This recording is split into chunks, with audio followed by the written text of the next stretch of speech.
Welcome to Democracy Now!, democracynow.org, the War and Peace Report. I'm Amy Goodman. In Venezuela, the confirmed death toll from last week's devastating twin earthquakes is nearing 2,000 people, though that number is expected to soar.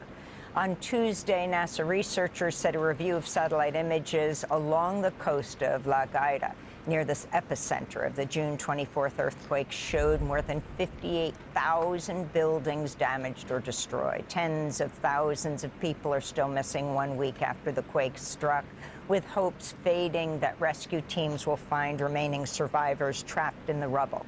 The United Nations warns displaced survivors are likely to face hunger and the spread of disease as the quakes have escalated. Venezuela's already dire humanitarian crisis, caused in part by harsh U.S. sanctions. Even before the earthquakes, aid groups estimate nearly 8 million people in Venezuela were already in need of urgent humanitarian support. The World Food Programme is appealing for $50 million to provide food assistance to some 500,000 people in Venezuela over the next 3 months.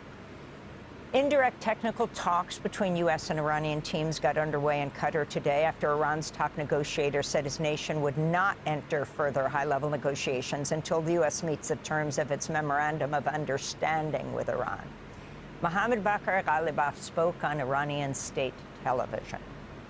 این رو بهش توجه کنیم که به Even now that we are negotiating with America, we are not negotiating with a friend. We are negotiating with an untrustworthy enemy who will definitely take action against us whenever they find the opportunity. In truth, a person can negotiate well only if they are also prepared for war. Ghalibaf added Iran's guarantee of free passage through the Strait of Hormuz is only valid for 60 days and that Iran would never give up its rights to control the waterway under any circumstances. He called the strait Iran's greatest instrument of power. Following those remarks, Iran's Navy said a commercial container ship ran aground in shallow waters as it tried to circumvent the normal shipping route through the Strait of Hormuz. Meanwhile, Israeli Defense Minister Israel Katz has threatened to bomb Iran for a third time, He's a despite cat? the Trump administration's apparent efforts at diplomacy. Israeli Prime Minister Benjamin Netanyahu met Tuesday with Israeli soldiers in southern Lebanon, telling his forces they would continue their occupation as long as Hezbollah poses a threat.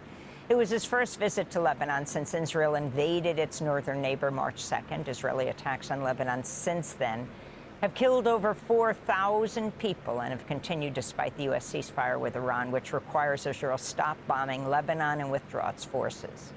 In Washington, D.C., the House of Representatives Tuesday rejected a war powers resolution seeking to limit President Trump's authority to involve U.S. forces in Israel's war on Lebanon. Fucked. The measure was brought by Michigan They have to play Congresswoman Argentina Rashida if Tlaib, they the win. only Palestinian American serving in Congress. It was rejected on a vote of 189 to 235. Outside of that, they might 22 Democrats make it joined through those if they beat Republicans voting Argentina. against it.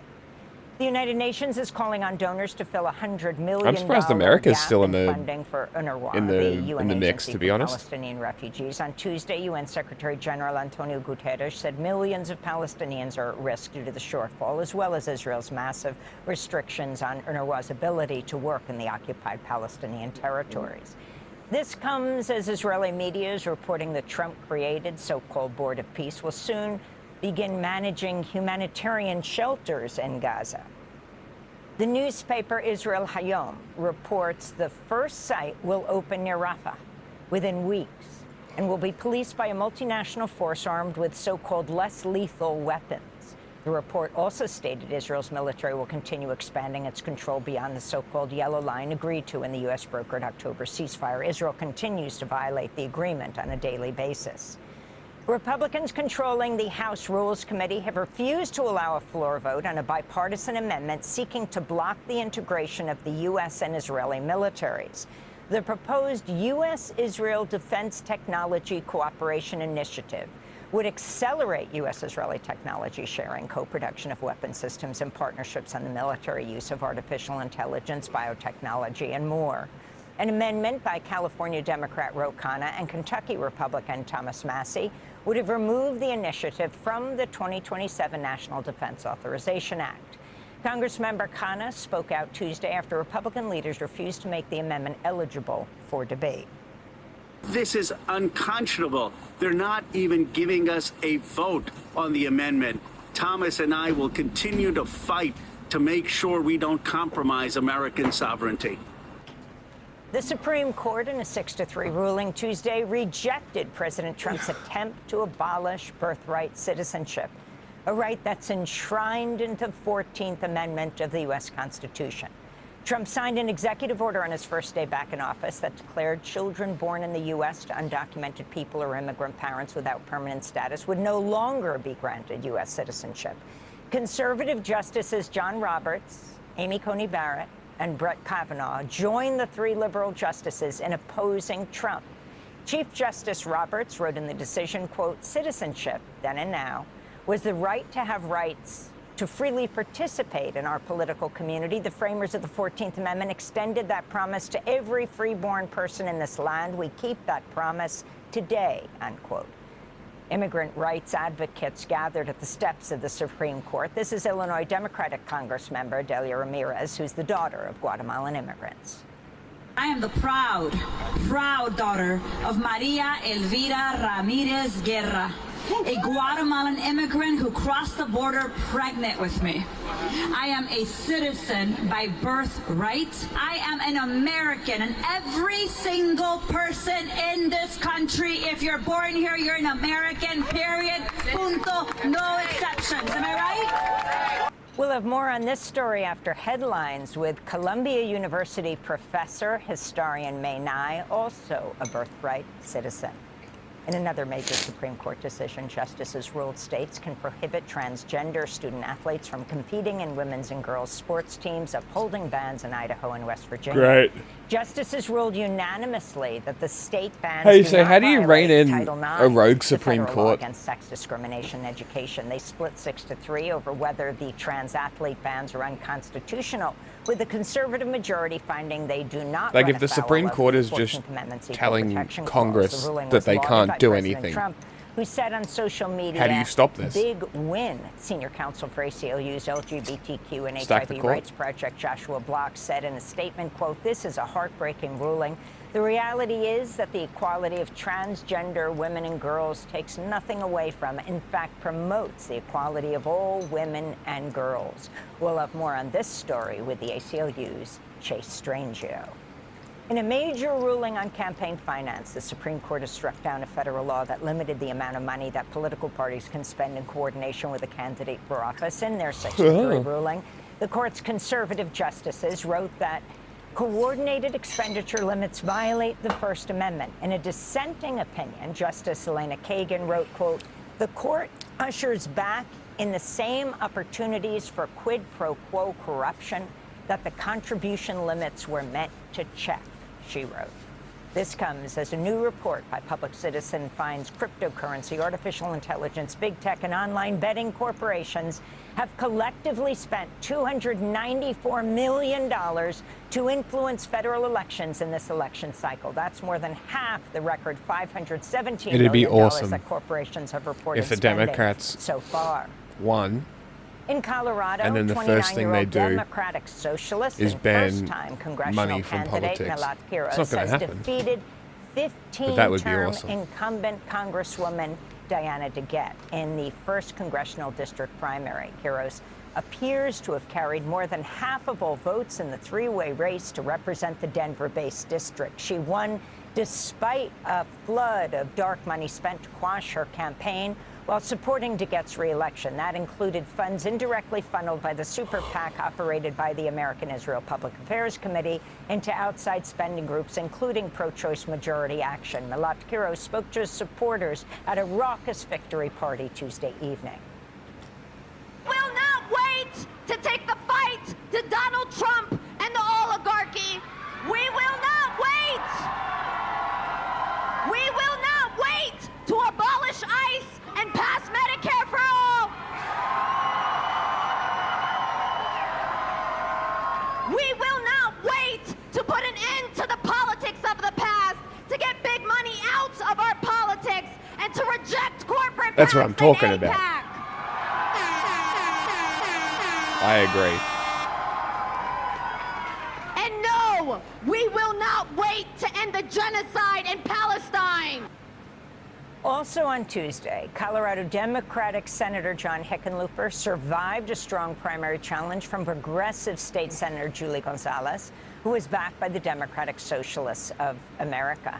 In immigration news, hundreds of thousands of immigrant children facing deportation orders are having to represent themselves in court. That's according to the Vera Institute of Justice and Dropsite News, which looked at federal immigration under data Obama that showed as well. more than 400,000 immigrant children have been forced to appear in court without legal representation. In related news, a federal court in Denver, Colorado, is the latest to oppose the Trump administration's efforts to indefinitely imprison immigrants, most of whom have no criminal records without access to a bond hearing.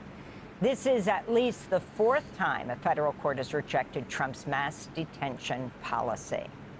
Advocacy groups have filed a complaint on behalf of dozens of immigrants who were deported from the United States to Ghana and then returned to their countries of origin despite their fears they could face torture or persecution. The complaint was filed with West Africa's top human rights court, accusing Ghana's government of complicity with the Trump administration in deporting the immigrants, some to the countries they had fled to and others left stranded in third countries to which they had no ties. The complaint involves 27 of at least 60 immigrants who've been deported to Ghana since September under Trump's so-called third country agreements. And thousands of people rallied in different regions of South Africa for another round of anti-immigrant demonstrations Tuesday. Vigilante violence against African immigrants has soared across South Africa in recent months, driving many people to flee in fear. Thousands of immigrants, most from Zimbabwe and Malawi, have requested consular support to evacuate South Africa as they're living in constant fear of violent harassment on the streets and attacks on their businesses by xenophobic groups. Among their targets South Africa is really is a shithole. Princess Ajay, who grew up in South Africa since moving from Ghana as a toddler. She's been sleeping on the streets outside a government office in Durban since May when an anti-immigrant mob broke into her hair and beauty salon and looted it. Always awake because we don't know when they're going to attack us again. They've been here twice, so we don't know when they're going to attack us again. So we can't all sleep. Some people sleep for a few hours, you wake up, we also have to sit and watch. I can't pay my rent in the shop, I can't pay my rent at home, I can't feed my child, I can't feed my family. Everything just went zero. My whole life just went zero. And those are some of the headlines. This is Democracy Now!, democracynow.org, The War and Peace Report. I'm Amy Goodman. Thanks for watching Democracy Now! On YouTube. Subscribe to the channel and turn on notifications to make sure you never miss a video. And for more of our audience-supported journalism, go to democracynow.org, where you can download our news app, sign up for our newsletter.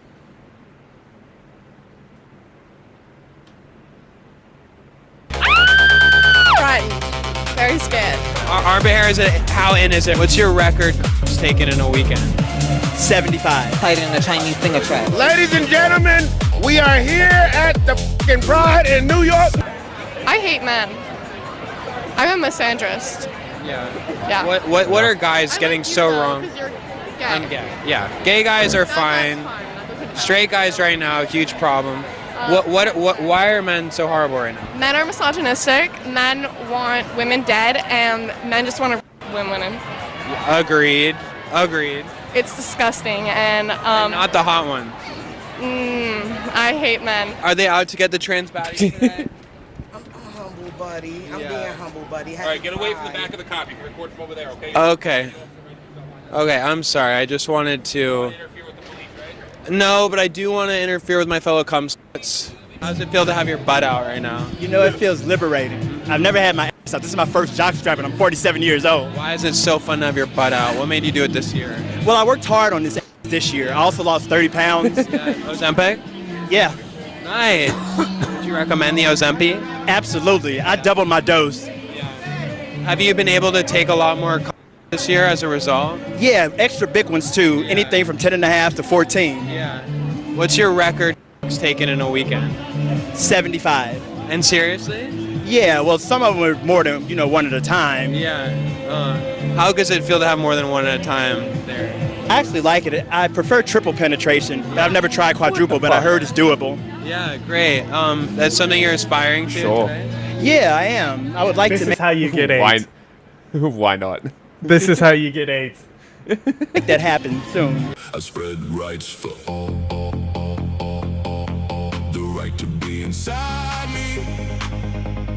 Great soundtrack.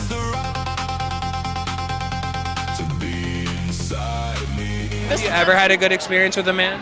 That's a great question, actually. No. So I used to work for Turning Point. Then I started working for Transition Point after Charlie Kirk was unalived because I wanted a Dom Daddy. You scared me good. You scared me good. Sorry, Mom, Daddy's my but you scared me so good. So she's a 10, but she works at Palantir.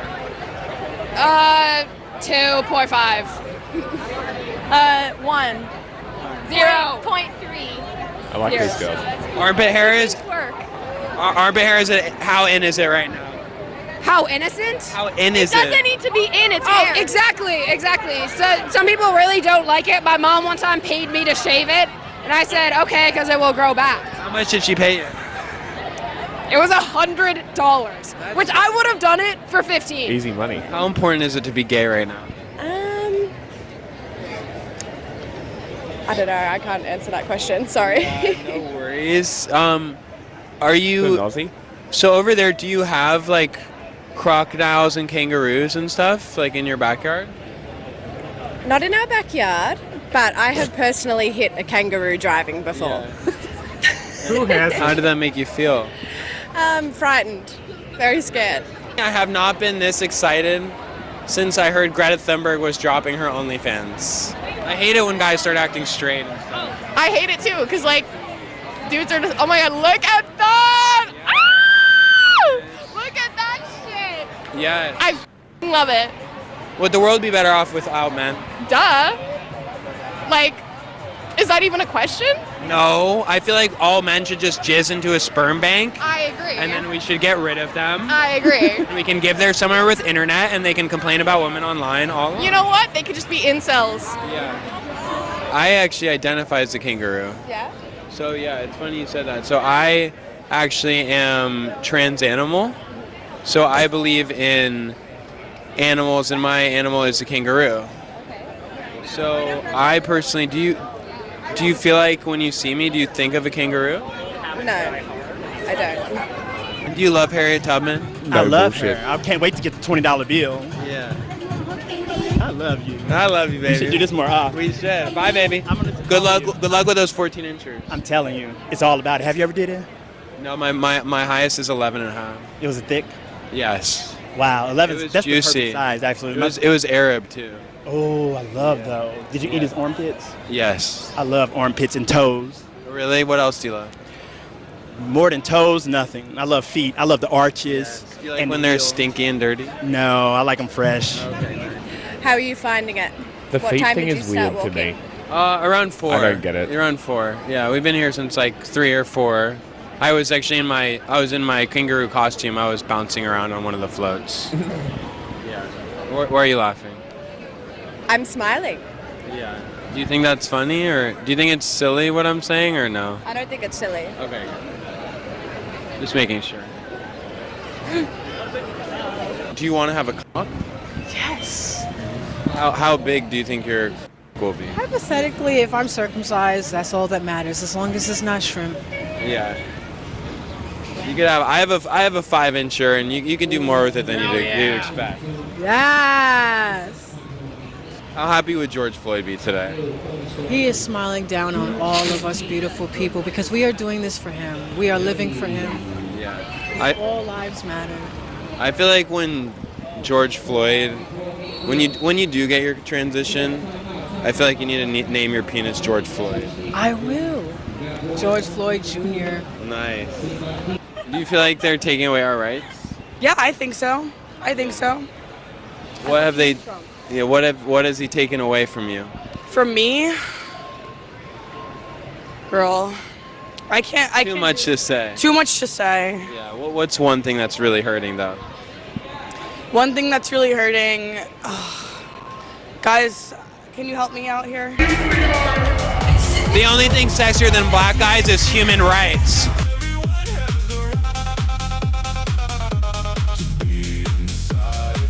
How have furries been underrepresented?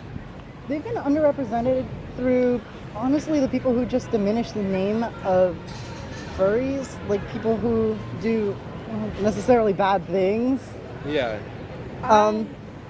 Oh, sorry. I don't necessarily believe that they're underrepresented. I just believe that their reputation has become bad to an extent that people refuse to take them seriously because we have a bunch of furries within common media, Sonic, Mickey Mouse, stuff like that. It just stresses me out. We haven't even had a gay president, and I'm just longing for our first furry president. What does it mean to be a furry?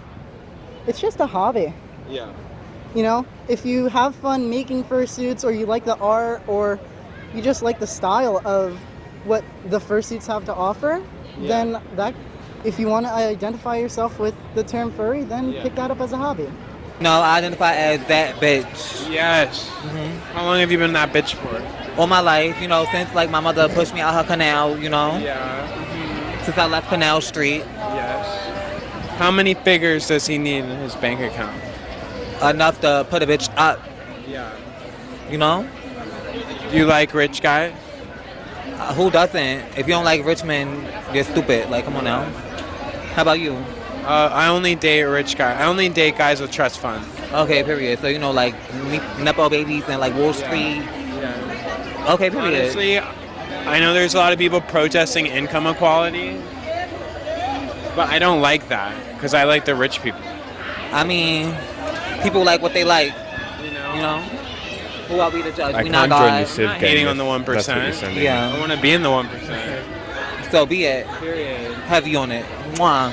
Go boy. How are you, my favorite? I'm good. I'm good. Yeah. I'm going up here to get some Does Chinese he continually food make his and go home. Do you love Chinese food? Greetings Yes, more I and do. more aggressive? Yes, I do. Until the men somebody have says the nice something? dicks. What's the difference between a Chinese dick and a black dick? One's longer than the other. Yeah. But you like the Chinese have more boyfriend dick? Yeah. Exactly. Yeah. So you're trying to get some lo mein tonight? Yeah. Or are you trying to get some udon noodles? Mugu gai pan. Or are you trying to get some beef? Mugu gai pan. Are you trying to get beef all up in your pan? Yeah, beef all up in the pan. I like that. Are you hoping that it be drenched with extra soy sauce? Oh yeah, extra soy sauce with that. Yeah, I want the camera to get that one. Yeah. And do you want it to be with some tea with an extra splash of milk? Oh yeah, definitely. We got that one, definitely. I put my 2 fingers. And when they say what's your order, do you want them to say 2 big dicks? Yeah, that's what I want. Okay, last question. Oh yeah, you get some Chinese. So when you go to the Chinese restaurant, you say, "What's your order?" So what's your order? Big dicks. That's what I thought. How many cocks have you taken? None. Good for you. It's tighter than the Chinese finger trap. Nice. Put your finger in it, you don't get your finger back. And what's your order? My what? What's your order?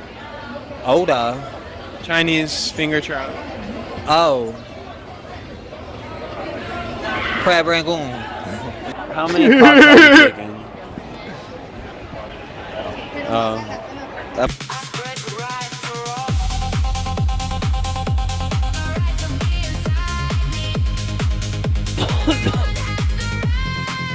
Alright, I sent you a video. We need to watch that next. Every Pride, I find out how many black people are actually gay.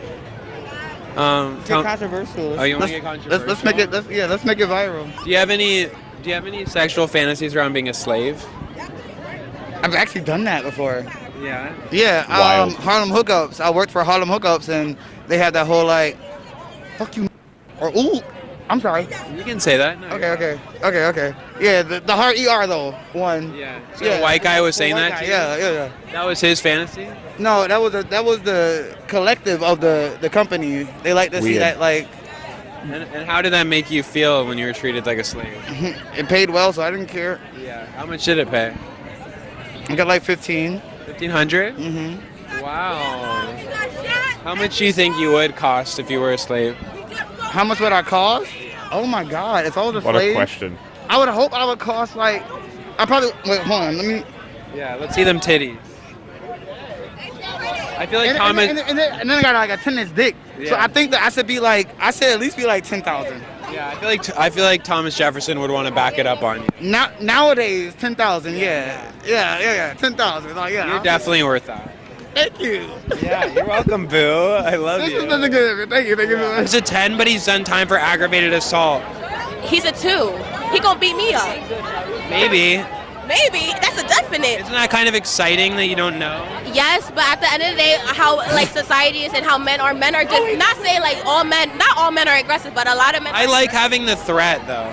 I feel like I would give him an 8, and I would just hope that he changes for me. Yeah. Okay. So top bottom verse. Yeah. Michael B. Jordan. Yeah. Zoran Mamdani. Okay. Martin Luther King.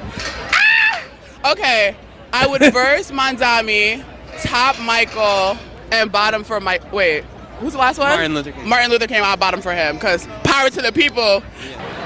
Top verse bottom. Zendaya, AOC, and Susan B. Anthony. Oh shit! Wait. So we go top, bottom for each of them. And just give me a clean answer. She's the one that got women the right to vote. Oh. Where are you being educated? Where are you being educated? Hello. Okay. Top bottom verse.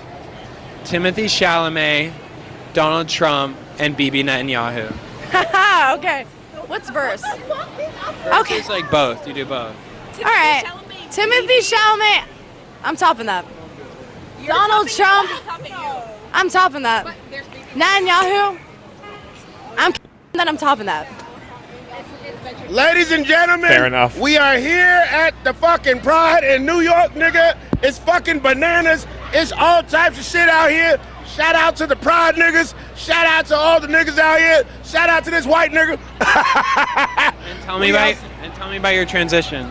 My transition? Shit, well damn. you know, things happen. Did you chop it off? Chop it off? Fuck no, nigga, I ain't no bull. Chop it off? Like during your transition? What? No, nigga, I got a dick. I ain't transitioning nothing. Fuck no, nigga, we ain't doing that. I need, I need to be able to use my shit. You can't, that's crazy. Shout out to them niggas, but they chopping it off to like, no, I can't do it. Hey, bitch. What would you do if you woke up without it? What would I do if I woke up without my dick? Well, I guess that's the end of beating off. It doesn't even say you're in the If game. I didn't have my dick, it would be a lot of bad shit going on. I wouldn't give a fuck. I'd be robbing old bitches left and right. Fuck it. You know what I'm saying? What else? What do you think about Chinese girls? What I think about Chinese bitches? Hey, is there a Chinese bitch around here? Are there any Chinese bitches over here? I'll take Japanese. Fuck it. And if you saw if you saw it, come. Oh, are you Chinese? I said Chinese bitches. What a character. Nigga, you ain't. Take those glasses off. Take that fucking hat off. Oh, don't worry. Dollar Tree will get you back. listen to the black man. You ain't Chinese. My name? Nigga. My name? You're not Chinese. I'm not. So why the fuck are you over here? I'm looking for a Chinese bitch, not a white bitch. Okay, fine. Get your ass Fine, off. I'll leave. Come on, bitch. Again, is there any Chinese bitches over here? Let me stop. I'm looking for a Chinese bitch with some fried rice, nigga. Some sushi. I need a Chinese. No, there ain't no Chinese bitches. And how many cocks have you taken? What? How many cocks have you taken? What the fuck? 0. Yeah, I'm a virgin. Nice.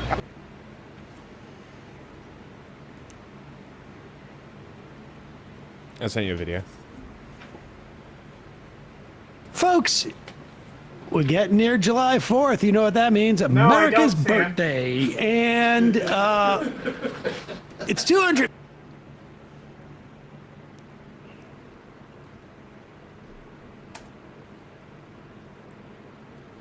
Please, YouTube.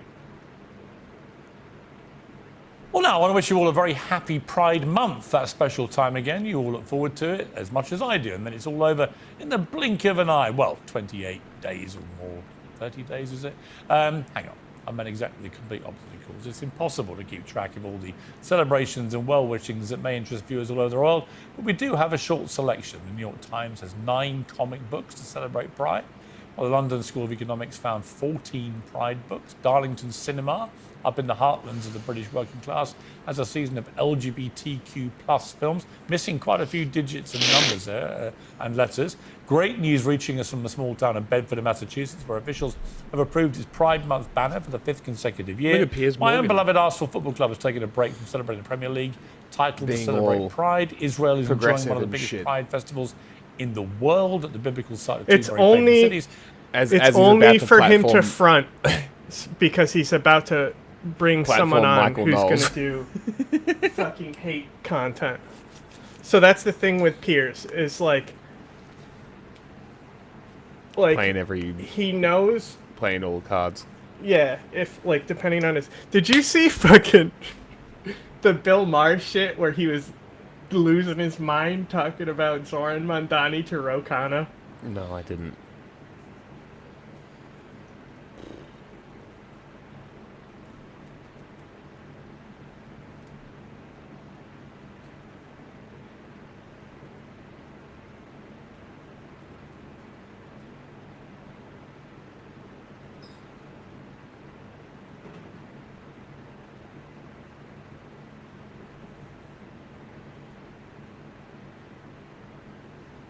Do you see Dave Portnoy talking about running for mayor in New York against Mandani and what Curtis Sliwa said in response? Dude, that'd be so fucking funny.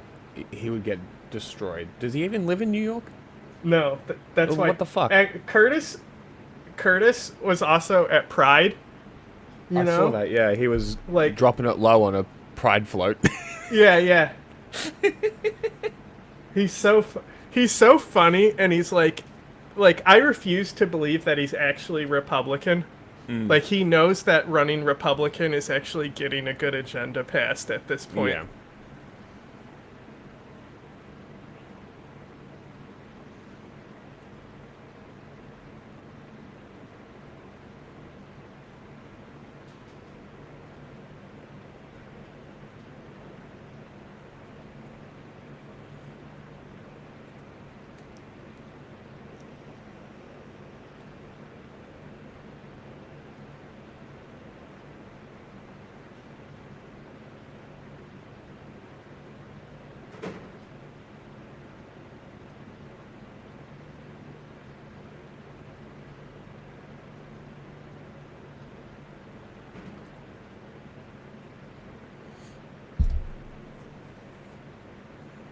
Pink fascism.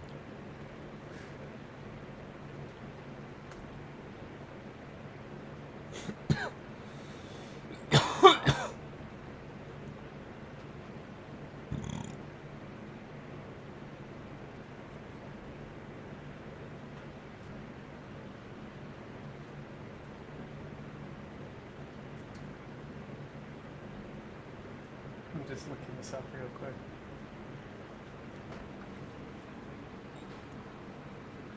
It's all good.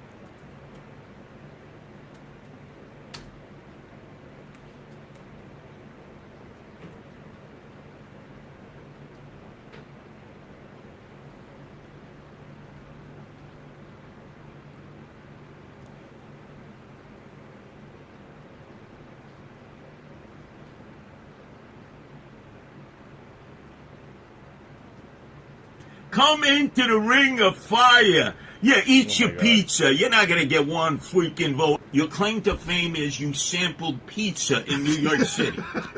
This is what everybody has done. I mean, this guy is a real schmuck and putz, and he goes, I don't know what the demos are. I don't know what the map is, but I'd love to run in New York. Well, first you got to move here. Because the only reason he's running, he wants to fly the Israeli flag like the rest of these folks. They don't realize those issues. You can't win. And by the way, that's not what people want anymore.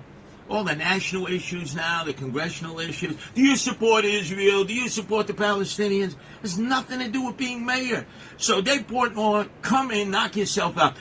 Hey, come on, Dave. That's fucking funny. I hope he does try. That would be very entertaining. He's not going to do shit. And there's plenty, as always, Of for the course he kids. won't. Sesame Street, Barney and Snoopy have all met this important moment 20 years ago. gay rights charity Stonewall run a famous campaign called "Some People Are Gay, Get Over It." Well, exactly. That's always been my view, and I wish we'd all stuck to it. It wouldn't be Pride Month without a visit to the Uncensored studio by comedian and commentator James Barr. And I'm delighted to say this year he'll be sitting alongside Michael Knowles, who I'm sure is equally thrilled to be celebrating Pride Month. Happy Pride. Welcome back. Welcome back, James. Cum spiritu tuo. Exactly. Why couldn't we just say everyone can be what they want, get over it, and get over it? Why a month of celebrations? I don't get an hour for being a straight guy. I make the point year in, year out to you. I'm sure you do get an hour with your lovely wife to celebrate being straight. Nobody else celebrates or my maybe hour. it's less than an hour. But I don't go out and see straight flags or you're banners straight, or as I've said cartoon before, strips. you are a straight flag. You are the pinnacle of the straight movement. I think a lot of straight people watch you and feel that they are visible. But gay people, queer people, we don't have that representation. Really? No, Piers, we don't. We grow up. Where do you feel invisible? Everywhere, all year. You personally feel invisible. I've seen your stage outfits. You know you're being ridiculous, okay? Straight people. Why do you get a month? Why gay people? What do you mean, why gay people? Why'd you get a month? Well, it's not just gay people, it's LGBTQ plus people. Well, what's the exact number of... It is a month. Well, hang on. It is a month. Hang on. To LGBT plus... You missed out Q. It is a month. Why did you leave out Q? You can't exclude people. Who's included? Shut up, Michael. No, but hang on, because it's now LGBT plus 2Q and then... Of course. Hang on, I've got it here. Listen. Do you know what it is? Do you know the exact latest one? Well, because it changes lots, and So what is it's it? lots of different What communities is it celebrate now? lots of different versions of it. What is the but official overall, it's LGBTQ plus. No, it's LGBTQIA2SL plus. Right, sure. What Well, does that's great. any of that mean?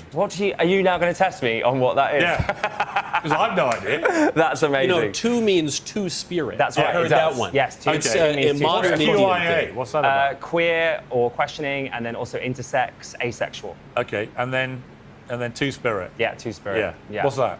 I think that is a American. You know, Canadian. I actually, to You be honest, brilliant. I You've don't no know. idea. But listen, We're celebrating something you've no idea what you're celebrating.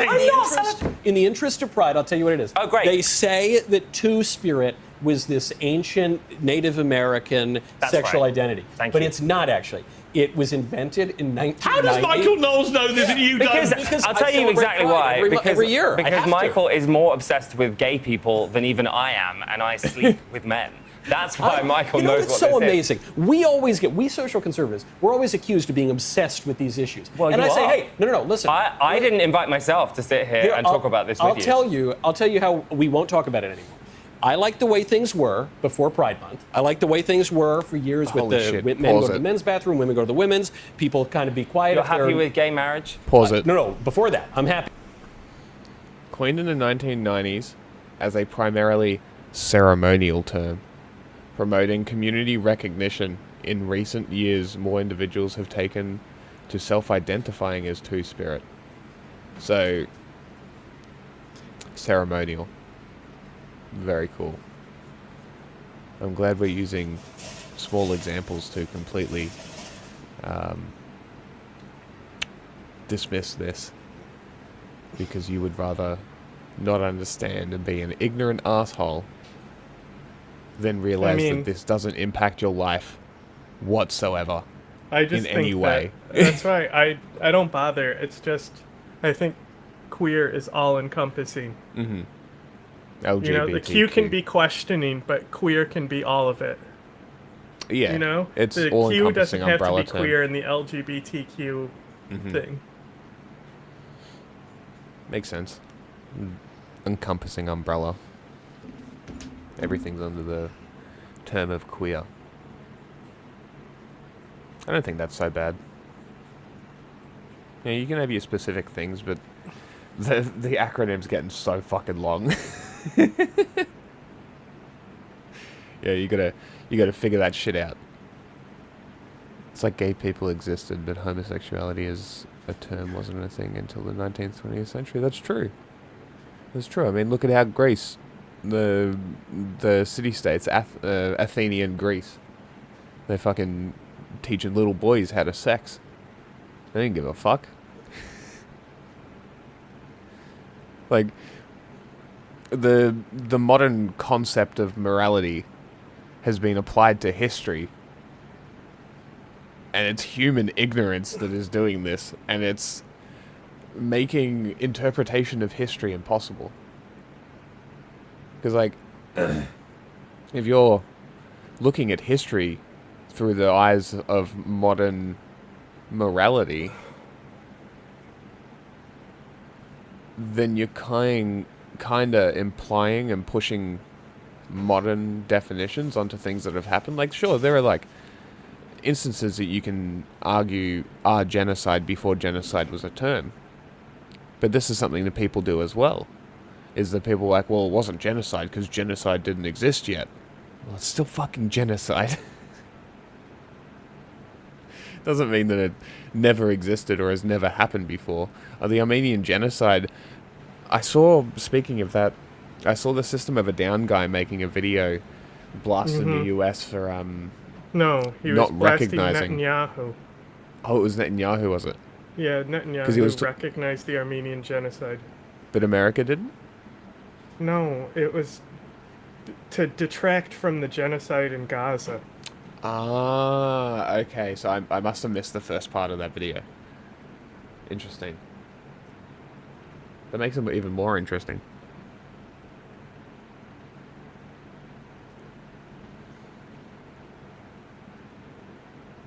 But, like, the Armenian genocide is a perfect example. You could argue, what was the famine in Ukraine? Holodomor?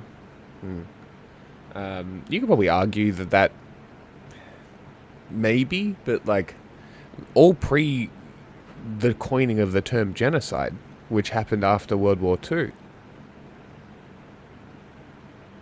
Guarantee there were acts of genocide in World War I. But, like, even then, like, the idea of feudal states and monarchies and expanding territory, like, none of this is applicable with today's morals. They just didn't exist. It was a completely different moral system. So it's like,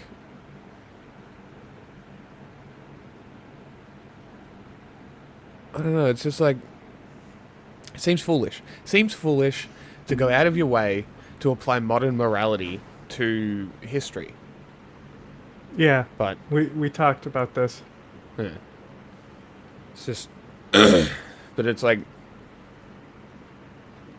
somehow we apply biblical morality to today's world. It's the same in reverse. Like, why should we have to live by a book written 3,000 years ago? Why do people use this as, like, their moral guidebook? Guidestones? North Star? Whatever you want to call it. Like, I understand using the Bible to justify your faith. I don't care. It's your morality. It's your book. The morality only impacts you. Why are you bothering other people? Leave people alone. It's really not that hard. It doesn't impact you whatsoever. And especially with this, like, two-spirit thing. Who gives a fuck? Who cares? Why does it matter? Does it impact your... And this is the argument that I always ask people whenever they give me these fucking bonehead opinions. I'm just like, why does this impact you? Why do you care? Why are you sitting here telling me that somebody who doesn't exist in this conversation right now doesn't have a right to exist because you don't like them? Fuck off. I just... Stop this. Get some help. Yeah, the church is clearly not helping your mental health. So maybe you should look elsewhere. Yeah, I think this obsession with trans people and girl dick is not doing well for you. Anyway. happy Oh, you when wanna we go had real way marriage. back. You wanna go all the way back. Yeah, to like 2015. When you- I when want to you go had all the way back to real marriage. 2015. Yeah, to like the real meaning of marriage. So anyway, I'm totally fine with that. And then it was the social revolutionaries who wanted to change everything. Why do you have and a then problem with- And then I just object to it and I say, hey, I don't think that's a great idea. And you say, why are you so obsessed? Why? I say, I didn't change anything. Why is it not okay for men to marry men, women to marry women? Because they can. It's like, why can't a circle be a square? It just isn't. Well, that doesn't make any sense. That's not an answer to my question. Why do you believe that that isn't okay? Because marriage in its nature is the union between a man and a woman for the purpose of According procreation. to who? According to marriage, according to what it is. According to the Bible? No, according to nature. Right. Insane. According to nature. Marriage is Yeah, it's natural, like, apparently, what are you and not a talking human about, according to construction nature? based Well, off religion. We've seen in nature that there are gay animals, right? Yeah, that's not marriage. They're not married. No, because marriage is what, like, But just Michael, some the kind of union between social, a man and it's a Michael, social Michael, construct. Marriage It's a social contract. is a It's legal natural. contract Michael, do you accept- to get do you you tax accept- benefits. That's what marriage is. Yeah, it's a fucking tradition that's upheld by exchanging women as property. Yeah, exactly. It should be wholesale erased. The whole idea is insane. Real marriage, according to the Bible, is polygamy. True. True. But Yeah, then you understand. naturalistic fallacy. Natural is male and female. Why? Because the Bible says so.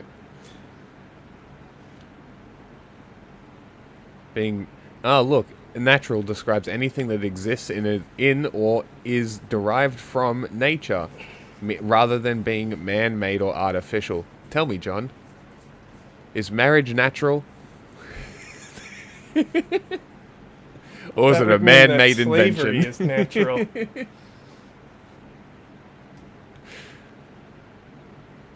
Uh-huh. that I'm in sure the we'll title? find out. Why is that in the title if we're not watching it? Are we still not doing anything about it? I thought we were gonna do a Patreon thing. Yeah. I was still gonna feel do like we should Patreon do on it. I don't want spoilers, some on though. it. Hmm? I don't want spoilers or anything. We could probably avoid spoilers. I just want to watch it on our own. I don't want to be influenced by anything else.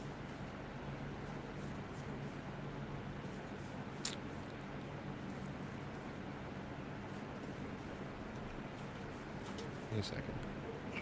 You just quite rightly pointed out, That's animals natural. don't get married I'm about to naturally. I'm about Human to, beings do. I'm about But to say that's something. not natural. I'm about to We're say natural. something you might agree with. So shut up a minute. Right?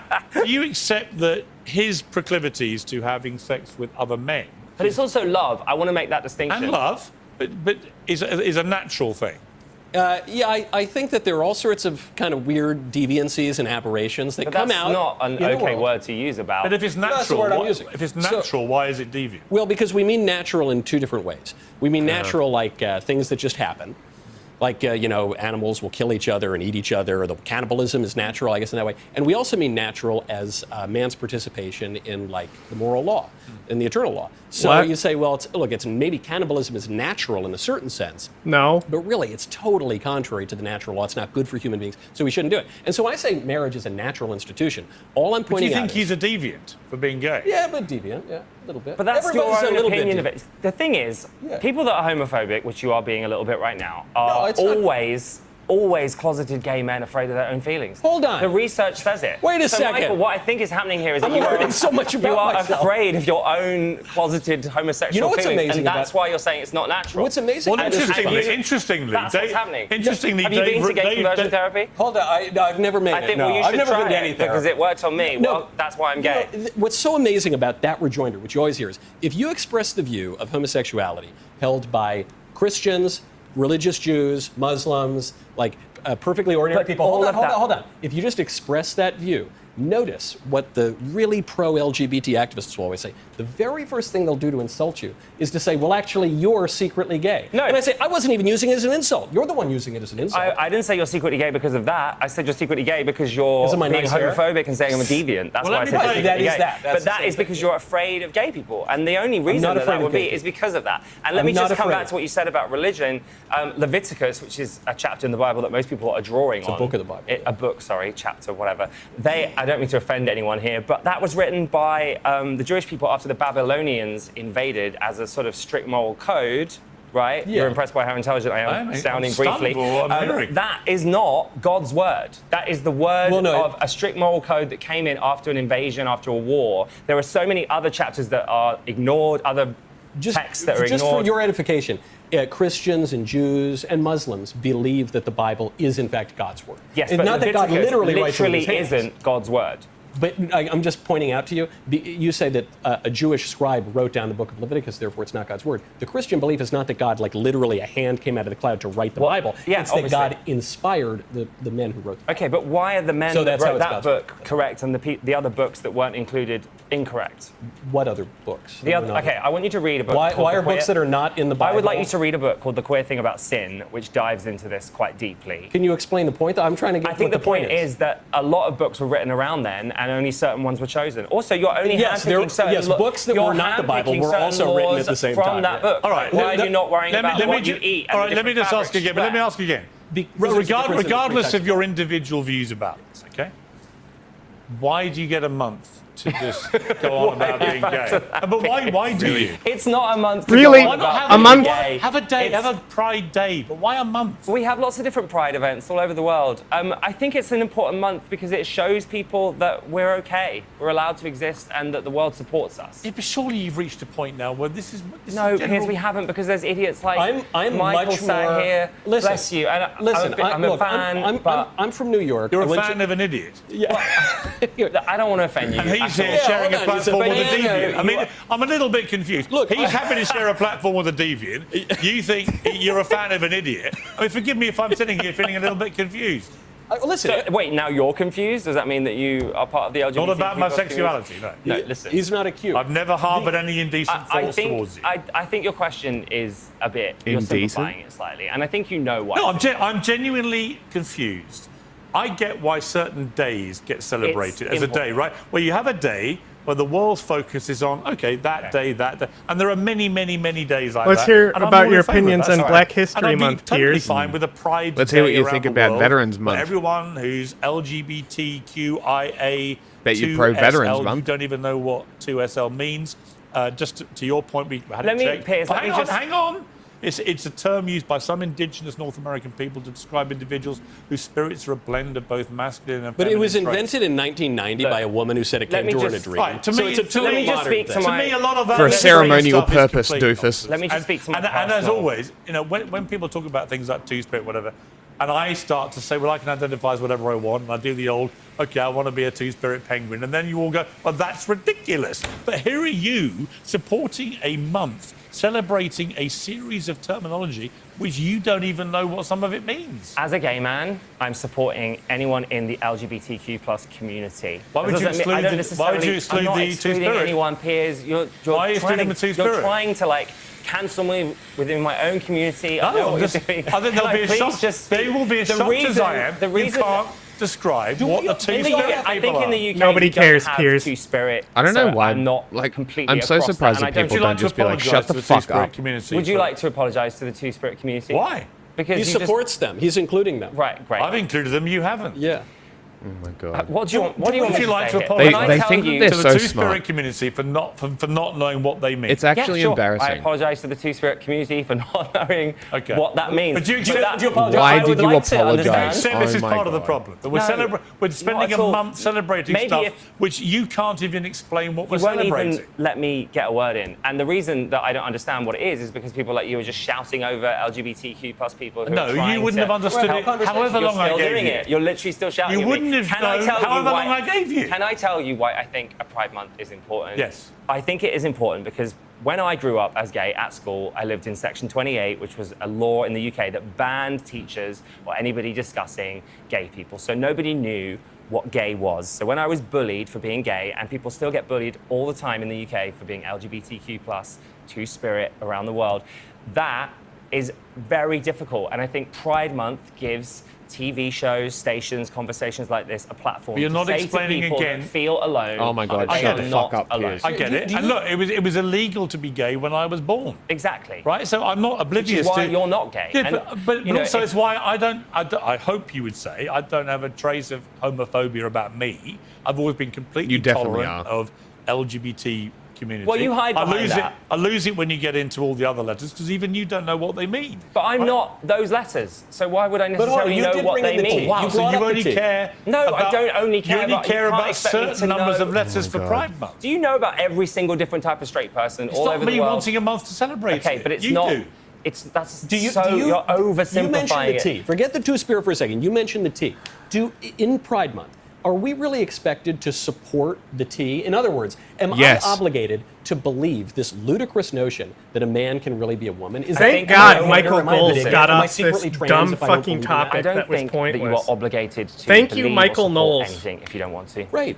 But I personally do. But publicly, I have to because pride No, you is don't. everywhere. And you No, get you all literally the- don't. literally Then you're don't, entire you all over fucking public square, there are nutcase. flags everywhere. There are lessons in schools. There are commercials Would you on mind? TV. Would you mind Where? if we had a straight day?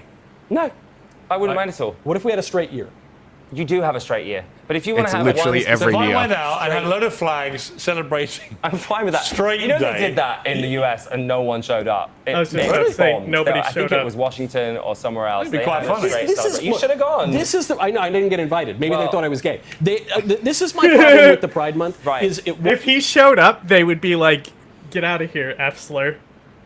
Yeah, they probably would.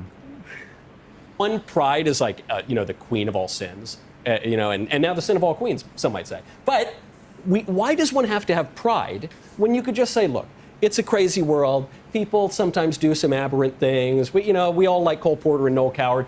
Why, in other words? Why is what I'm doing aberrant? Sorry, abhorrent. What are you talking about? Because men, the natural Why do end you of think that? the natural and end why of are you a man. sexualizing love? Here, I'll tell you so why. much. That's why I'm saying you're in the closet because you immediately think of gay men. Sex Two involves gay- love, Wait, in you the think of best two cases. gay men and you immediately jump to deviant, abhorrent. Like really, what we're talking about is love. No, Okay? You decide to take it sexual. I'm not talking about I think sex. gay stuff You is are. sexual. Is that not? Am I wrong in So why believing do gay stuff? so when I has think about something you to and do your with sex? wife, do I immediately jump to that being sexual? That is a sexual. Do you look at relationship. Minnie Weird. and This is what Mickey Mouse defines- and be like, oh, they're actually definitely having sex? If they're married, then sex is involved. So when you Yes. look at Mickey and Minnie Mouse, you think they're having sex? Is that Well, what's happening? they're mice. They're Is not there- people. well, I don't right, know their but if age. you were I to don't know if see- they're legally married. But if you were to see them celebrating Pride, you'd be offended and Yeah, you'd say, how dare they? You ask, why do I say it's deviant? I'm not saying it. I'm not like Well, no, I asked you why you're Good not offended when you deflection, see Michael. two straight cartoons, but you would be offended when you saw two straight gay relation cartoons. because like marriage, straight relationships 'Cause he's a are bigot. normal and good. You are just And- repeating yourself. You're not answering my question. I am. Why are you Yes, sexualizing because he's a bigot. two He can't answer men this question. in love? Who have sex? Oh Why? my god. Because that's kind of what defines it. But that's not what pride is. We're not saying, oh my god, look, we're all having sex. We're all fucking. Honestly, like seriously, like this is a bad like place for Michael to go because I guarantee you, like married people have sex less than single people. Yeah. Because it's less about sex and more about love. Yeah, exactly. It's a really dumb argument. That's why I wanted to put this on, because I saw just this bit. Yeah, I saw And this I bit wanted as to well. watch the whole thing. And turns out this is the only part worth watching. Yeah. Because before this is just Piers Morgan being an idiot. Talking about two spirits and stuff. Insane. Each other. That's not what pride well, is. that Pride is how saying- the pride parades actually do generally Pride play out is on Main Street. literally saying- like there's like leather and weird spankings and things. It is. That's how it plays But out. the straight community do that as well. No, we don't have. Yes, we just, you do. We just acknowledge we don't have Oh my God, parades. you are. Dog. There's literally restaurants like Hooters Yeah. where dudes take their young boys to.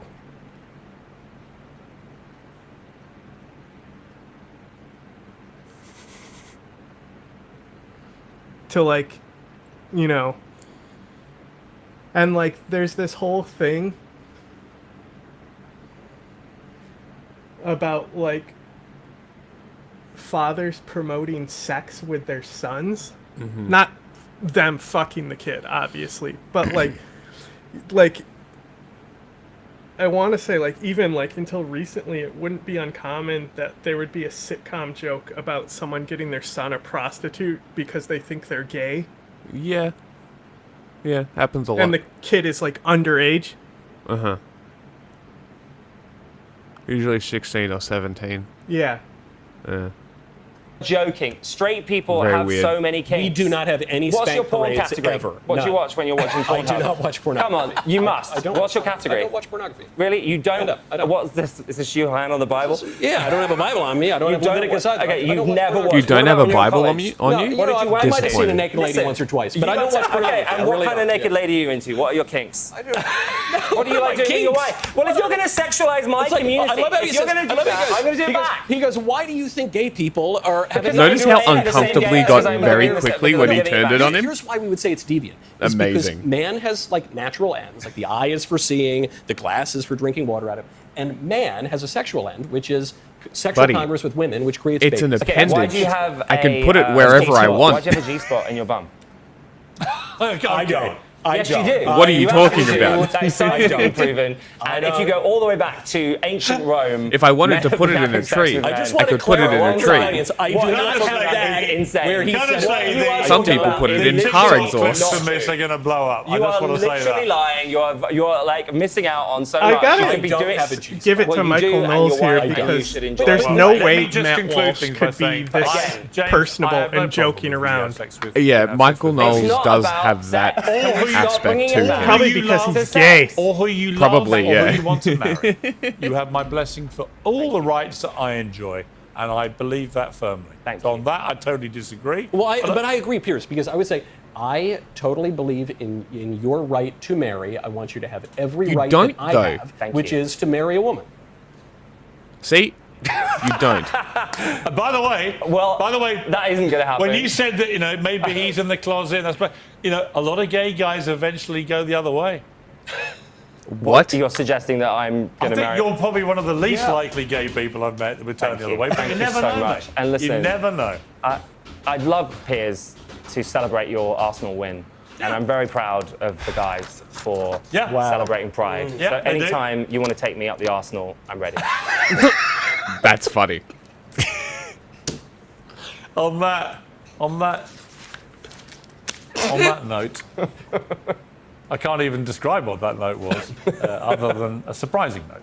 But on that note, I will draw this debate That to a was close. Thank you awesome. both very much indeed, and happy Pride Month. Happy Pride. Happy But Pride. let's just. Do you want a Pride hug? Yeah. Hey, go, Pride hug it handshake, out. man. Pride. Hug it out. Have a hug. Come on.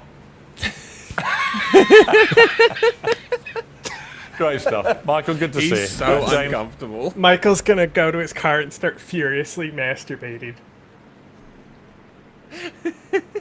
How could he How could he with embarrass me Omar like this? From Friday. So you think Mamdani's a great one, huh? I do. I mean, did you see his Knicks speech?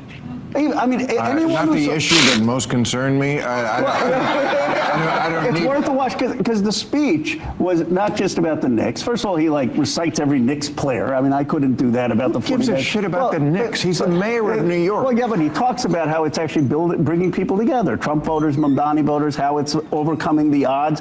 And he took a speech that was just about celebrating a championship, and he made something bigger about it. He's a talented Okay. Well, it kid. doesn't make me forget that his wife loved October 7th attack on Israel, and that he pals around with terrorists. Oh, come on. Have you had him on the show? We ask people like that, Ro. They never come. I'll talk Pause to it him. for a I second. would love that. Pause it for a second. I don't know what people he asked like Mamdani on.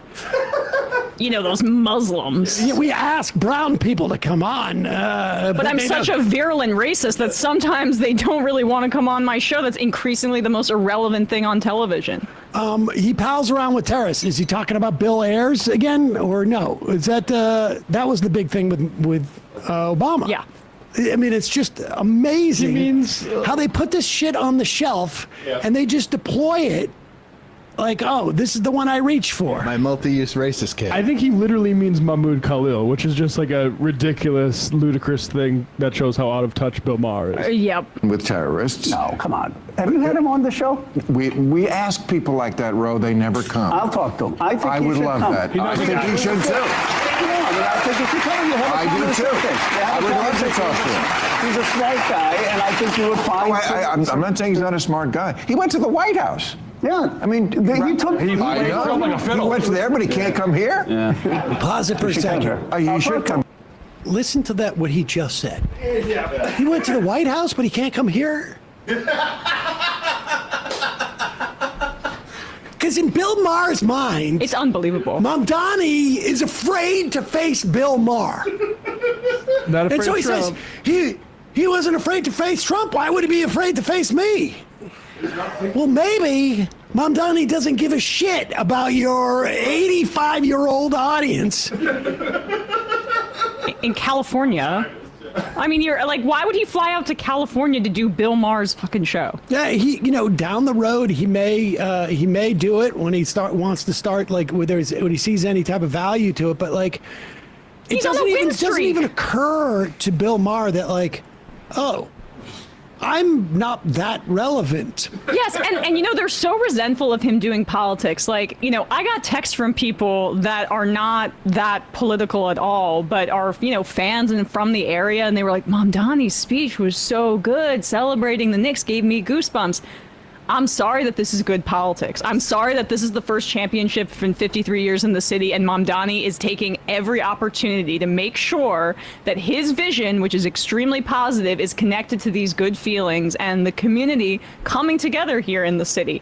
Like, it was the same thing when I was at the ceremony, and Jim Dolan, this freak billionaire, got booed by the entire crowd because Mamdani gave this huge... The owner of the Knicks. The owner of the Knicks, who is an also... A jackass. Has all of Trump's worst qualities. He's a billionaire Nepo baby, but he doesn't... I get it. The billionaire... He's worse than Bob Kraft. I know. I just want to get this out. He's a billionaire Nepo baby that but doesn't have any of Trump's like political talent or charisma. So he's just whiny and bitchy all the time. So Zoran did this whole speech and the crowd went nuts, and he mentions like all of these older players and give Raymond Felton like giving a shout out to the whole Knicks tape. Yeah, I mean he went for it, and then drunk ass idiot billionaire Nepo baby Dolan comes up and he mumbles out something about how I don't need to give you a real history. I don't need your vote. I don't need your vote. Real Knicks fans know. And it was right after he'd gotten booed. Like the whole crowd booed him.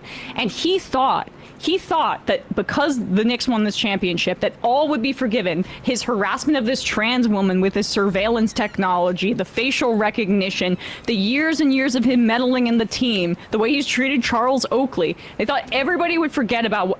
and of course that crowd's not forgetting that he basically almost lost the Knicks the damn championship from a juju perspective when he brought that asshole Trump in on Game 3 and canceled all the watch parties across the city so he could accommodate his buddy.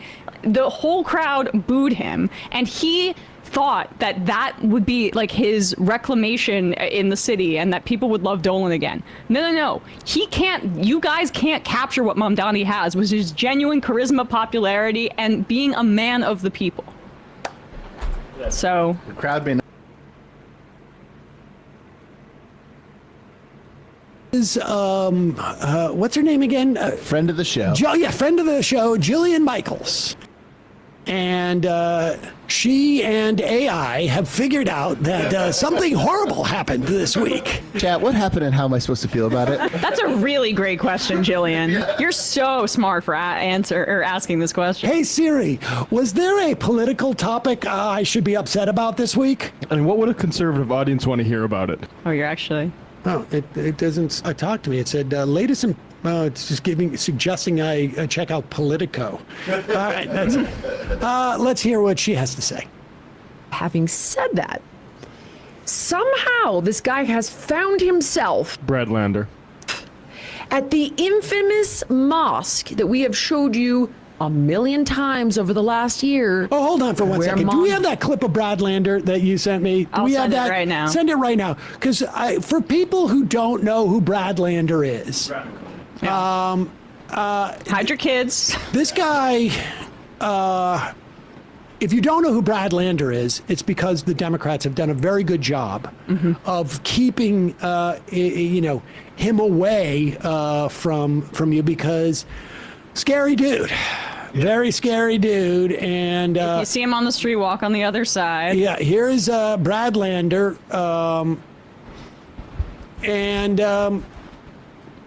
Here he is being interviewed on PIC's local politics. And I heard the last couple of days, I've also heard, do Democrats consider DSA members Democrats? Well, it's really unhelpful, I gotta say, when some more moderate Democratic leaders try to divide or split up the party. I've gone and knocked doors in frontline districts Democratic for... Congress, like Josh Gottheimer, for example. Is that the guy with the big nipples from Josh bench Gottheimer warmers? said. I thought it was really unhelpful what Jamie Harrison said. This is now time to come together. I'll be out there knocking doors for Democrats Someone much will get more that. moderate than I am in frontline districts. You're the rich guy in bench that's warmers? Brad Landers. I just wanted you to get a taste of this dangerous I don't know radical, the actor name. Who's so He's in a lot of Adam Sandler movies. Scary now, but here's the dark side of Brad Lander.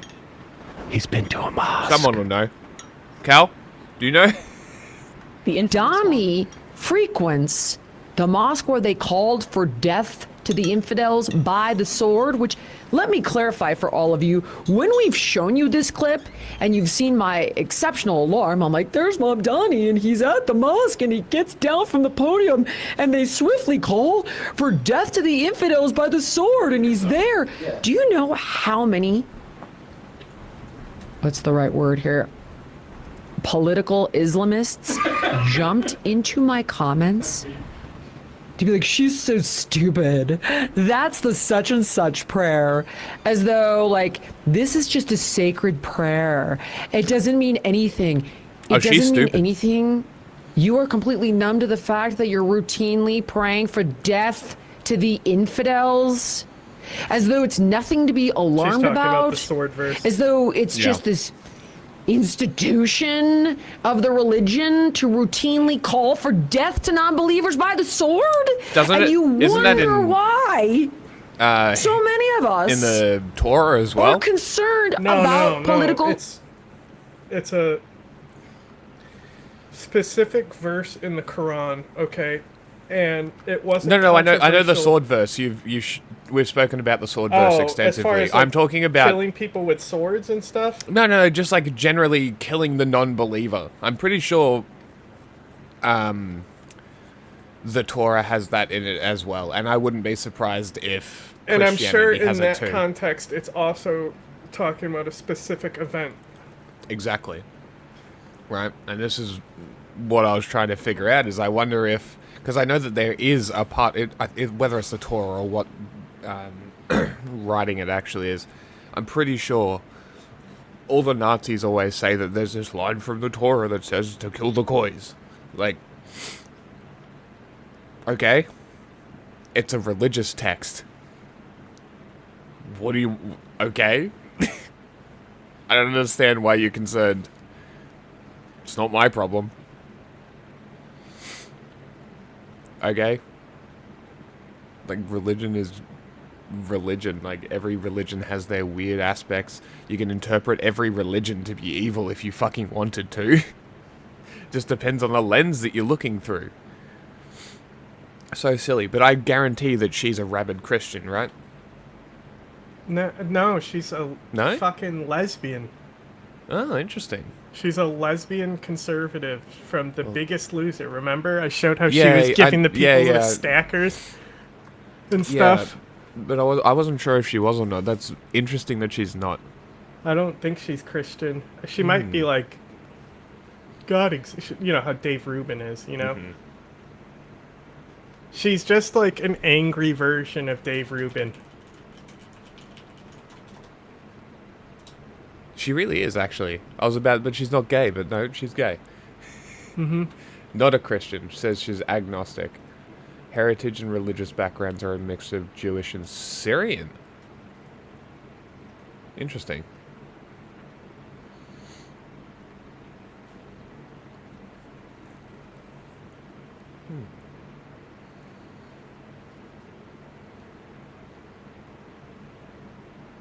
Kind of interesting. She'd have such an anti-Islam streak when she's half Syrian. It's very interesting. Biggest Loser failure. Netflix has a documentary on it. Really? Biggest Loser was everywhere. I swear every country had their own Biggest Loser. We had ours as well. I can't remember, what was the coach's name? Biggest Loser. Yeah, it was about crash dieting. Yeah, we talked Yeah. about it. Talking Michelle about how she would give Bridges. them stackers and stuff. Fat Michelle burners. Bridges is the Australian version. I don't think she's an arsehole. Islam. All right, that pause it is for a not second. healthy idea. My favorite thing is the by the sword thing. How barbaric. Just doing like light Orientalism about it. Yeah, we civilized people in the United States just We drop commit bombs. genocide with bombs. Right. We'll skip a little bit ahead because she gets into a little, yeah. Gotta pay attention here. You've got to pay Wow. attention. So this guy Broadlander somehow finds himself wandered in praying in Arabic at this exact mosque. All of the 3 people that Mom Donnie has backed somehow are on video at the podium praying in Arabic at that exact mosque. لم يلد ولم يولد ولم يكن له كفوا أحد. Fletch, tell people a little bit about that particular mosque, please. This mosque has hosted the Muslim American Society John many Lovett times, and in one of the times is the they guy's were hosting name. a fundraiser there. During that fundraiser, vendors were peddling keychains, stickers, pins in support of Hamas, Hezbollah, and the popular Front of the Liberation of Palestine. But not just that. Other items at this event, called Thrift for Sudan, featured images of late terrorist leaders. But that's not even all, because other merchandise sported terror group logos or called for the destruction of Israel with slogans like, "Let's She go is bomb so Tel Aviv." despondent. Did you Death to the see Jews. the British rabbi in England called for banning Can we keep Cole's going, death please? to I the want to see how IDF? she reacts. I don't know how she's going to Saying make it's it hate through speech this segment. to say death to the She's IDF so pained by, and my God, genocidal what Brad- military. what That's Brad fucking just awesome. Right. Okay. Why don't we jump into Chevalier? Shivala who? If Brad isn't scary enough. Osama Brad so much more extreme than Brad. Just to list a few things, she has called for abolishing police, prisons, and borders. She said the means ending policing, full stop, period. No more police at all, ever. She has retweeted posts saying, yes, literally abolish the border, and all deportation is wrong. She has called the United States a effing disgrace, referred to the U.S. as occupied Native American land, and has joked about wiping her dirty hands on the American flag. Hilarious. As That joke is too far. I would just want to skip a little bit ahead here. They go. Whoa, wait. Let's go down to where she said Joe Biden's a rapist and a war criminal. True. Didn't Jillian Michaels probably say that like 2 years ago? I don't know. She read it off of ChatGPT, maybe. Posts that say Israel doesn't exist, and she even wrote that black and Arab men fetishize about ugly colonizer women.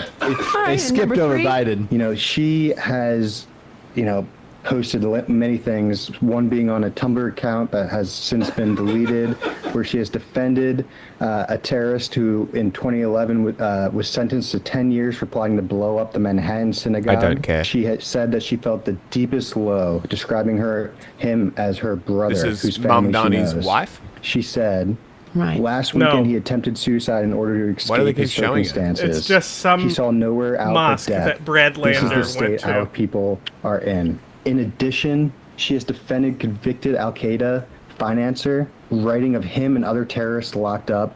Therefore, each day that they are locked up is a day that our hearts cannot be at ease. We cannot rest until each and every one is free. Their lives I are a wonder where source this of was written. inspiration to Was us. that a free Probably pass? an idiot. Like I That looks like the ESA Guardian's candidate. font, but Well, I don't think. Right. Maybe, I don't know. But then they play this clip of her where she says the thing that Ilhan Omar got like in trouble for, where she's like, some people did some things on 9/11, basically distancing themselves from people who would have done the terrorist attacks, but white people think it's actually them minimizing the terror attacks themselves. But I'll skip a little bit ahead here because they go through My like, game some, Clutch has of been Pearls a little loading more. this Here whole is, time. her kind of wrapping it up.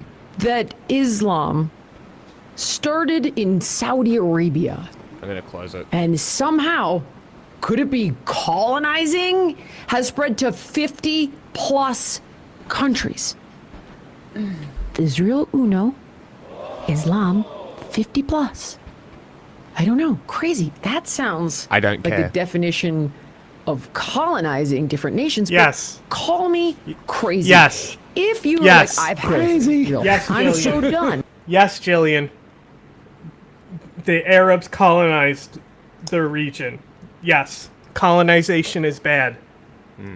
It was also 500 fucking years ago. Yeah. It was also when everyone else was doing colonization. Remember my whole rant about applying modern morality to history? Well, seems like it was relevant now. This was not planned. Crazy. Because what... I looked this up the other day. When did Islam enter Persia? Like, I'm pretty sure I also, like, frequently will say the Muslim conquest era under the Prophet. So the Muslim conquest of Persia was in 631. That's 2,500 years ago. Great. 7th century. We're in the 21st. Time to catch up, Jillian. Yeah, you're 14 centuries behind. Wake up. Times are moving. Come on. Come to modern day.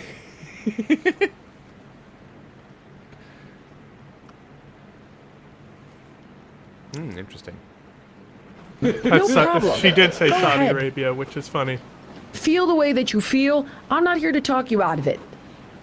This is not about Israel, though. Listen to what they are saying. It is about bringing down the West. It is about ending Western civilization. This is not hyperbole. This is out of their Can you mouths. pause it? I'm This is a- sorry. Because I actually meant to, when we were talking to Ta-Nehisi about all his piece, there really is now this really disgusting shorthand from right-wingers, and it's increasing, and they feel like they can get away with it, where any person of color that is criticizing Israel, they are basically essentially using anti-Semite towards them in a way that, one, yes, distorts anti-Semitism, but is really geared towards anybody that may have experienced colonization, anybody that may have parents that are from a different country, anybody that's black or brown. And they are using that as a substitute to say, these are the people that want Western civilization, aka capitalism, aka our prosperity in the United States relative to the rest of the world, that they are a threat to that. And they're using it as a somewhat racist kind of slur against it's people like that. Western civilization, this is just the updated thing that the Klan was saying against, like, when my ancestors came as German Catholics, and it's like, we can't accept even these people. It's just an empty signifier. It's ridiculous when people clutch pearls at people taking aim at Western civilization. We know what Western civilization means. It means white supremacy. It means continued subjugation of every other person for the interests of the most powerful people in America. It doesn't actually deliver anything for most people because most people have seen their living standards fall in this country. Right. And the idea that somehow freezing the rent or fast and free buses undermines Western civilization. I haven't quite, that's the part I haven't been able to sew together quite yet. Yeah, It's coming. Well, celebrity quack. You've never heard of a butter? It looks like it started in Saudi Arabia. But that's what they mean, though. Also, like by Western civilization, they mean West Coast? giving a leg up to any Saudi marginalized Arabia person in didn't this exist country until via the- social No, I programs understand, as a but threat where to the their country view is of Western where Islam civilization. started. They mean That's white. what she was saying. But Fudge's point is that it was the Arabian Peninsula, not Saudi Arabia. Yes. It actually expanded real fucking fast. It's crazy how quickly it expanded in a year. Covered the entire peninsula within a year. Hit Syria 641. Hits all of Persia in 644. That's fast. 10 years. 20 years and it's conquered Middle East and North Africa. That's fucking crazy. I wonder what it was about Islam that gave it mass appeal, or were they just literally killing people unless they converted? Couldn't tell you. I wonder. Maybe I'll look into the Islamic expansion. Interesting history. Anyway.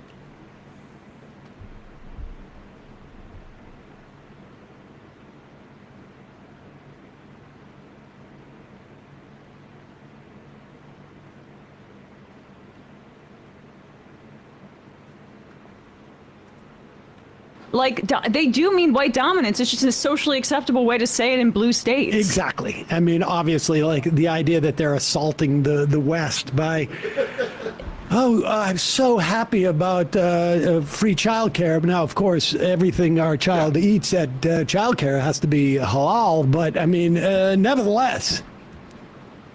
Do we need to watch? I guess let's watch. She's just insane. Yeah. I mean, this Exactly. is just sort of like ridiculous. What they have said, you just saw her say, ending Western imperialism, and one of these women started a group at Mark Twain. Well, wait a said that. second. Wait Mark a second. Twain said that. You We've idiot. just taken a huge jump from us, like tearing down the West to ending Western imperialism. But she also said the imperialism of Islam was bad. So how does she feel about imperialism? Well, that's the question. I wonder if it's like she's pro Western imperialism, or just pro imperialism, or just anything with the West is just good. And so if it's Western, Kanye? has West in it, so Mark Twain, political Islamist. ending Western imperialism, and one of these women started a group at Columbia University that was That's about interesting. ending Western civilization. So whether you like the Jews, Yeah, the group was Columbia University Apartheid Divestment. So I wonder what they meant when they meant Western civilization. Probably the same thing South Africans meant when they mean white civilization. West is just a place because they can't say white anymore. Yes. Can you just go back 5 seconds? Because the Western civilization part is not in quotes. They took a. The quad might have said something. They about may that. have. Yeah. I We mean, have they it in the Ruben and Tim pool. They're all And on guess the what? same- Who And gives a fine. shit? Yeah, right. Like, you guys have a bunch of rapists and pedophiles at the top of your party. Western civilization, like, I mean, what exactly are we celebrating with that anymore besides just like, I genuinely, I don't know. But you know, Sorority girls dancing. Here's the real sort of political problem they have, because clearly, like, we have this same segment from 4 different right-wing talkers. She sounds like Sam Harris. Well, she's been borrowing Sam Harris's stuff, but like this whole idea of like the Democratic establishment is in meltdown. They don't realize that they have fallen into the same trap that the Democrats did with MAGA, which is the whole point for this piece is to scare their viewers into getting out and voting for Republicans. But they're also saying that the establishment Democrats are also against the DSA. And the point is like, exactly. And the point is like, the Democratic establishment, like the DSA people who have won, are in all blue districts. So as political propaganda, which is what this is, it's failing. Yeah. It's like you need to. What's the call to action here, folks? They have a real problem. And of course, understand, like, there's only so much of this scaremongering they can do. They did this with Ilhan Omar, and they sort of have, like, it's a go-to, but it's gotten boring. And the problem is that once these people serve in Congress for a couple of years, and it's quite clear that, like, Sharia has not taken over, it's going to lose even their ability to sort of, like, use it to drum up fear. Hey, folks, don't forget to hit the subscribe button and check out our Let me daily... look something up real quick. Population of Muslims in America. Wow. You're telling me that a 1.3% population of the United States wasn't able to implement Sharia law? No way. Never would have thought this was possible. Like, I don't understand how anybody ever took that argument seriously. 1.3%. A quarter of the gay people. A quarter of the gays. That's how many Muslims there are. And we're supposed to think that Sharia law is going to be implemented by the US state according to Islam. Boy. Americans really are stupid. Europe? And on top of that, they're sleepwalking into a Christian Sharia law, which is very cool. Hope you're very excited to wear long dresses and long sleeves for modesty purposes. You're not allowed to leave the kitchen. Must shit out children. No work. No rights. Conservatives are currently telling you that women don't want the right to vote. And the suffragettes were just a small radical group of revolutionaries who moved the country forward against their will. Okay. That'll work out well. It's incredible to me that they're able to find women with such low confidence that they'll actively argue for men to take their rights. Pretty cool. Europe? What a country.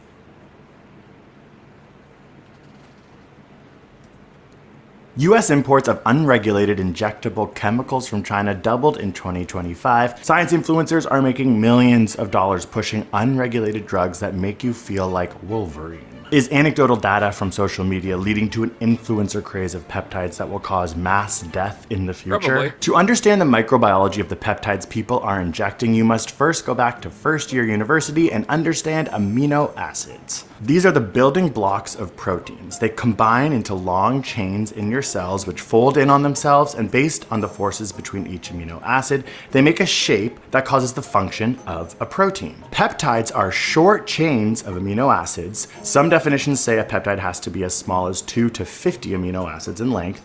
Any more than that and it's considered a protein. Peptides, or microproteins, appear naturally within your body, and the scientific field has become very interested in them recently. This is because peptides have been ignored by science for a long time. They were essentially so small that scientists were like, well, we'll deal with those later. Fair Plus, enough. new understandings of the human genome allowed us to understand these small genes were actually coding for these small proteins. Yes, there is potential for a microprotein peptide revolution that could be coming soon. We now know peptides can bolster the immune system, system, control destruction of faulty RNA molecules, protect bacteria from heat and cold, Wait, really? dictate when plants flower, create the toxic Crazy. punch of venom in some animals, aid in growing cancerous tumors, change heart palpitations, and modify the color of your skin. This is all new science, but there are people who are now injecting you telling me that I can be with black? peptides they've bought online. When someone tells you they are taking peptides, the question is which ones? If there are 20 amino acids in total, then say one peptide is only 10 amino acids in length.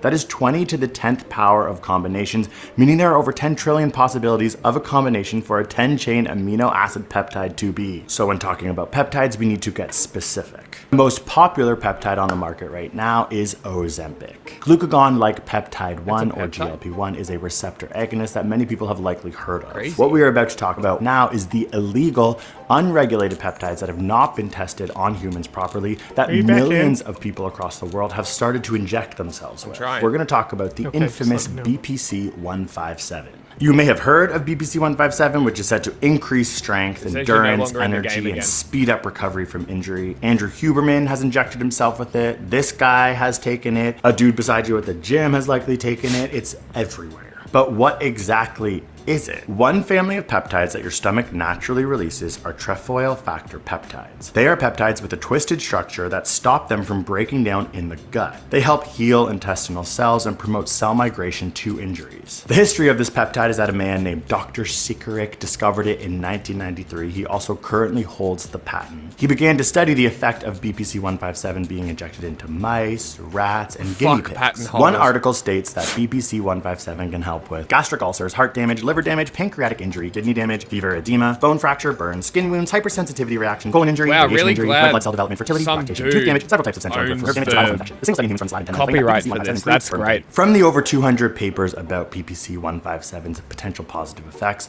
most of them are coming from this one lab by this Dr. Sikoric. In fact, when you use ChatGPT to learn about BPC 157, all roads lead back to this one lab. Skeptics and many people within the medical community are very worried about this being cherry-picked data. Not only that, most of this research is all done in animals. There are not proper, effective, and safe human trials on BPC 157 that exist in the medical community right now. That doesn't mean this might not become an incredible peptide that's used in hospitals, prescribed by doctors in the future for specific things like injuries. But anyone who is taking it now is at extreme risk. This is because the peptide BPC 157 is not properly regulated or tested in humans. A recent article came out where someone bought BPC 157 from a trusted source, tested it, and found out it had lead in it. Not to mention that BPC 157 and other I think my trefoil computer just peptides crashed. contribute to the movement of cancer cells in human bodies. They are a part of the metastasis process of cancer. cannot join Trefoil the game. peptides have also been detected in numerous tumors. BPC 157 has been found to increase free radicals, and since It it is says you're leading not to the in the development game. of new blood vessels, it could in theory lead to cancer. The Many invites peptides don't can even target have a human click growth button. hormone to help your body build muscle, but excess growth hormone also increases the risk of some types of cancer. This is why BPC 157 needs to be properly studied, needs to be properly regulated before any doctor can prescribe it. You also need large cohort studies in humans to understand the dose-response evaluation and understand the clinical significance of these drugs. Right now, there isn't really enough science to even know if BPC 157 isn't just functioning as a placebo. As I do this research and listen to influencer doctors and scientists talk about BPC 157, I sometimes think I'm living in like a dystopian era. Why not wait until you know these drugs are safe and can also receive it safely from a Because regulated results. pharmacy? People are skipping these steps and becoming human guinea pigs for what reason? I'm a little unsure. I think it's like to get back to the gym quicker. Results. I think a lot of this has to do to a newer phenomenon called anecdata, which has proliferated on social media, especially in this era of like health and wellness influencers trying to get people to have distrust in doctors and the medical institutions in order for them to make money. Anecdata has become a true complication of science within the social media age. Online, people say it has boosted energy, healed injuries, curbed pain, helped with sleep, or led to rashes, increased fatigue, created depressed moods, and caused vision problems. These are just random comments. There is no way to know if the BPC 157 injection has actually caused these specific results. Social media has now created a huge swath of anecdotes that make people question scientists, doctors, and the medical institutions at large. Since COVID, there has been a huge backlash to vaccines due to anecdata, and a recent study of 16,000 people found that for the first time ever, more people believe in false statements, unscientific statements, than ever before. The study found that 25% of people believe the false claim that vaccines are used for population control. 25% believe that acetaminophen used during pregnancy caused autism. 28% thought raw milk was healthier than pasteurized milk. 31% thought the risk of childhood vaccinations outweighs the benefits. Dumbasses. 32% believed the false statement that animal protein is healthier than plant-based protein. 32% believed fluoride in water is harmful or unhelpful to health. And a study from last year analyzed 1,000 TikTok and Instagram accounts that were promoting a controversial medical screening test and found there was financial incentives for the people within those videos to be misleading about the product. Taking your health into your own hands means that the influencers get the money and the doctors are ignored. Studies have found that people are taking illegal peptides, unregulated peptides, off of gray markets due to increased body dysmorphia and bigorexia disorders. Since 1990 to 2021, eating disorders have increased in 20 to 24-year-olds. Women still have a higher eating disorder prevalence than men, but overall men are exhibiting faster growth rates. Last year, researchers found that kids who use social media more were far more likely to report feeling dissatisfied with their bodies and have eating disorders compared to kids who didn't. This has led to a growing number of people aged 20 to 24 taking illegal substances or unregulated peptides off of gray markets. Many scientists and doctors think that bigorexia and body dysmorphia could be causing young people to do damaging things to their bodies in the quest to become bigger, stronger, or look better. This leads to the question of why are influencers touting the benefits of peptides online before they've been properly studied? One, people are interested in peptides. You make videos about peptides, people click, the more clicks you get, the more money you make. Two, their whole business model is to make you question doctors and science in general. That's how they sell you AG1 supplements, that's how they sell you at-home body scans, that's how they sell you tech or apps on your phone to monitor your own health. Again, if you're taking health into your own hands, then the influencers make the money, not the doctors. Three, it's a way for people in a world that feels out of control to feel like they have a sense of control, to feel like they have a sense of stability. Your physiology is extremely complicated. Anyone who is telling you that there's a simple fix to your health is someone that you should be skeptical of. And four, I think it's for people to make money and prey on the insecurities that everyone has around their own legacy and death. We've made many videos about the fear of death, but for most people, this is an extreme anxiety. Even billionaires who have become obsessed with longevity and health know they can't buy their way into immortality. And don't let their messed up mind games get to you. So in the end, before injecting yourself with anything, talk to a licensed doctor in person. Do not listen to what you are being told online. When it comes to BBC 157 or any other unregulated peptide, wait until they are properly tested in humans and doctors, medical professionals, and scientists feel like they can properly. How's it going? Oh, bad? So I was looking at the thing. So Tommy Robinson stuff, we can do the active clubs. In Belfast, we didn't cover the active clubs in America we can look at. Yep. There's 60 Minutes thing that we can maybe flip through. I mean, active clubs have crossovers with all sorts of things in the U.S. Yeah. And then we can also look at the Carl Stefanovic guy who platformed Tommy Robinson as a... did you guys also see that this last week that they tried to incite like similar problems in France that they had in Belfast and in... Yeah. But we were talking about it, like how France is like one of the countries where it's like, I think it's a little harder to really get people rallied up, and people will show up and punch the Nazis a lot of times. Yeah, in France. Yeah. Also France in tends to go kind of Dublin, a guy firebombed a mosque. In Dublin? Oh, I didn't see that Yeah, one. it happened like yesterday or the day before. Crazy. I did see that Mitch McConnell was found unconscious. Not dead though? How is he even So still that's alive? good. Not Good. dead. I don't know. He's been in the he's hospital not the dead. last That's few bad. weeks. That's bad news. They keep. Well, they found him unconscious, which means he's one step closer to actually Hey, being well, dead. that is good news. So that's how I'm framing it as good news. He's not conscious, therefore he will not be going back to the Senate. So good news. I'll take it where I can get it. There's not much these days. There was the good news this week with some court rulings. Like they reaffirmed, the Supreme Court reaffirmed birthright citizenship, which is cool. I appreciate that. I thought it went the other way. What do you mean? Because we were just watching Democracy Now! And they were talking about the 14th Amendment. What do you mean? That it was They were like overturned or something. I'm not sure what you mean. I don't know. It was something about I the was birthright not- I was not here citizenship watching it with you. the 14th Amendment. I don't know. I'm sure. Here's the thing: it's not over. The fight is not over. There are other like things that they view as loopholes that they will try to stick their little fingers in and take to the Supreme Court the same way. So they might have been talking about a different aspect of it, because this case against birthright citizenship has been overturned, but they've got like more spaghetti to throw at the wall, if that makes sense. So she might have been talking about a different angle they might come back with, but I'm not sure.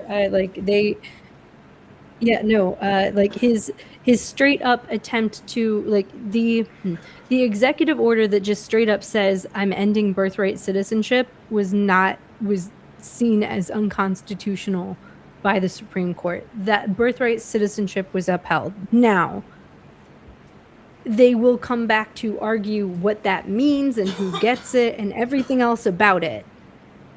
But we still, at this point in time, have birthright citizenship as per the Supreme Court. I will also say it was 6-3, but it was really, it was more 5-4 because fucking Kavanaugh's agreement was bullshit. It was based in federal law and not the Constitution, if that makes sense. But we did get a 6-3 vote on that. I was actually talking to John the other day about how we could even just sit here and read. Sorry, my shit's lagging. What about it? Oh. So if birthright citizenship is cancelled, would they revoke the citizenship of people? That's they say they won't. I don't trust them. But if exactly, that's the goal, is to be able to say you're no longer a United States citizen, and if you don't have another country to go back to, it is denaturalizing people is so fucking rare, and we already have the highest number of denaturalization cases in the last 30 years currently. So the average number of cases between 1990 and a few years ago was 11 cases a year. Out of 300 and something million people, we denaturalize 11 people a year. And it's because we can only do that for very limited reasons after, I think it was in the 70s, there was a court case. It might have been the 80s. I'd have to look it up again. But there was a court case that solidified some of this stuff, and it was actually someone with Israeli citizenship, and this is also what solidified us accepting dual citizenship sometimes. Sometimes. Because before, yes, sometimes. Anyway, it's a whole thing. Where the whole birthright citizenship, they're going to try to attack it from different ways, but we don't usually denaturalize people anyway. So anything that they would want to do with our denaturalization system would definitely be an abuse of it, because those court cases set a couple precedents. You can essentially only be denaturalized if you lied on your application to become a United States citizen, and there is no way to revoke citizenship of someone who's only ever been an American citizen, right?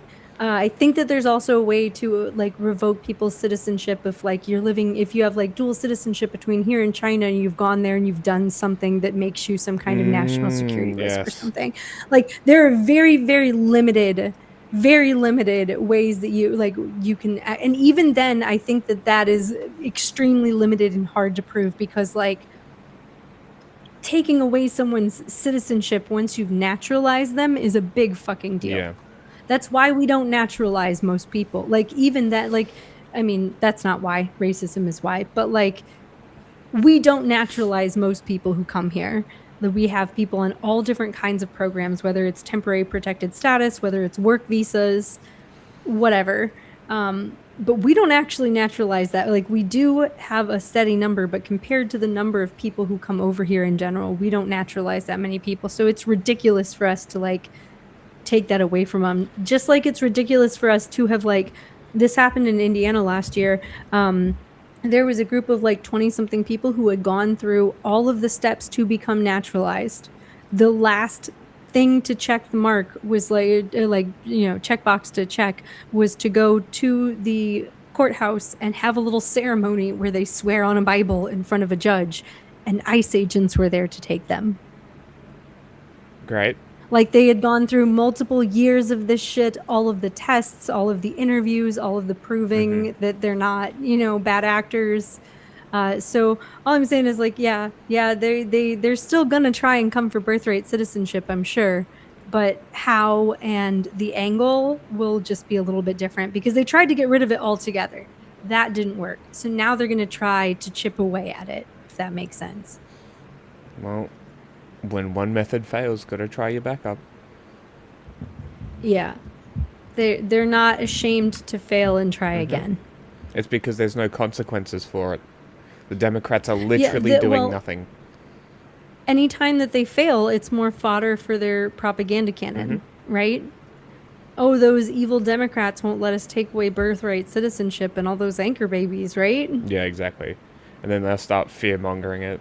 Oh, look at all these. Meanwhile, I have cousins who were born while my family was working, like, for the military. Like, technically they're American citizens, but they were born overseas, so, like, they aren't allowed to be president. Like, okay. Weird. All right.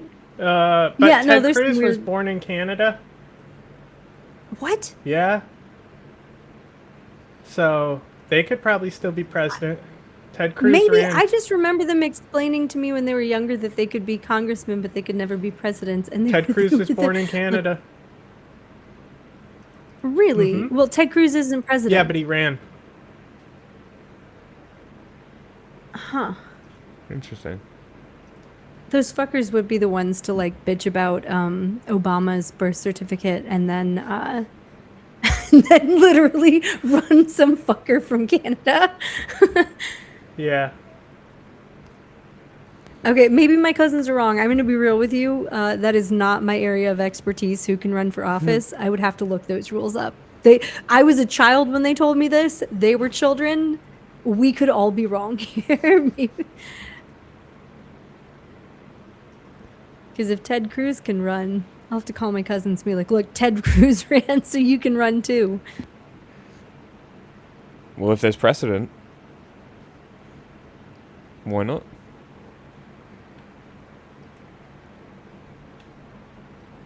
Change their lives. Not for the better. Like, name me one circumstance where running for president right now would make your life better, unless you're, like, in a jail cell. Yeah, that's a good point. And even then.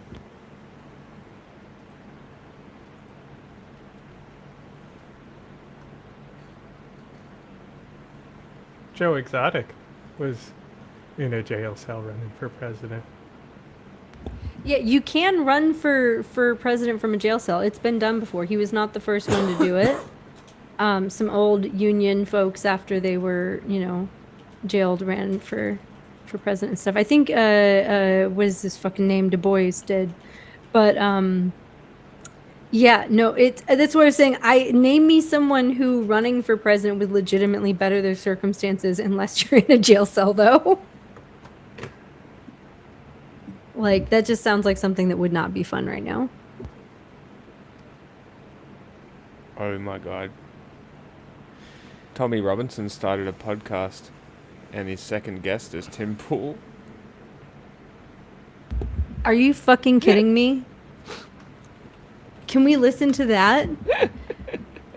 I will also say that Russo was like fucking doing a live stream a few weeks ago, right around the Belfast stuff, like right afterwards, talking about it and Yeah. stuff. And he had over 67,000 people.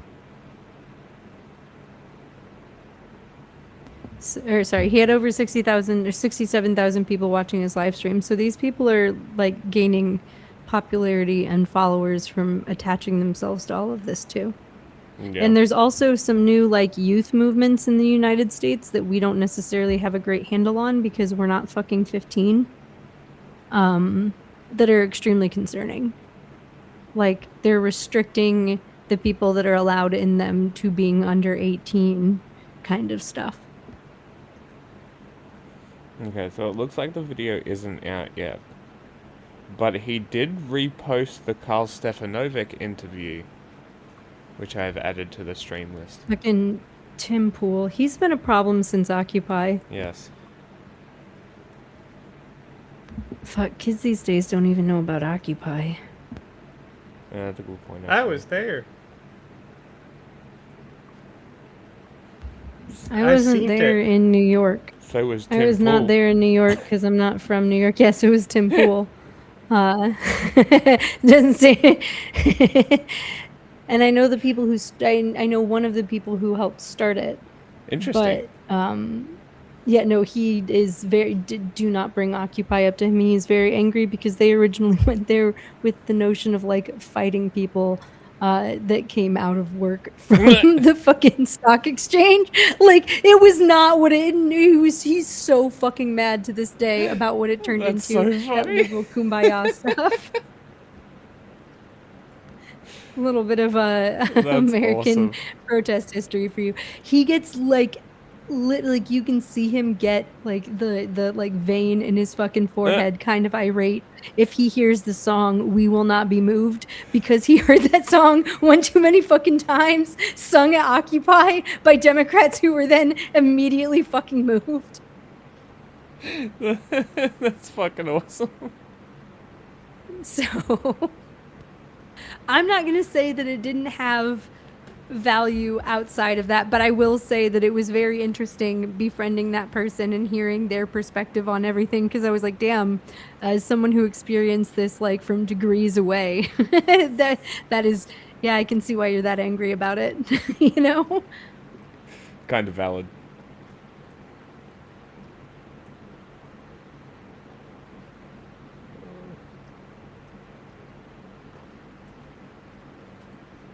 Properly prescribe them to you. Then, also, if something goes wrong, Right, you yes, are you safe can. legally. I It's also did important look to it remember up. that scientists are You not can trying to run hurt you. Huh? You can run for president as long as you're a natural born citizen. Huh. Yep. I have to call my cousins. That's funny. Tell them they were lied to. Somebody lied to you. You mean your mom told you you could be anything you wanted except for the president?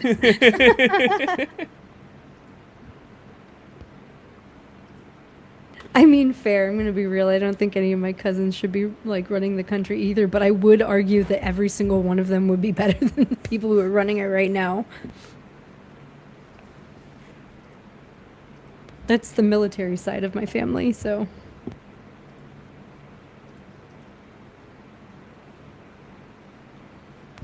Anyway, this guy talk about peptides. I will say I think it's fucking crazy how the people who bitch about selling kids hormones or giving kids hormones are the ones who want to get kids on hormones the most, because that's what peptides are.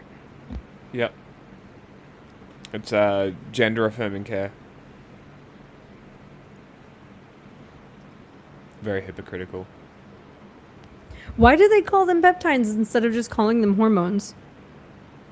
Also, It's easier to sell. I know that it's unlikely that some young man is listening to this, but if some young man is listening to this, if you take testosterone as a teenager, it will fuck your body up and make you infertile. So if you are like legitimately one of these, I gotta spread my seed little white boys, don't take testosterone or that will not help you in your journey.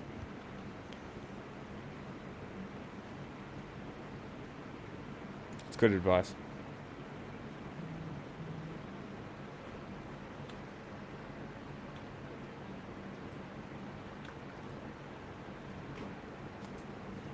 Doctors overwhelmingly are not evil, even though influencers online, in scrubs, working out of private clinics with a vested interest in selling you products may want you to think otherwise. Thank you so much for watching. I'm sure the comments below are spicy. We'll see what happens. Make sure you subscribe for more science videos, and we will see.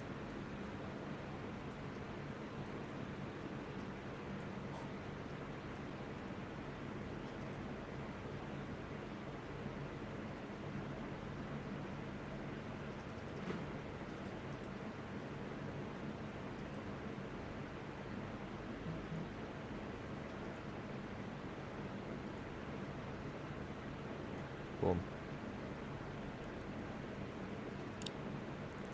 Barbarian hunting. All right.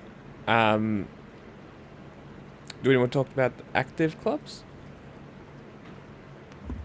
Again, I was not really prepared for that tonight. I have had quite a long week, and I've been preparing to go for a camping trip. Okay. So, Are there any news stories that you want to look at? News Do you ever stories think about why specifically? people become- No, not really. I'm trying to think. A bunch of things have happened this last week. Sorry, every week feels like a month of news, so I'm like really sifting does. through things in my head. I guess one thing that a lot of people missed is Russell Vought.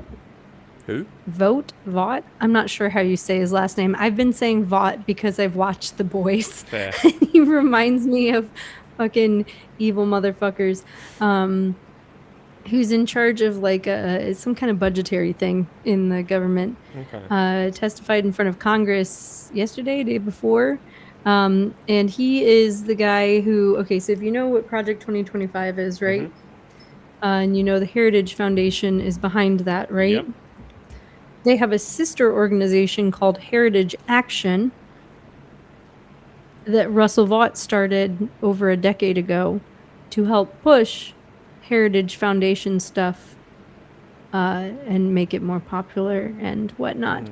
And so, and be like the action arm, the political action arm of the Heritage Foundation. So this guy has been put in charge of our budget and just went a couple days ago before Congress and asked for $90 billion For what? as a what did they fucking call it? Basically, they're like it's like an addition. Like, oh, we didn't ask it for enough in our budget. Can we get an extra $90 billion? Wow. And 67 billion of that was for the Pentagon. So that happened. He went to Congress and was like, "Can we get a supplemental budgetary line item for $90 billion?" That's I guess more that's money a for the fascist thing black that happened hole. this week. That is the That fucking Pentagon. I mean, I listened to Congress question him, and that made me really upset. The other thing that I would cover this week, I guess that was a big deal that made me super fucking angry, would be the Kids Act. I'm sure you can find someone talking about that one, though. I don't think you might be able to find someone talking about Russell Vought asking for $90 billion, but I'm sure that you can find people talking about the Kids Act. So the Kids Act passed the Senate this week.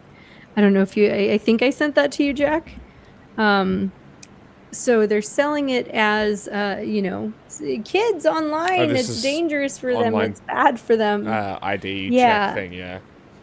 Basically, yeah. And they're saying that this is not a forced ID check, but it essentially is, because if you either knew or should have known that someone was a child on your platform, blah, blah, blah, like reading through it, it essentially means like we're going to have ID checks.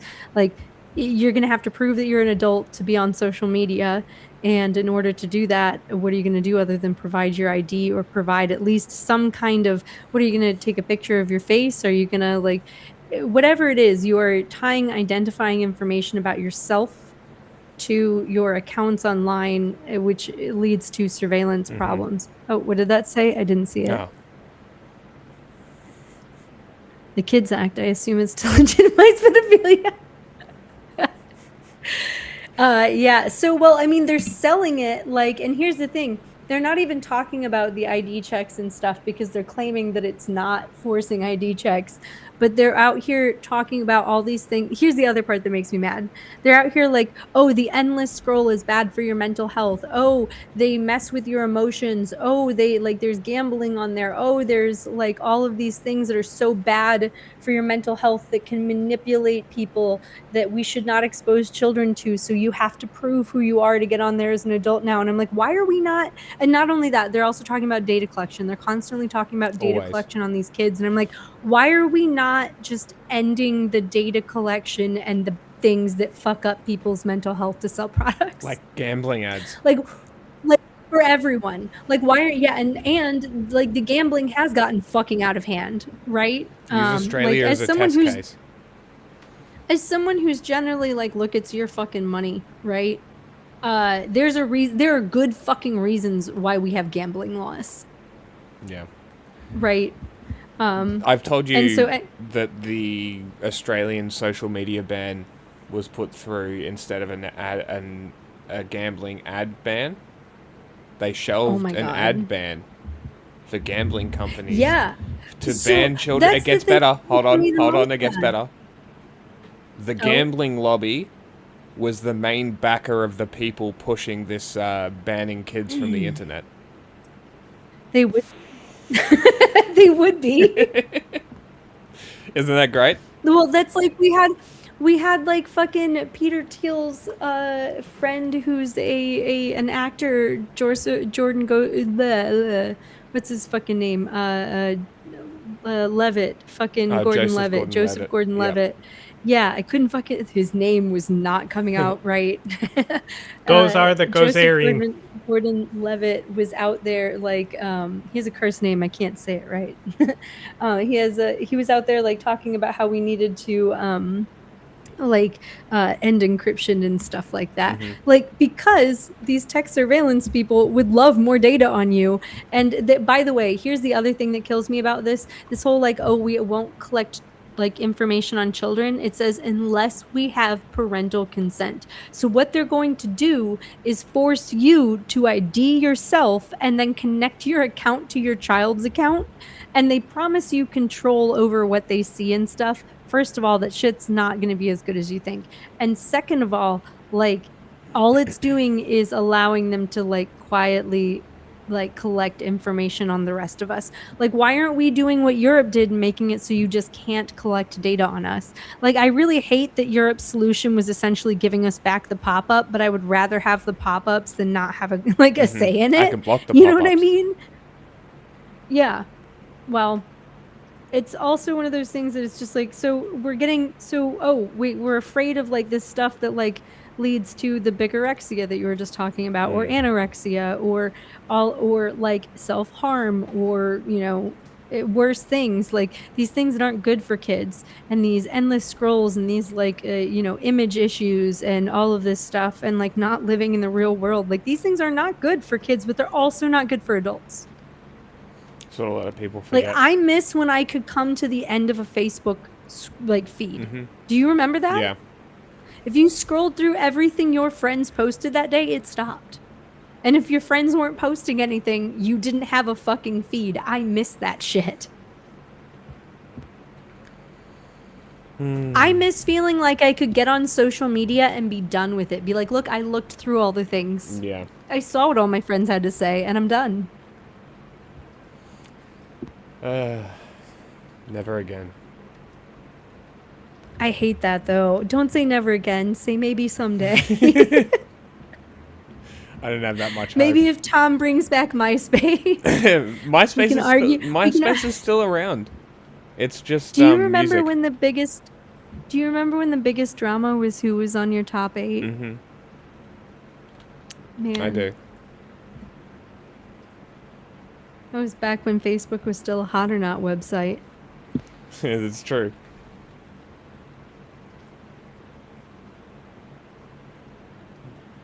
Long time ago.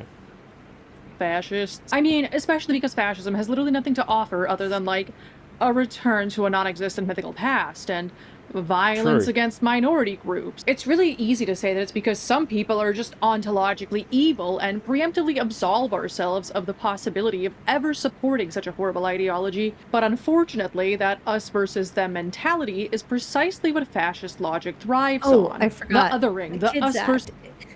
It also includes talk about government like censorship and control over like what's on platforms. Interesting. So yeah, not only do you have to like use an ID to get on there, but what you say will be monitored. Well, Huzzah for the kids, right? Yeah, To great. keep the kids safe. Anything to keep the kids safe, right? that's what they tell you. This wasn't a problem that they fucking started, that the capitalists and the fucking pedophile fucking right-wingers, you know, like, god damn it. Like, they started these problems. It's like this whole thing where, like, say you have this beautiful city and, like, someone's like, we should have someone at the gate to keep foreigners out. And it's like, no, they're just coming here to, like, use the market and maybe stay the night at the inn. It's fine, guys. And, like, their solution to, like, get someone to keep the gate is to attack the city themselves. Like, it feels like that's what they're going with here. Right? They're ruining everything for everyone, and it was them who collected data on us and gave us these endless scrolls and literally paid people to fucking groom kids online. So, It I sure don't know. was. Fuck the Kids Act. I'm not here for it. The House voted on it this last week or the other day, this week, I guess. But the Senate will vote on it on July 13th, and it looks like Mitch McConnell will not be there. So sad for them. But Dang. the bad news is it looks like a lot of Democrats are falling for the, the kids' logic. Right. Fantastic. Good to see the people making laws are the smart ones. Because all it really takes is them having kids of their own and some mom crying in front of them because their kid either offed themselves or someone else because they got groomed online, and they're like, oh my god, this isn't safe. Because it's not safe. I'm not saying that we shouldn't do anything about this. I'm just But this saying ain't it. that this it's there, yeah.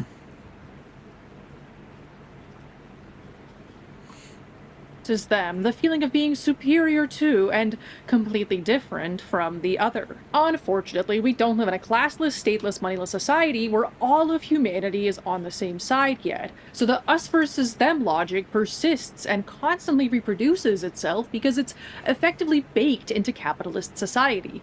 It's the ideological water that we swim in. It's the gravity that pulls us in, and if you don't consciously resist that conditioning, you'll probably reproduce it, which means that all of us who live under capitalism are susceptible to this logic in ways we might not even realize, even people who consider themselves explicitly anti-fascist or anti-capitalist. So in today's video, I'm going to talk about why this logic of us versus them constantly shows up under capitalism and how the far right co-opts that logic along with revolutionary aesthetics to trick the working class into protecting the very elites who are exploiting them. I'll also go over our role as leftists in stopping the reproduction of this logic and building a future where humanity really is on the same side.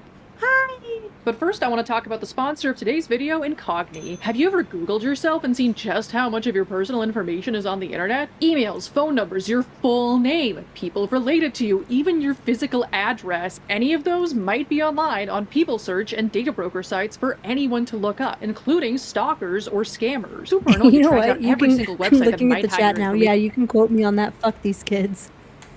Fuck them kids. No, not fuck them kids, but also like this ain't it. This ain't it. These people. Oh, the Dare vibes. Oh my god. You guys watched the Dare thing that someone did a while ago, right? Did you guys watch that? Maybe. Someone did this deep dive on Dare where it About turns how out it's that just they to were get making cops to snitch on kids, and it has to do with the No. LA surveillance state. Yeah. Well, it has to do with the surveillance state, but they were also caught up in selling drugs themselves. Some of the people behind it. And not only that, the worst part is they had research the whole time That it didn't showing work. that Dare made kids more likely Yeah. to do well, drugs. that's the thing is that it was just for, what's his name? The fucking cop in LA. I even remember my officer, Officer O'Bannon. She was it was a woman cop, it was a lady cop, and she had that one genetic condition where you have like a white stripe in your hair. Oh, interesting. Right? Kind of like what's her name from the X-Men, which is why I Rogue. thought as a child, yeah, I thought that she was like Rogue. And here's the thing, she had a daughter that she brought in with her who was even younger than us that also had a white stripe in her hair. And I thought that they were like a family of superheroes. She had a case of drugs and a white stripe in her hair. I thought she was cool. That's hilarious. Yeah, this is how they get you. I did in fact try drugs.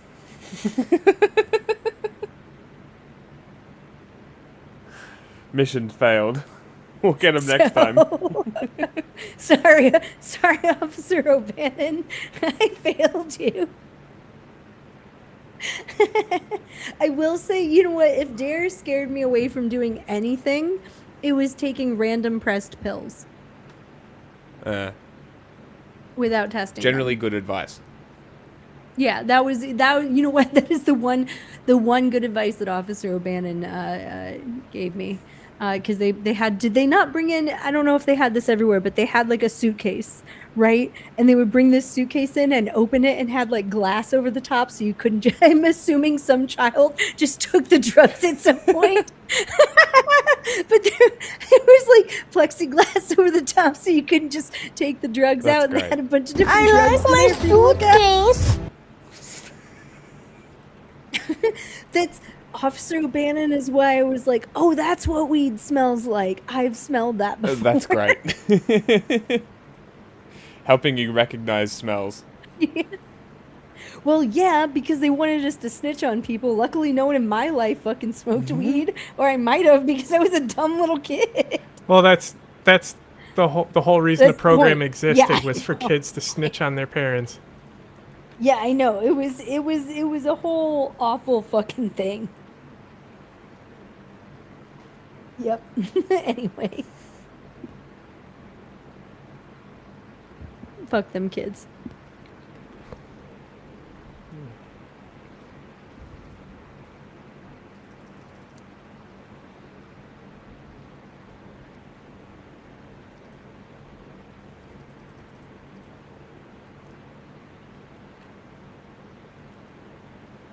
So yeah, I don't know if you guys want to find something to listen to on the Save Act where someone talks about it more eloquently than me saying "fuck them kids."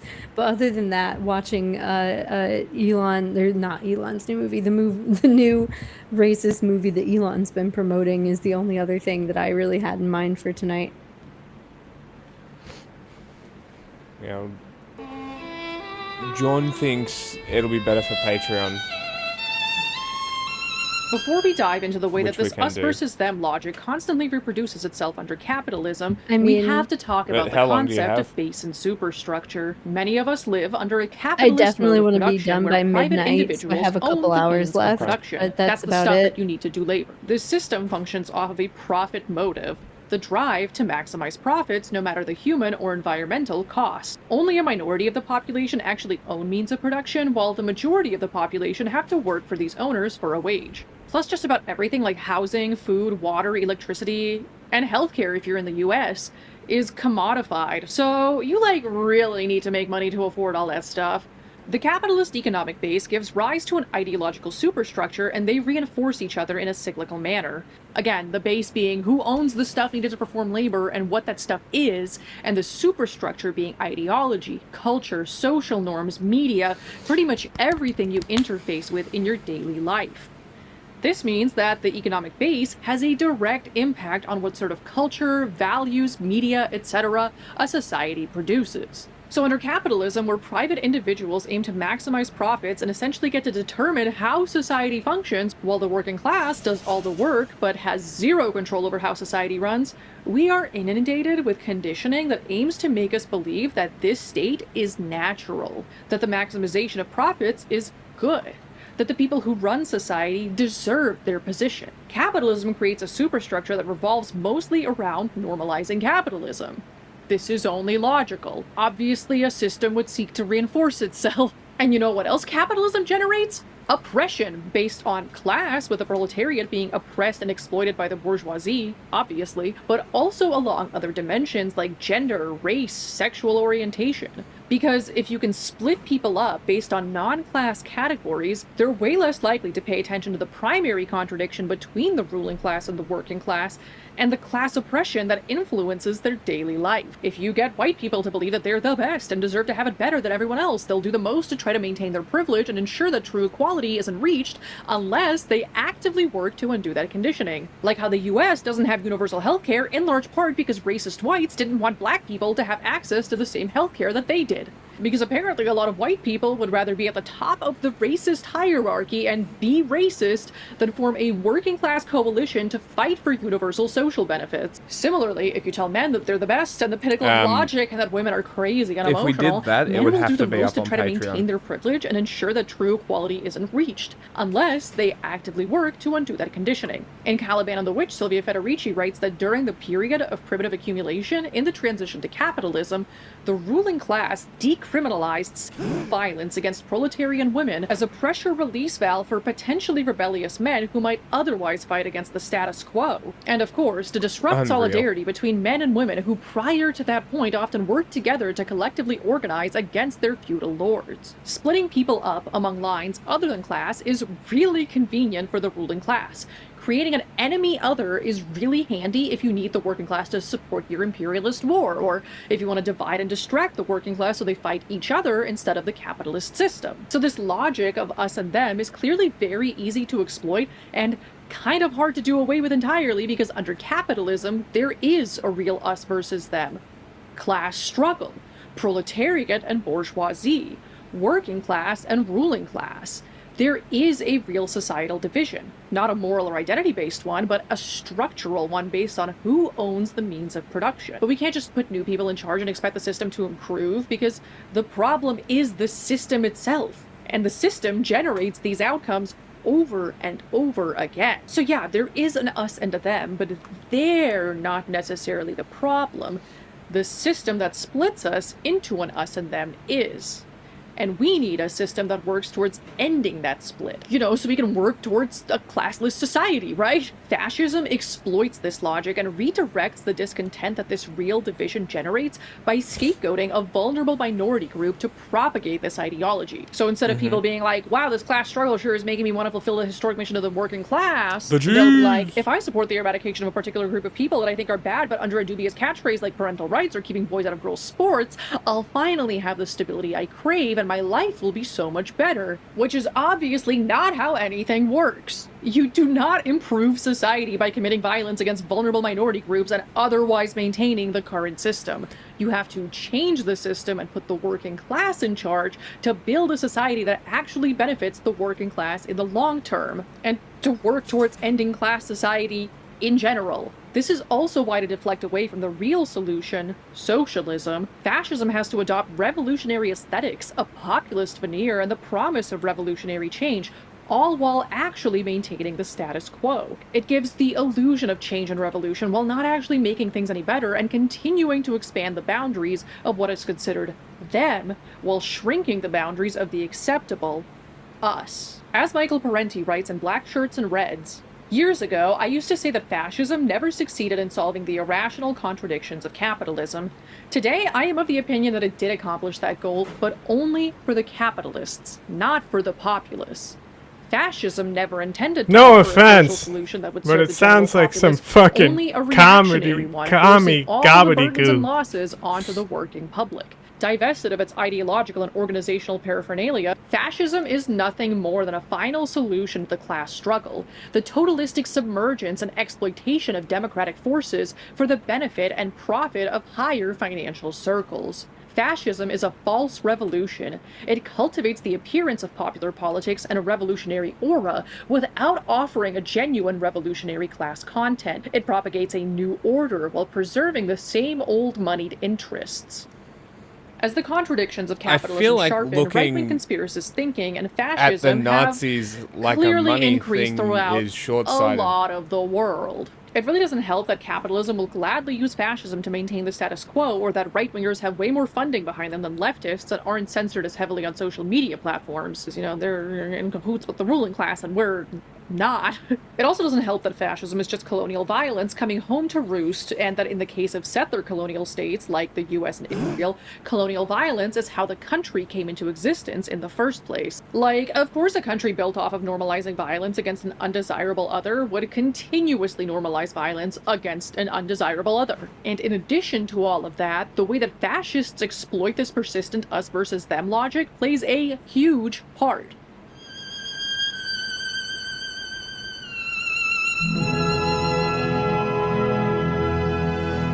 I would guess that just about most working class people intuitively know that they have disproportionately too little power in society compared to some group of people that's actually running things behind the scenes, because that's pretty much true.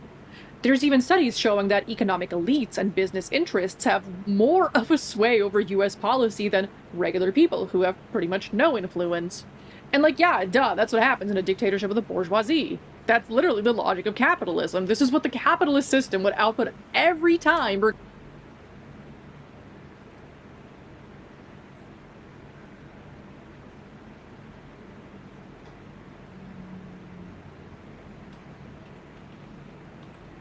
Can't stand that commie gobbledygook.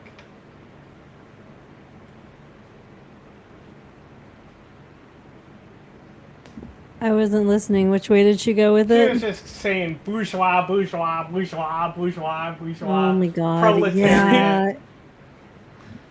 Yeah. You can say the rich and the working class. You know that, right? You noticed it too. Maximum pretension.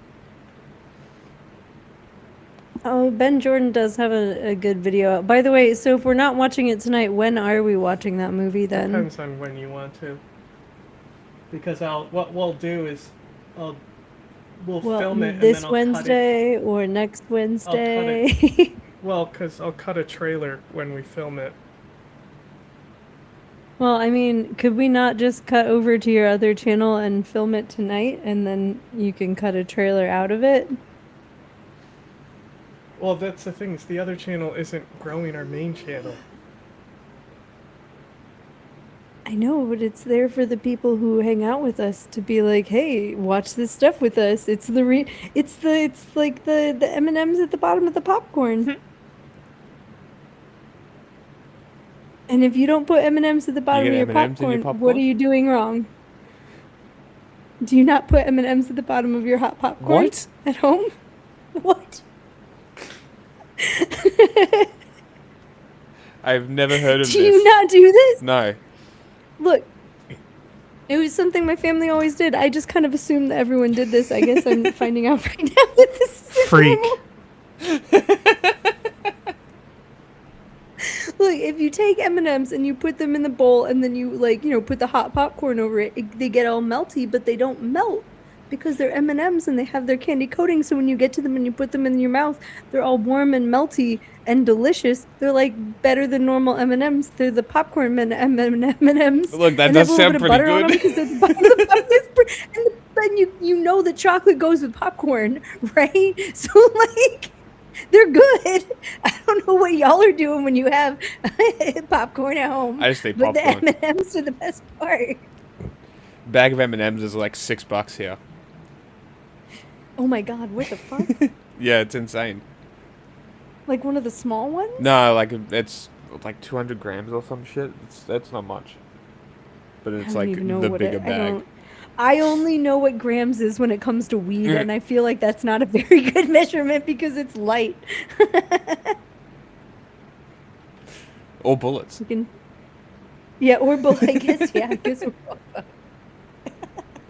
Who says Americans don't use the metric system? I can tell you about what write about what 55 grams of lead looks like.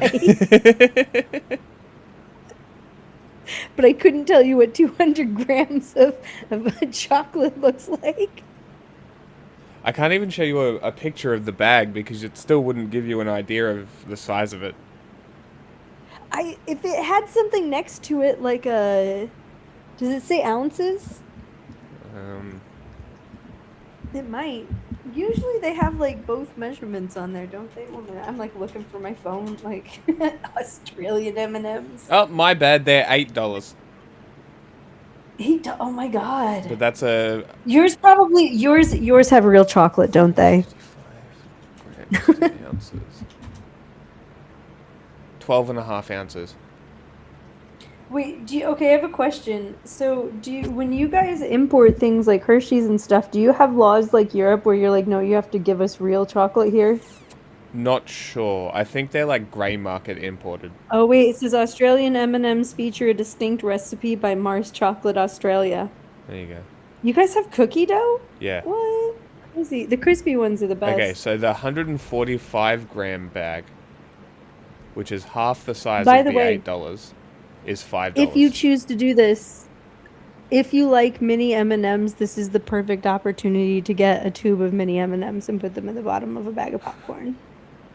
I'm just saying.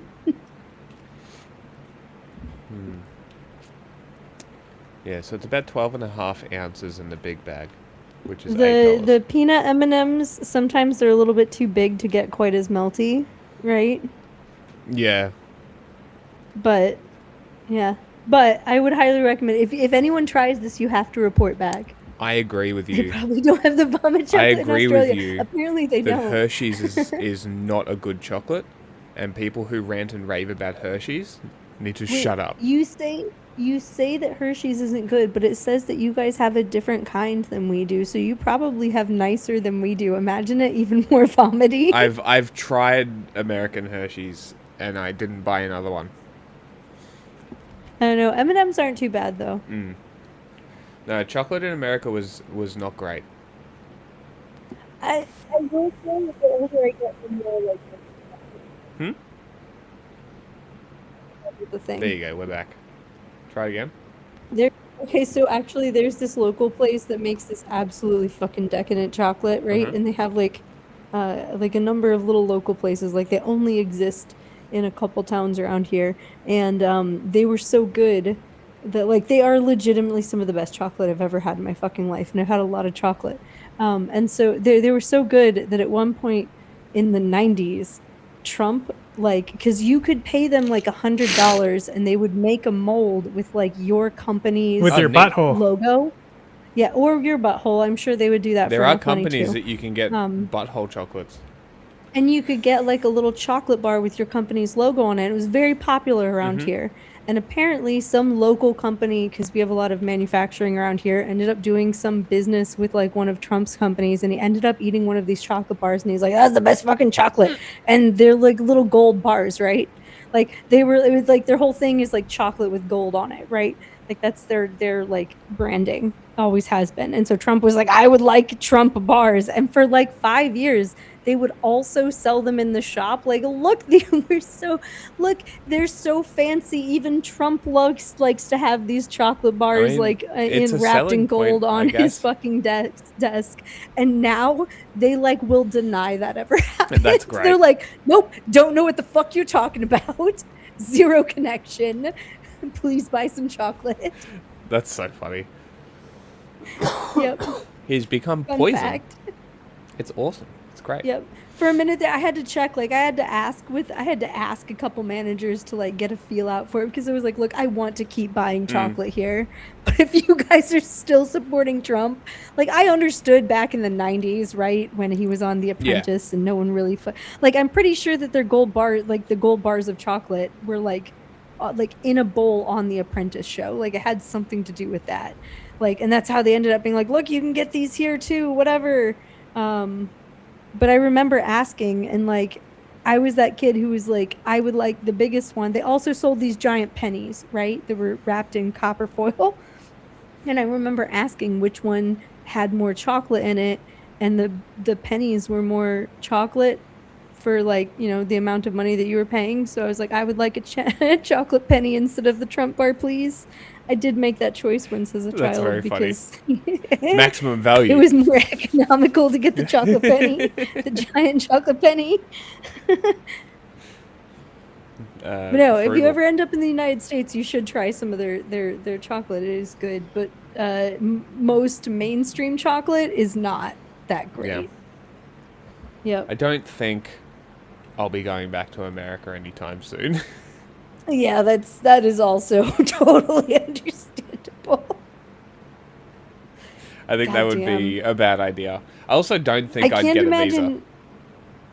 I like. I don't know. I can't imagine all of the people who came here for the World Cup just not really like thinking about it twice. Like that's wild to me. But I mean, I guess people love their soccer teams. Yeah, I think it's more the soccer than it is the politics. No, it's definitely like that's what I meant though. Like, I don't know if you held it in a country that, I don't know. I mean, when somebody I saw talking about it, I was like, it's giving me Olympics in Germany in 1935 vibes. Yeah. Yeah. Oh man, we didn't even do that good. Oh, by the way, speaking of countries, sorry, this made me think. I was like, what other countries could they hold it in that people might actually do, like, you know, get mad about? Israel. Speaking of other countries, people might get mad about Russia. Maybe. Apparently, they're having some kind of a collapse of their food supply system. What's up with that? Someone said Ukraine something about it is in a chat, and I haven't looked it up. bending them the fuck over. Oh, is yeah? what reports What's are saying. going on? Yeah, they're just sending flamingos like crazy and just hitting infrastructure, oil refineries, Flamingos? the cruise missiles domestically produced. Oh, okay. Very Oh, cool. Good for them. They're big, Oh, fat, so they're just low firing flying. because did we stop funding them? So they're just firing directly into Russia now? No, they got the green light to do so. Oh, from who? America. And Europe, I think. Right. It was more Europe, I I didn't think. realize. I Um, didn't realize that we gave them the green light. Yeah, I did America see said all Europe American was- weapons are free to use, essentially. I did see that Europe was saying things like they're planning on attacking a NATO ally by I've 2029. been seeing that as well. It could just be So I'm sure military that Europe propaganda. wants to fuck them up so bad that they don't want to go to war with another country. Maybe. But it could also just as easily be military propaganda to justify rearming. Did you see the Russian people who climbed the building in New York? Oh, they were today? Russian that climbed the Empire State? Interesting. Yeah. Crazy. Which means that like people are either like people are saying some things about this woman because it's like, yeah, she's like dropping this banner about like power and peace here in the US, but she didn't do shit like that. Like her whole Instagram following and shit is based on her climbing shit she's not supposed to and climbing up really high, right? Okay. That's their whole thing. And so like she like has been known to drop banners and say things from time to time, I guess. But she never said anything about Russia or the war in Ukraine. So people are saying that it's wild of her to come here and drop a banner like that when she doesn't have the balls to do it in her own country.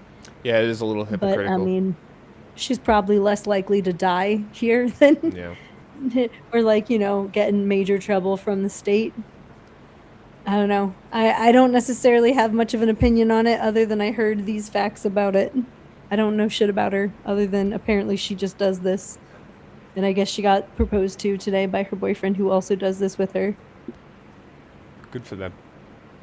It was one hell of a proposal. I will say that. Like, Unforgettable. yeah, right? Did it at the top? Yeah, look it up. There's pictures of it. There's all kinds of news coverage from it. Are you taking artifacts from my territory? Huh? No, I'm walking through it. He said the colonizer right before they took artifacts from someone's territory. It's funny because I'm the British.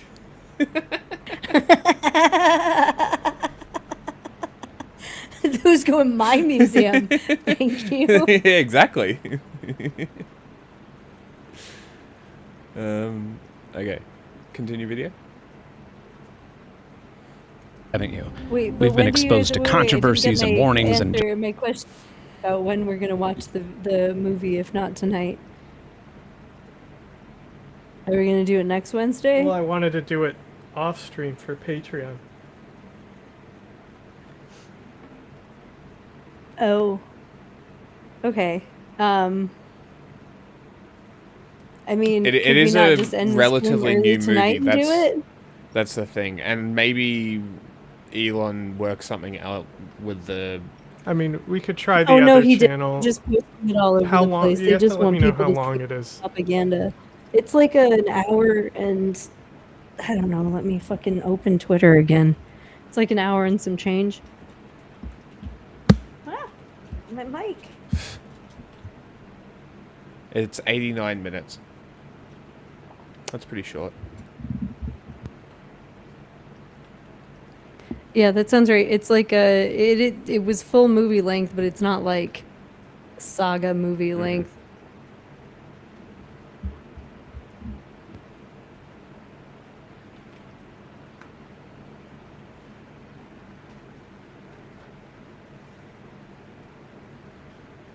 I'm gonna be real with you. I literally got 15 minutes in and I turned it off. I tried to hate watch it the other day. And there's a scene, I won't give spoilers, but there's a scene that's so dumb, so early on that and like knowing where it was gonna go in the next hour from there, because we know that he ends up like, you know, calling Islam evil and murdering immigrants. Like that's what this is about, right? But like where it starts and like it's just so fucking stupid that I had to turn it off. And I was like, the only way that I'm ever gonna watch this, like laughing at it with people. I highly suggest we take our audience with us. They can just go watch it for free on Twitter if they want anyway. You know, it's funny. We should watch it through the Twitter link. We should. Like that way it's like a like, look at that. We can even watch it through the one that Elon shared. I think it has over like 7 million views or whatever already. I looked the other day. It probably has more. It's the most retention Twitter's ever had. Well, it also, there's a bunch of people reposting it too.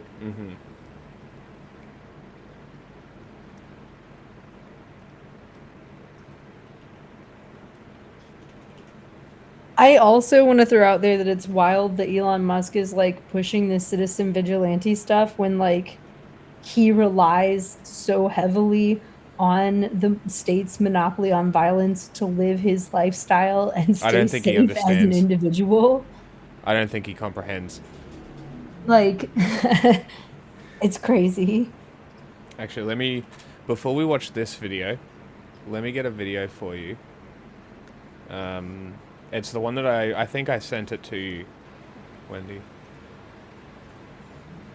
The one about the Peter Thiel's plan. Wait, which I think one? it was More Perfect Union. Oh yeah, I watched that earlier this week. That was a pretty good one. So, because that goes into his whole thing with dialogue and the leak that was a few weeks ago. I think I mentioned that to you guys, but I don't think that we pulled it up here because it wasn't a video. It was at the time there weren't even like news articles about it. There are some now, but like Wired and whatnot did not release the names like that one woman on Blue Sky did. But they got all the names to Peter Thiel's like 2026 conference. Yes, I saw that. Okay. So it should be in the playlist.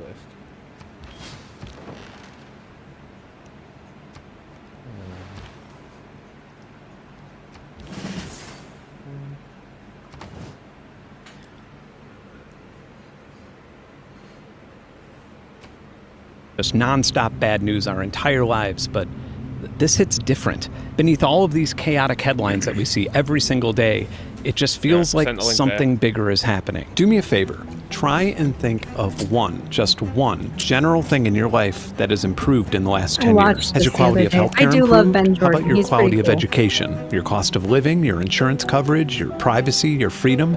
Do you have more time to do what you want to do today than you did in 2016? On this day, 1 decade ago, the Dow Jones closed at around 18,000 points. Since then, it has skyrocketed, closing today at 51,000 points. So congratulations, unless of course your quality of life is not 2.83 times better. In that case, I made a video for you to watch. Pause there real quick.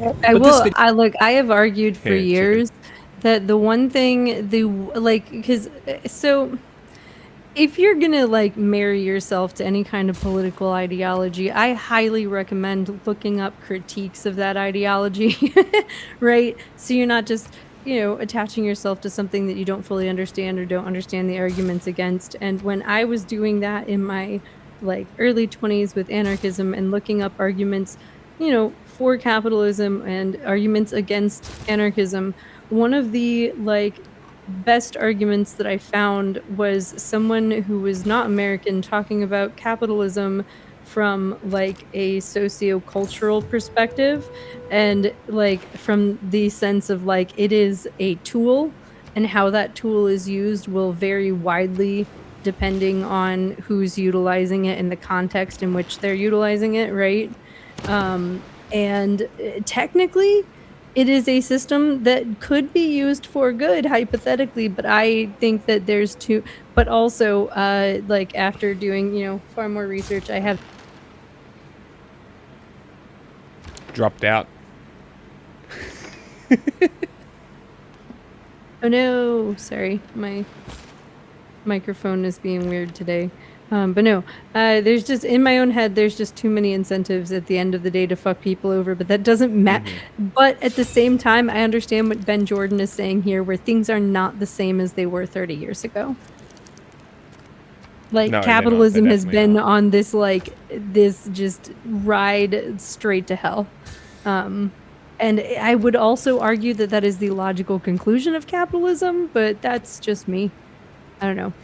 I do think that this is a decent video, though. I think that he misses some interesting history that is relevant when he talks about, he's about to talk about the 1930s, right around the time of the New Deal, and I still feel like everyone misses what was happening with the right wing at the time, which was absolutely fascinating. They were giving up on capitalism, and what he does mention, the CPUSA, and the farmers movements, the capitalist, rural capitalist, I own my own company kind of people were giving up on capitalism and working with the commies and organizing and stopping markets, and that never gets talked about. And so I always like to bring that up, because that and the rural right wing willing to fight the police in small towns is what made them finally sign the New Deal.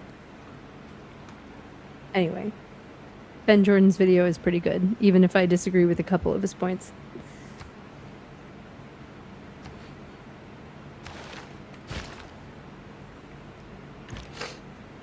Videos and about evil CEOs or how capitalism and wealth inequality are out of control, you probably already knew those things. This is a theory, maybe a conspiracy theory, but a theory nonetheless that I've been sharing and discussing and refining for years. For you, it's merely some lenses that you can try on when reading your newsfeed. It's an introduction to what comes after capitalism, something I can only call leveragism. All my life I was looking for a sign.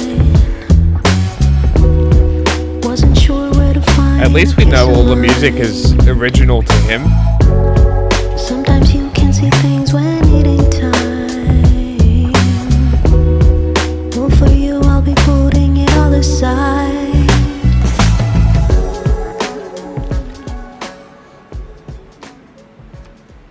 Capitalism on paper is dependent on economic and technological growth. On paper, the idea is that everybody gets a slice of the pie, and if we make a really, really, really big pie that keeps growing, then everybody can get fat. And not only is that example kind of a literal one when we look at the American obesity epidemic, but capitalism also led to agricultural innovation and global supply chains and wealth creation in developing countries that played a huge part in decreasing global hunger. It's worth recognizing that in 1970, 1/3 of the people on this planet were starving, and now that number is down to about 8.2%.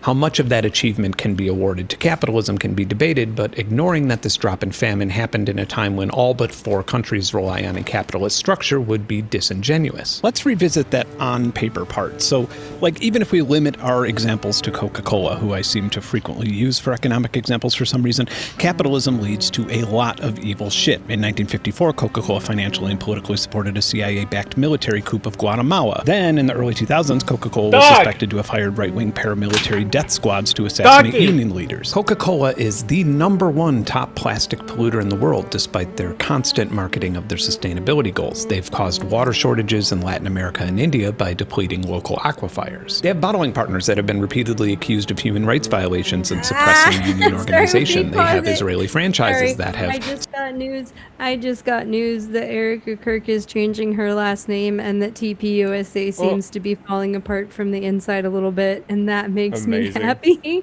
Oh, Changing man. her last name, that's hilarious. I got all of this information because apparently the Make Heaven More Crowded tour is making a swing near here real soon. Amazing.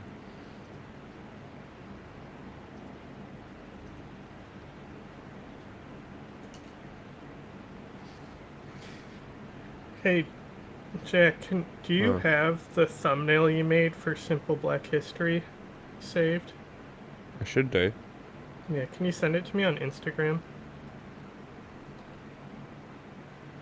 I think that it's funny that she's still trying to like make money off of her dead husband's, memory. Yeah. But at the same time, she's changing her fucking last name. How long do we find out she's been dating this whole time secretly? Well, Charlie was It's gay, inevitable, so. right? You know what? I'm starting to wonder if what's her name? Oh, I can't remember JD Vance's wife's name. Usha. Usha, there we go. Starting to wonder if she's a beard of some kind. A what? Look, Peter Thiel has this whole thing where, so there was this other thing that came out recently that I guess, again, these are not videos. I would have to read articles on screen. But there was this investigative report where this reporter talked to like 50-something people. 30-something of them were gay men out in, I think it was the San Francisco area. I think that's where Peter Thiel is. I can't remember. Anyway, Peter Thiel is gay, right? Same like with Sam Altman. And so it was... But he raped his sister. Well, Sam Altman did, not Peter Thiel. Yeah, that's what I mean. But so they are two different horrible people. I have we're not the same person in my head playing now, but anyway, Peter Thiel had this whole thing where they interviewed 31 gay men out there out of that 50-something people who were like, yeah, we've been invited to these events and things where they have this like essentially gay cabal community in the tech world where like they have a bunch of like executives and high managers who are gay, and then they will like invite young gay men, and like none of them would go on the record with their names about it. And because they were afraid of the backlash, a couple of them said that they were literally afraid of ending up dead if they talked about this. And a couple of them talked about how they were like passed over for like promotions when they turned like, older men's advances down at these parties and things. And how a lot of times it does turn into a bit of a like creepy, like power play humiliation ritual thing. And there was that one situation where one of Peter Thiel's ex-boyfriends, because he's married with children, but he had a boyfriend that described himself as being like a kept like man, right, for Peter Thiel, killed himself. So like there was this whole expose about this like cabal is not the word that they used, and that's my word, right? And I use that jokingly, but like because it's not like a hard like, oh, we sit around and make decisions, but it's another one of those like oh, all of the powerful people do meet together at these like gay sex parties and have orgies, and if you're not part of that, it's really hard to advance. Like they explicitly would leave out lesbians, one of them mentioned that there were a couple trans people, but they were very, very rare, and didn't really tend to stick around very long. So it was predominantly cisgendered, white, straight men in the tech community that were gay doing this. And it just reminds me of this gay Nazi group that I was looking into recently. I think I sent you some of their stuff, the National Socialist League. And then there was another group recently that I was looking through archives that the Atomwaffen division keeps, like someone who used to be Atomwaffen that's now with a new group helps keep these archives online, and they have these one archives of this guy who used to draw like racist cartoons. And I find it interesting because if you read back enough into his history with some of the interviews that he's given, he's like, yeah, I didn't really know who to contact, but there were these gay Nazis who were giving out literature, and there was a pen pal program in the back of their NSL literature that they handed out. So I started writing other Nazis, and that's how I became friends with them and started drawing comics. So all I'm saying is gay Nazis have been around for a while, and that organization lasted from 1974 to 1984 and boasted hundreds of men from around the country. So that's white gay Nazis is not something that is unheard of, and being like racist about who you'll sleep with. Like, you also have to consider that there are a lot of sections, especially in history, but they still exist, of the gay community, not the queer community, but specifically men who have sex with men, that get misogynistic.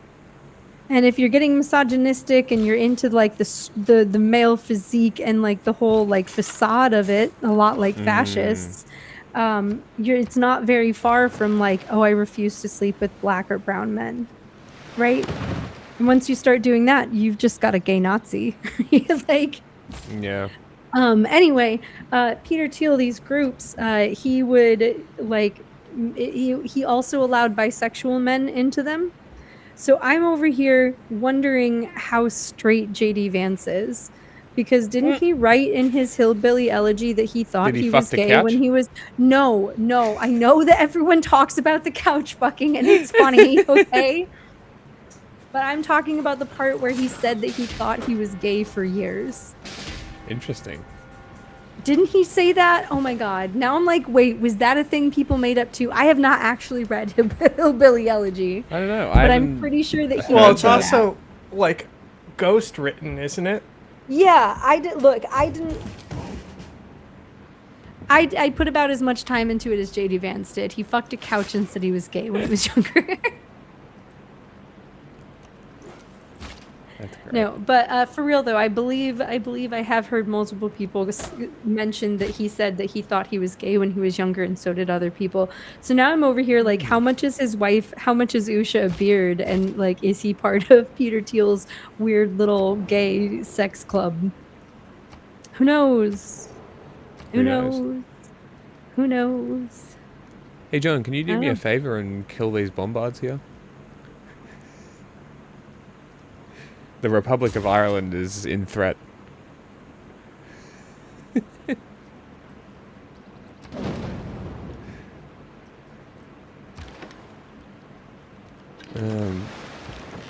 But yeah, I haven't heard if you know what? JD Vance is gay or not. Did you see chat? It says, I think Vance is straight and strategically added that he was gay to appeal to all the closeted homosexuals. You know what? It's possible. I don't know. It's a good He's plan. got that weird eyelash thing going on that makes him look like he's wearing more eyeliner than he is. It is very strange. He's a very strange man.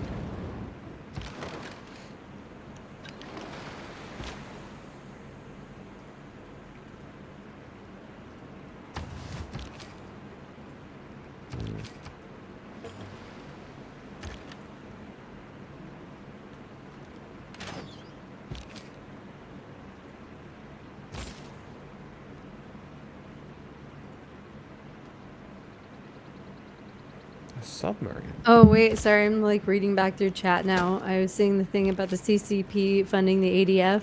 Okay, so that reminds me of like this fucking, like with the US aid ending and everyone talking about how like, you know, tons of people are gonna die as a result, mainly children starving, by the way. We're dying without vaccines or medicine. So I was seeing this really awful, like, you know, coming from that same online quote unquote left, but not actually left sphere, they hear a bunch of dumb tanky type shit come out of. And people were saying stuff like, oh, it's fine that people are dying, that because we're ending US aid and people are dying, and that there's consequences of that, because at the end of the day, it is weakening America's soft power, and that's good. And I was like, what kind of a retarded argument is that? Like, tankies. When they say over 500,000 people have died already, your response is like, well, at least our soft power has gone down. Fucking ghouls. Like, get away from me. You're not a leftist. Go away. Hang out with the... Like, go where you belong. I'm with the Nazis. How about that? Like, imagine being such an armchair person, so detached from the reality of starving, that when you hear over 500,000 people have died already as a result of this, they think the number was like 600,000 was the estimate. Mm-hmm. That your response is like, it's fine, we lost soft power. Like, what are you going to use other than hard power if you don't have soft power, guys? It's mind-boggling, isn't it? Like, the isolationism is fucking insane. What, are we supposed to just sit over here by ourselves and, like, jack it in the corner? I think so. I Sounds like a mean, plan we to already me. do that, but, like, you know what I mean?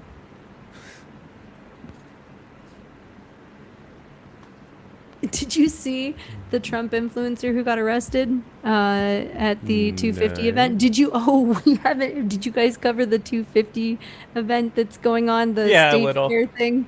A Oh little. man. Okay. One of the influencers, one of the like MAGA influencers, dressed as Uncle Sam from head to toe in a ridiculous getup, was caught masturbating Oh my god.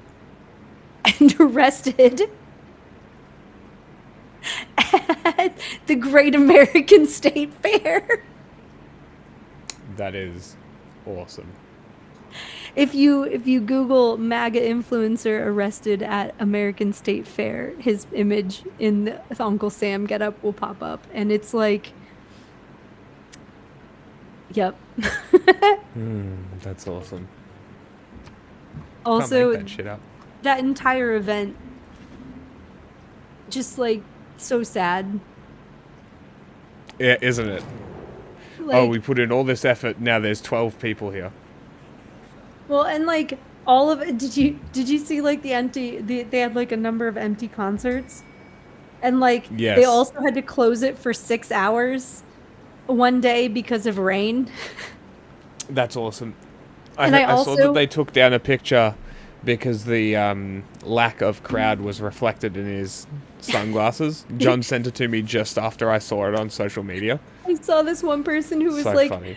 it's really hot out here, so I walked to the end of these booths and I saw this like stylized ice cream cone flag outside this booth. So I walked in and was like, hey, you guys have ice cream cones? And the lady in there was very hot and very angry and was like, no, why do people keep saying that? We don't have ice cream here. And apparently they just put food banners randomly where there was not food. That's awesome. I What a also disaster. I also watched this like Republican, I think he was from Washington, this Republican like saying like, oh look, there's no one outside of our booth, no one wants to go in here, but look over there, that booth over there, Texas's booth is got a line outside of it or whatever. I don't remember what the other one was. I don't actually think it was Texas, but then I like scrolled a couple videos and I found someone saying like, this booth is so fucking awful, like literally the booth he was talking about. He's like, this booth is awful, but like I don't want to leave because it's the only one with air conditioning that I've seen in this row so far. So like he's out there like making this propaganda about how people prefer these other states, but they're just the states who put air conditioning in their booths. Oh shit. 1 second. How does he Source fuck their it up resources so- from so occupied hard? Palestinian territories, which is considered illegal under international law. Oh, 1 second. I Is think my the friend might be existence here. of capitalism the problem here? Most progressive people would answer that question with a resounding yes. I think it's debatable. I would argue that most of these things that Koch did violate the rules written by capitalist governments, and the problem is greed, which is a byproduct of jealousy. Since capitalism is frequently associated with hoarding more resources than your neighbors, we tend to associate capitalism with being a douchebag, and that's totally fair. So much so that we even get popular memes and fake Karl Marx quotes like, "There is no ethical consumption under capitalism," which is a completely sane and reasonable thing to shout at lemonade stands and farmers markets. The reason I'm discussing this to begin with is to highlight what American capitalism means on paper, and how apparently nobody has seen that paper in decades. One thing that I regret not covering enough in my last video was what happened between the Great Depression and the 2000s. Let's go back to 1933, and I think we need a whole tone scale for this. Hey, I'm in 1933. Shit sucks. Nobody has any money. I've been eating shit like dandelions and potato soup and a bunch of poorly thought out ways to eat hot dogs. All this happened because a bunch of people got really greedy and borrowed more money than they could ever pay back and invested it in wheat. What is the deal with that? Franklin D. Roosevelt's administration was both aware of capitalism's potential to increase the American quality of life, but also its potential to cannibalize itself. And it is truly remarkable to me that nearly 100 years ago, they saw the exact same mechanism that's playing out today. And this was at a time when some of your baseball-watching and apple pie-eating Americans were still on the fence about communism, and they had solid representation via the CPUSA. A lot of American citizens believed that the Soviet Union was a rising egalitarian society that was immune to the Western economic crisis that they were experiencing. The New Deal took this into serious consideration and ultimately wasn't about social services or directly addressing wealth inequality like the Soviet Union, but instead about sticking to the whole freedom thing and redefining capitalism in a way that would allow Americans to organically solve these problems using their own capitalist motivations. All of this kicked off with the Glass-Steagall Act of 1933. No longer would a commercial bank that provided consumer and business loans be allowed to deal with, underwrite, or invest in private securities, and investment banks would no longer be able to take consumer deposits. So to give you an example, JP Morgan was forced to start a separate business for all the risky stuff, and that eventually became Morgan Stanley.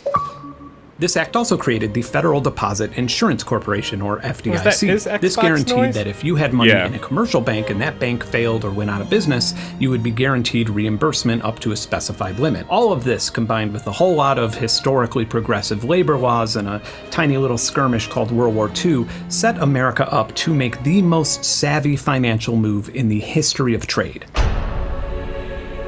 You know those crazy conspiracy stories where the elite Illuminati members will meet up somewhere in the woods and decide how they'll control the world?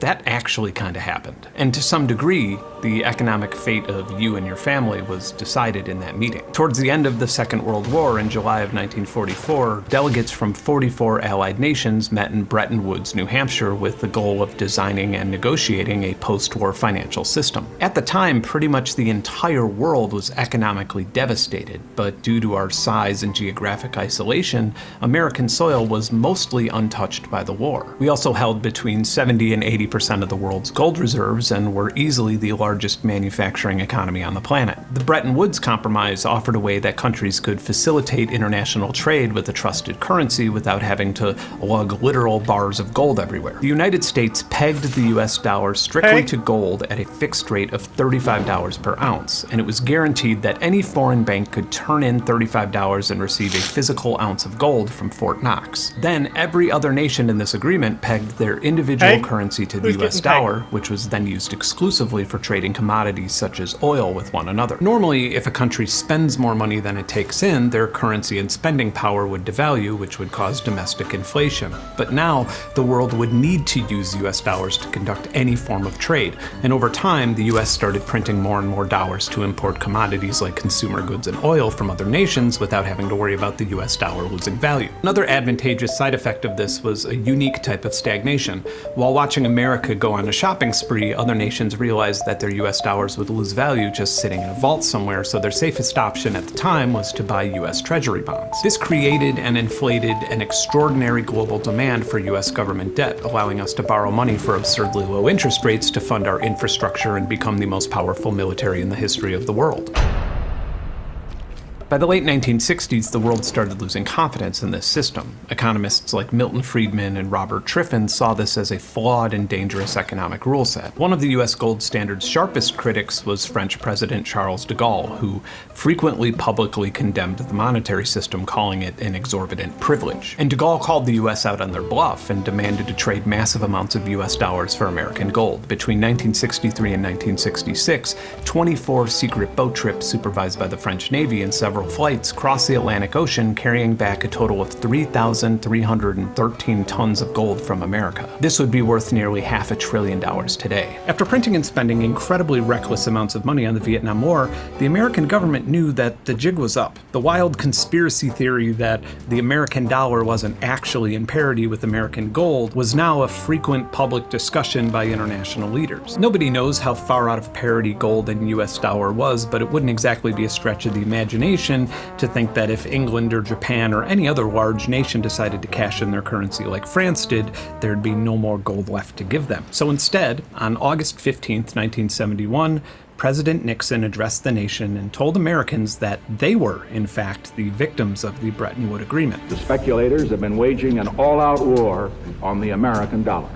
I have directed the Secretary of the Treasury to take the action necessary to defend the dollar against the speculators. He ambiguously villainized and referred to West Germany and Japan as international speculators and accused them of creating economic crises to rob money from Americans. He drew vague parallels between himself and Franklin D. Roosevelt, and he announced a New Deal of his own. In order to protect Americans from these international speculators, the US dollar, the currency in which world trade almost exclusively took place, would no longer be backed by gold or anything tangible. If you are among the overwhelming majority of Americans, your dollar will be worth just as much tomorrow as it is today. Over the next few years, the inflation rate of the US dollar doubled, and the US and most of the Western world entered into a severe recession. OPEC, or the Organization of Petroleum Exporting Countries, tried to price oil against gold to create international economic stability, but this led to even less stability. This made previous oil production complications much worse, and oil prices quadrupled from $3 per barrel to $12 per barrel overnight, and by the end of the decade, crude oil prices skyrocketed by roughly 1,000%. As a result, gas stations could no longer afford to resupply their storage tanks, and in many places, Americans would spend entire days waiting to fill up their vehicles. In the North, many people reverted to heating their homes with wood-burning stoves, and in an effort to save fuel, Nixon ordered that the maximum speed limit be set to 55 miles per hour nationwide. This led to truckers going on strike, and they started coordinating via citizen band radios, inventing their own slang and terms to confuse law enforcement. Many of those who were on strike spent their time slashing tires, shooting trucks, and dropping cinder blocks from bridges on non-participating truck drivers. More than a few people were killed over these disputes, and the entire country suffered enormous supply chain disruptions. And then Nixon had another one of his brilliant ideas. In 1973, he signed a bill extending daylight savings time to last the entire year. As violent crime rates rose to the highest point in recorded American history, and children walked to school in total darkness because there was not enough fuel for their school bus, Americans rightfully started wondering if the people in charge had no fucking idea what they were doing. But it would turn out that some people, like Treasury Secretary William Simon, did know what they were doing. He would take top-secret trips to Saudi Arabia to negotiate another deal that would give the American economy the asymmetrical leverage it needed to become whole again. In 1974, the US and Saudi Arabia quietly forged an alliance. It was not announced to the public or foreign leaders, but was conducted as a highly calculated and secretive economic handshake. The Saudi kingdom, who was by far the top oil producer in the world, agreed to price and sell every drop of its crude oil exports exclusively in US dollars. And because the entire world needed oil to industrialize, every nation on Earth was suddenly forced to build up massive reserves of US dollars just to continue operating. But it gets far more calculated than that. The United States now had by far the most powerful military in the world, as it was subsidized by previously printing money in excess of their own previous gold standard.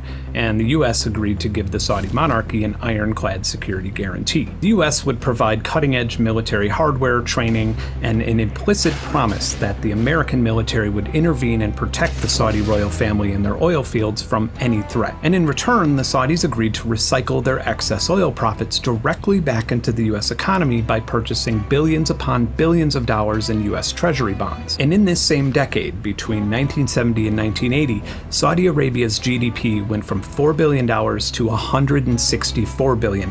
That's like earning $15 an hour at McDonald's, and within the next decade, earning $615 an hour at McDonald's. The GDP per capita in Saudi Arabia, Qatar, and the UAE eclipsed the earnings of even the wealthy class of people in That's America. a wage I'd work if you've at ever watched McDonald's footage showcasing insane, tacky levels of wealth in Dubai, now you know where that wealth originated. But for the context of this video, this creation of what is now called the petrodollar put America back on their chariot of asymmetrical leverage, while the rest of the world would have to, cut down forests and mine materials and make shit to sell. If you're on the side of bringing manufacturing back to the U.S., this may be the most important argument I'll ever have to give you. The aforementioned insane amounts of privilege from the gold standard and petrodollar allowed America to outsource most of the things that we don't feel like doing. Mining, drilling, refining, working long hours in a factory. Instead of pilfering our natural resources and letting it degrade our citizens' quality of life, we instead adjusted our ties and thought of ideas and intellectual property that other countries could make for us to consume. Like, try and conceptualize this. I live on land that has a whole lot of iron and pyrite on it. And then we have a small river with virtually unlimited water just down there. But I live in an economic reality with so much privilege that not once have I ever considered digging up these resources and selling them. I literally live on a farm. I don't grow plants to sell, and I literally give my chicken eggs away to friends and neighbors. And if I have a big surplus, I just throw them at a tree and then the chickens eat them. Let's just use copper production as an example, as it's pretty much available everywhere on Earth. In Congo, an average of 6.8 tons of copper is extracted or processed per square miles. In China, it's an average of 6.5 tons. In Mexico, it's 1.76 tons. But here in America, with our vast, enormous copper deposits, it's 12 pounds of copper processed per square mile. Instead, we import the majority of the copper we use from other places so we can keep our land looking pretty and our air smelling clean. So when I hear billionaires squawking about bringing manufacturing and mining jobs back to the US and then advocating for the removal of immigrants who are willing to do those jobs, I think to myself, did they somehow miss the last 80 years of economic prosperity? Is it fucking possible that they don't understand how any of this works? Or is it entirely possible that they do understand how this works, and the problem is actually that too many Americans are too comfortable? And that probably sounds crazy, but stick with me, because first we need to philosophically understand leverage.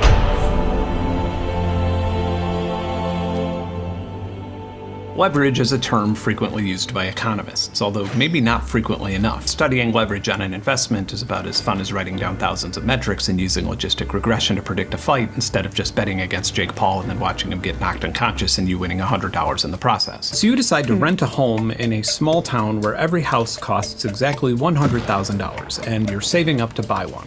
I decided to move to the same town as well, but not just to live there. I'm going to try and make as much money as possible. I happen to have $100,000 in cash, so I buy a house. A year goes by, property value increases by 10%, and I sell the same house for $110,000, making 10% profit on my equity. But then I get a better idea. I take $100,000 from the sale of my house and use it as 5 $20,000 down payments on 5 houses. Another year of 10% value increase will earn me 50% return on investment. So why don't I do this in real life? Why don't I own dozens of properties? Well, because this isn't some sort of infinite money glitch, it's a high-risk maneuver. In fact, it's asymmetrical against me, because if those properties would lose 20% of their value before I sell them, then I would lose 100% of my investment and be broke. But there's a whole lot more to this. Long before George Soros was known for paying everybody in the world to be mean to Alex Jones and Donald Trump, he wrote a classic and important book called The Alchemy of Finance, which was published in 1987. This book introduced and popularized the theory of reflexivity, which is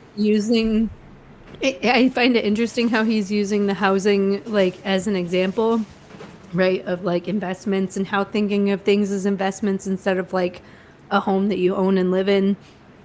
Two very different things, right? I think it's interesting how he glosses over how like they don't. It's not just that they can do that. They also own Zillow that tells you how much the houses are worth now. Yes.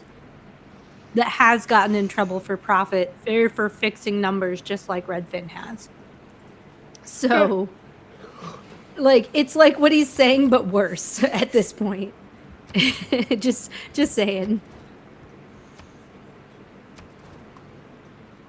now arguably cited more in anthropology than it is in finance, continuing with my pedantic little example here. As we all know, one of the few predictable things about housing markets is that they constantly fluctuate, and if I arrive to that town with millions or billions of dollars in capital to absorb the housing market losing value, I'd be able to tip the scales in a way where I'm not as exposed to the asymmetrical risk. If I buy enough of these houses in this little town, I'm actually not only contributing to the increase in the appraised property value, but I'm able to maneuver the local economy to my benefit. I could perform a little magic trick called the dividend recap. I could create a shadow company and then sell the houses to myself far below their actual value. Then, when this causes comparable houses to be appraised at a lower value, I can buy them and rent them at higher prices until I create a housing shortage, which will then inflate the value for when I decide to sell them. By the way, none of this is hypothetical. This is exactly what Blackstone did via Invitation Homes after the 2008 financial crisis. And Blackstone, for example, is now the largest owner of individual houses in the United States. And then we're renting them to people as opposed to selling them. It's a good business for us. It's a new thing, but it's also good for America. And it's good to be able to provide housing. Does appreciate. Huh? Like it takes time. Okay, so when I was younger, my parents are accountants, so like they would talk to me about these kinds of things, right? This was back when you were expected to put 20% down on a house before they like changed the rules and allowed you to put 3% down, right? So basically, like when it comes to home ownership, back in the day, it was an investment, like if you were a landlord, but it was not a short-term investment. If you bought a house, you should not, like they would say, you should not expect to sell it for 3 to 5 years minimum, because you have to pay off some of the interest before selling it will net you any kind of a profit. It's also why at one point, like when we allow foreigners to own property in the United States, because ownership here is just renting it from the government. The government owns it, you rent it and pay taxes on it to keep it. And so like when we allow foreigners or foreign countries to own land here, when they sell it, we do a flat 15% tax on everything so that it is not the idea is that it's not viable for them to invest in our real estate market even long term, because like you're supposed to hope to get a 15%, get 15% more out of it years down the road, not a few months or whatever, right? And then on top, if they want to make money on top of that. So it was supposed to be like, hey, you'll only buy land here as a foreigner or a foreign company if you're legitimately investing, like you want to live here. You wouldn't just buy an investment property as a foreigner. But our markets have gotten so fucked up that when I was living in Seattle, like I don't know what it's been since I moved 5 years ago, but when I was living in Seattle, I guess it's been more than 5 years now, but like when I was living in Seattle, the price of housing went up between 20 and 27% every single year that I lived out there. Yeah. Like I looked, okay, so I almost cried the other day when I was like freshly 22. Yeah. Just a baby, right? I moved out there with a partner. And like that relationship did not work out. But we were living in this house that we were renting from this older woman, and she died. And her kids asked us if we wanted to buy the house. And at the time, the price that she told me, because I didn't know what money was, like I did, but I did not. I was still a kid, right? She told me like 125, 130,000, and I was like, man, that is way too expensive. That's crazy. Who would ever buy a home for that amount of money? I went and looked at the price of that house, like if it like on Zillow, like literally a month ago, and it's worth like $600,000 now. This was less than a decade ago. Our housing markets have gotten so fucked up. Like they're not supposed to do this. Yeah, that's this insane. Is bad, guys.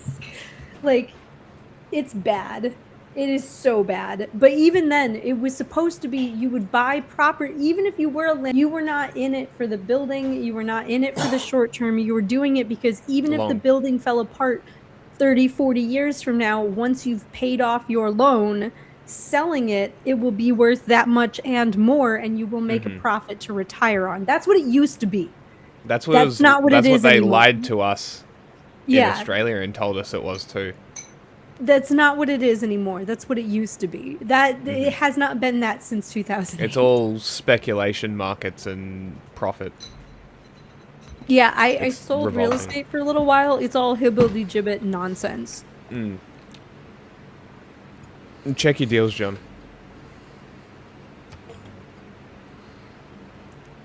This sauce sucks. This Oh my sauce gosh, sucks? by the way, my friend who showed up brought me food. I'm so happy send now. me back I'm 100. so hungry. Yeah, it's called Grandpa's sauce. I've never had it before.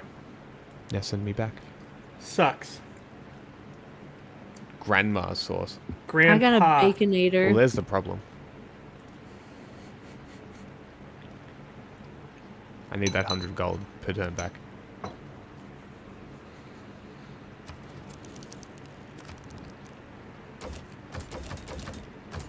Was it? I think you just sent me 100 gold, not 100 gold per turn. It was definitely per turn. Mm. If not, I'll send it back again.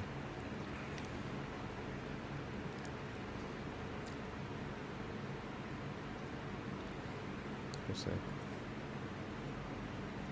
Yeah, it was 100 per turn. Why can't I put fucking industries? It's like sour, this sauce. Interesting. Weird.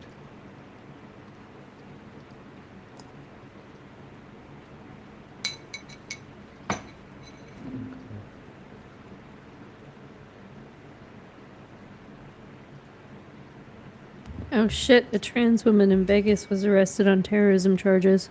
Uh-oh. Another shooter. Another trans shooter.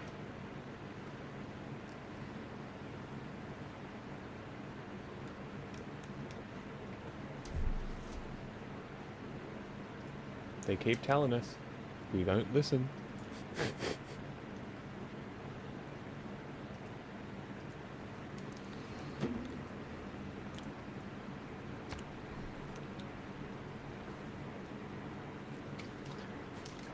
Video.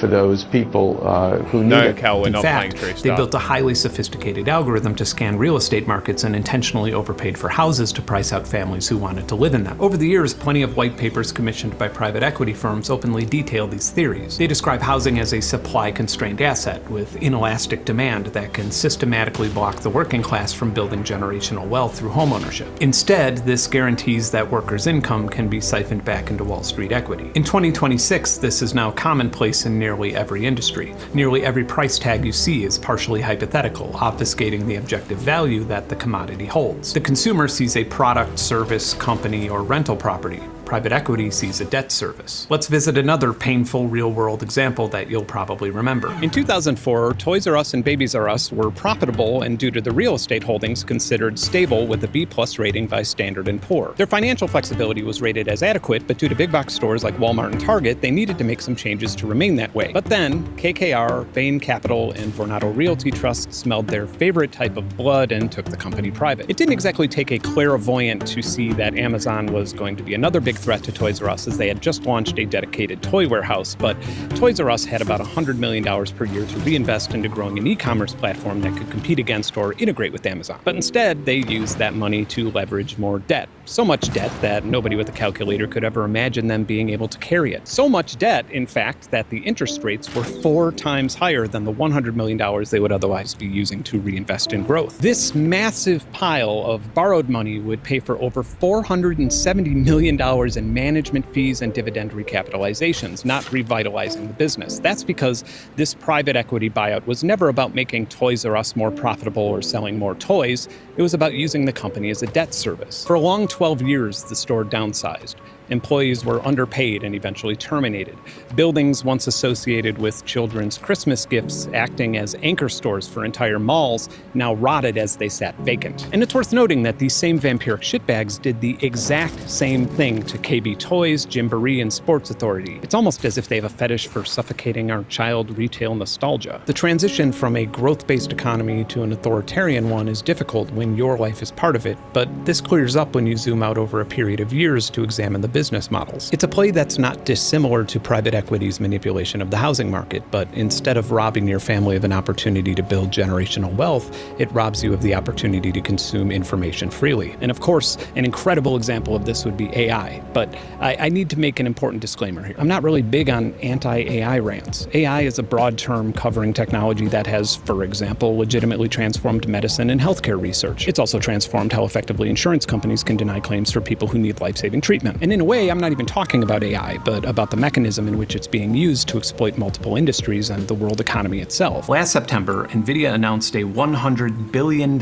investment into OpenAI, which is a little weird as OpenAI, from their own optimistic projections, is on track to burn more cash than any company in history. But this starts to make a little more sense when you take into consideration that NVIDIA has monopolized the expensive hardware used in data centers, as OpenAI would be spending a whole lot of that investment buying NVIDIA GPUs. OpenAI spent investment on securing exclusive purchase agreements with top memory component suppliers like Samsung, cornering as much as 40% of global DRAM production capacity, which has now made it effectively impossible for consumers and small businesses to buy or build computers that could use AI locally. And it's nearly impossible to even buy new high-speed drives to store large amounts of data. This has caused major problems in the video game industry, as even titans like Sony and Microsoft are considering delaying console launches due to unreasonable production costs and limitations, which then Sony should delay releasing another Microsoft holds a 27% equity stake in OpenAI's for-profit arm valued at $135 billion.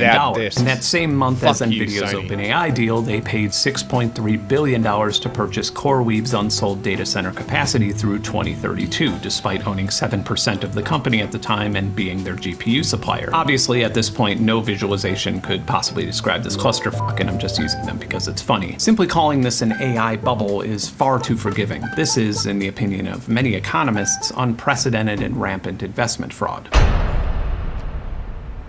I'm sure this isn't news to any of my viewers, but Google has deprioritized its functionality as a search engine and replaced your experience with Gemini. I suppose to an extremely optimistic user, this is an evolution of a search engine. Now, instead of having to look around and sort through important context, you are instead served an answer to your question whether you desire this feature or not. Here's an example, and I literally just tested this on the first try. Yesterday, The Verge published a short interview with me where I was asked, "What is your happy place online?" So let's just skip the chore of reading an article and ask Google. It turns out that my happy place online is a VR game for MetaQuest called Walkabout Mini Golf, which is weird because I have no idea what the fuck that is. This is because Gemini has confused me with Roger Lynn, the creator of the MPC drum machine. My actual answer to this question was a free music programming language called Strudel, and this information is literally in the metadata of the first link in the actual Google search. There are some differences between my actual life and my Gemini life. Gemini claims that I married some lady named Jackie in 2021. And approximately 7 years ago, I started bleaching my eyebrows platinum blonde to match my hair. Then I switched to shaving after reading about the chemicals in the dye. But I now really like having no eyebrows because it allows my eyes and lips to stand out more. This is all innocent and amusing until it's not. In 2025, Hassan Piker was viewing one of my videos on a stream, and someone in the chat speculated on my stance on Israel. Stop. You guys are... No. I don't want to believe it. Shut up. You're lying. The following day, I had received a ton of messages expressing disappointment for me having made a video detailing my support for Israel after taking a trip there to interview IDF soldiers. The problem with this is, I've never been to Israel in my life. In fact, decades ago, when on tour in the region, I would intentionally avoid Israel due to the apartheid condition. And I've repeatedly been both a vocal and financial supporter of Palestinian statehood for the length of my public presence on the internet. But Google's Gemini was, for some reason, mixing me up with the Newsmax reporter who I share virtually nothing in common with. And oh my god! For some reason, making statehood for the length of my public presence on the internet. But Google's Gemini was, for some reason, mixing me up with the Newsmax reporter who I share virtually nothing in common with, and then prioritizing that absurd level of misinformation over the actual search results. Even after multiple news outlets covered and published Gemini's monumental f*** up in detail, searching Ben Jordan Israel didn't bother identifying that Gemini itself caused this problem and claimed that I had addressed it over a year before it even happened. So right now you're probably thinking, why is this guy not literally literally suing Google right now. In the case of Robbie Starbuck, who Gemini had wrongfully claimed was a sexual predator, Google's defense in a request to dismiss his lawsuit called the case misleading because there was no evidence that anyone didn't know that they were hallucinations. They even went to the extent of accusing him of misusing the platform to create the AI hallucinations as evidence because they weren't technically documented or immediately reproducible. These are not rare glitches. These types of hallucinations happen a lot, almost the majority of the time. Last October, the BBC and European Broadcasting Union published a study that showed that 45% of AI news queries produced, and I quote, erroneous answers. This is an enormous problem and liability that breaks the very thing that these AI models are supposed to be doing. These companies are enormous multi-billion-dollar conglomerates with strategists and economists and massive legal teams, so why in the world would this profoundly and confidently unreliable technology not only be recklessly prioritized, but forced on users of virtually every major technical platform? Because it's clearly intellectual property theft. The Verge paid Terrence O'Brien to reach out to my manager and set up an interview and then write a short article to accompany it. News sites like The Verge also pay for errors and omissions insurance in case Terrence said something erroneous that would damage my career, and they pay for this with subscriptions and ad revenue. But Google said, by the way, we don't feel like paying that writer. For Genghis Khan is in front of you on the Amanatore thing. So if you want those Diplo victory points, give her like 500 gold in the next 5 turns. Bye, Fudge.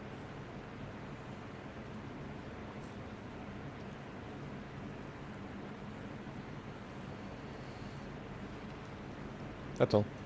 You can keep going.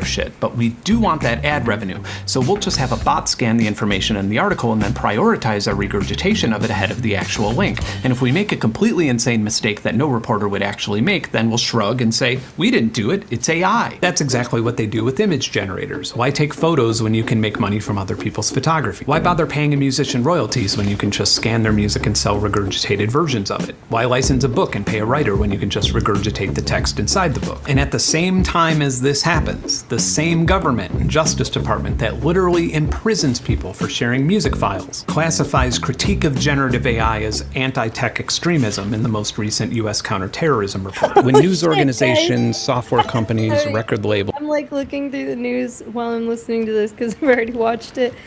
Former CIA Director John Brennan is suing Trump's DOJ and insisting, asking the court to force them to keep all records into an investigation into him. Private. So the person, that's funny.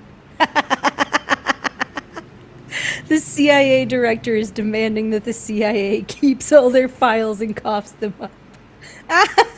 That's just, there's just something comical about a CIA director demanding that the CIA, like an ex-CIA director demanding that they keep and release documents. Like, it's the CIA, funny. You know that, right? They're not doing that. Like, or they will produce what they want to produce, you know what I mean? And tell you they gave it to you. Yeah, right. And here's the thing, he fucking knows that. He's the CIA director. Or he was. That's funny. They replaced him. I think he's the one that got replaced by someone that Tulsi Gabbard put in place or something. Also, we never found out what the investigation into her was. Like the whistleblower that was like so bad that it was a national security risk or whatever. Did you not hear about that? No. Oh, she says she was stepping down because of her husband, but it was after there was the whistleblower that like they were saying that they couldn't release the information to the public because it would be national security. Like it would be so bad for national security. Like look it up. You're gonna have to look it up because it was a couple months ago and I don't remember the details at this point. But like that one's actually worth looking into because fuck Tulsi Gabbard. She's a creepo who's been in bed with some creepy people from the beginning. Yeah, well, she's an Assadist. Well, she's not just an Assadist. She's a lot of things. She is But a lot of things. I believe that it had to do with her taking direct. There was also the thing that came out recently about her taking like literal direct orders from the cult. The cult, yeah. Yeah. Like they like sent her memos, and then it was like exactly what she did. So she was an operative. She Pretty was awesome. a cult operative. I mean, we all knew this. We all knew this. Mhm. Like this has been discussed on It's not this new show information, multiple yeah. times. It's wild to watch it like making its way around the TikToks though, because people are like, she's like in a cult.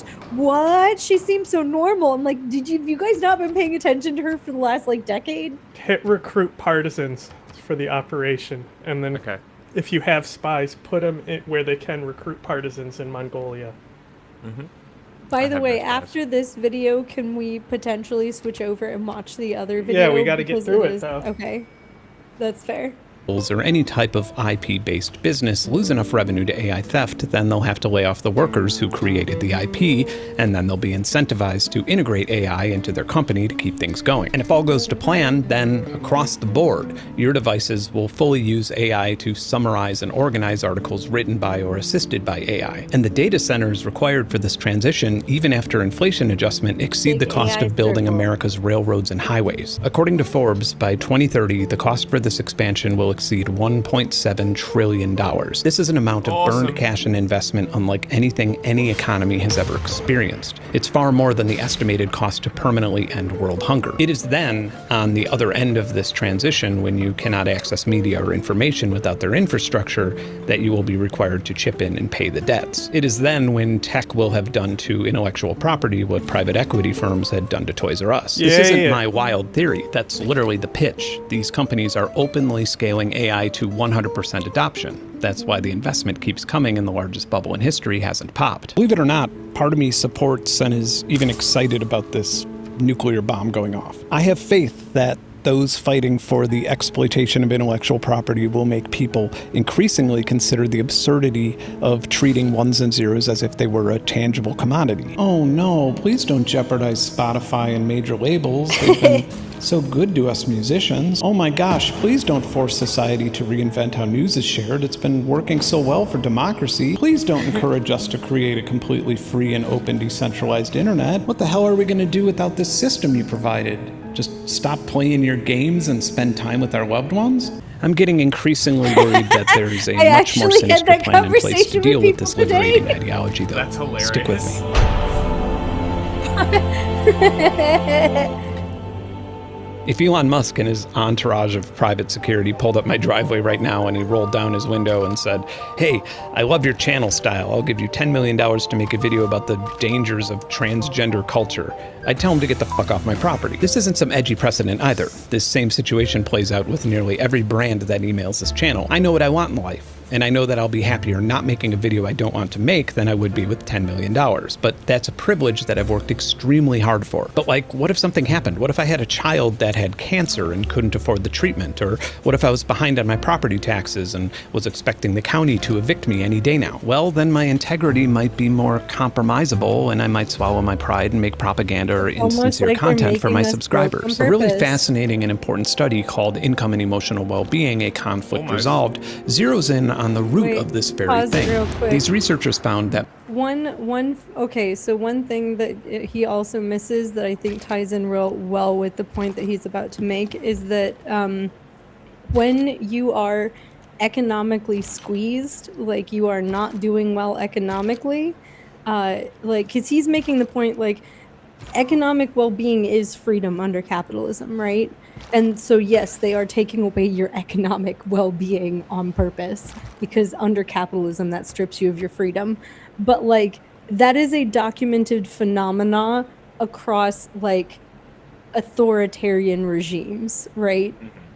Over time, is they will make it so that you have less economic power.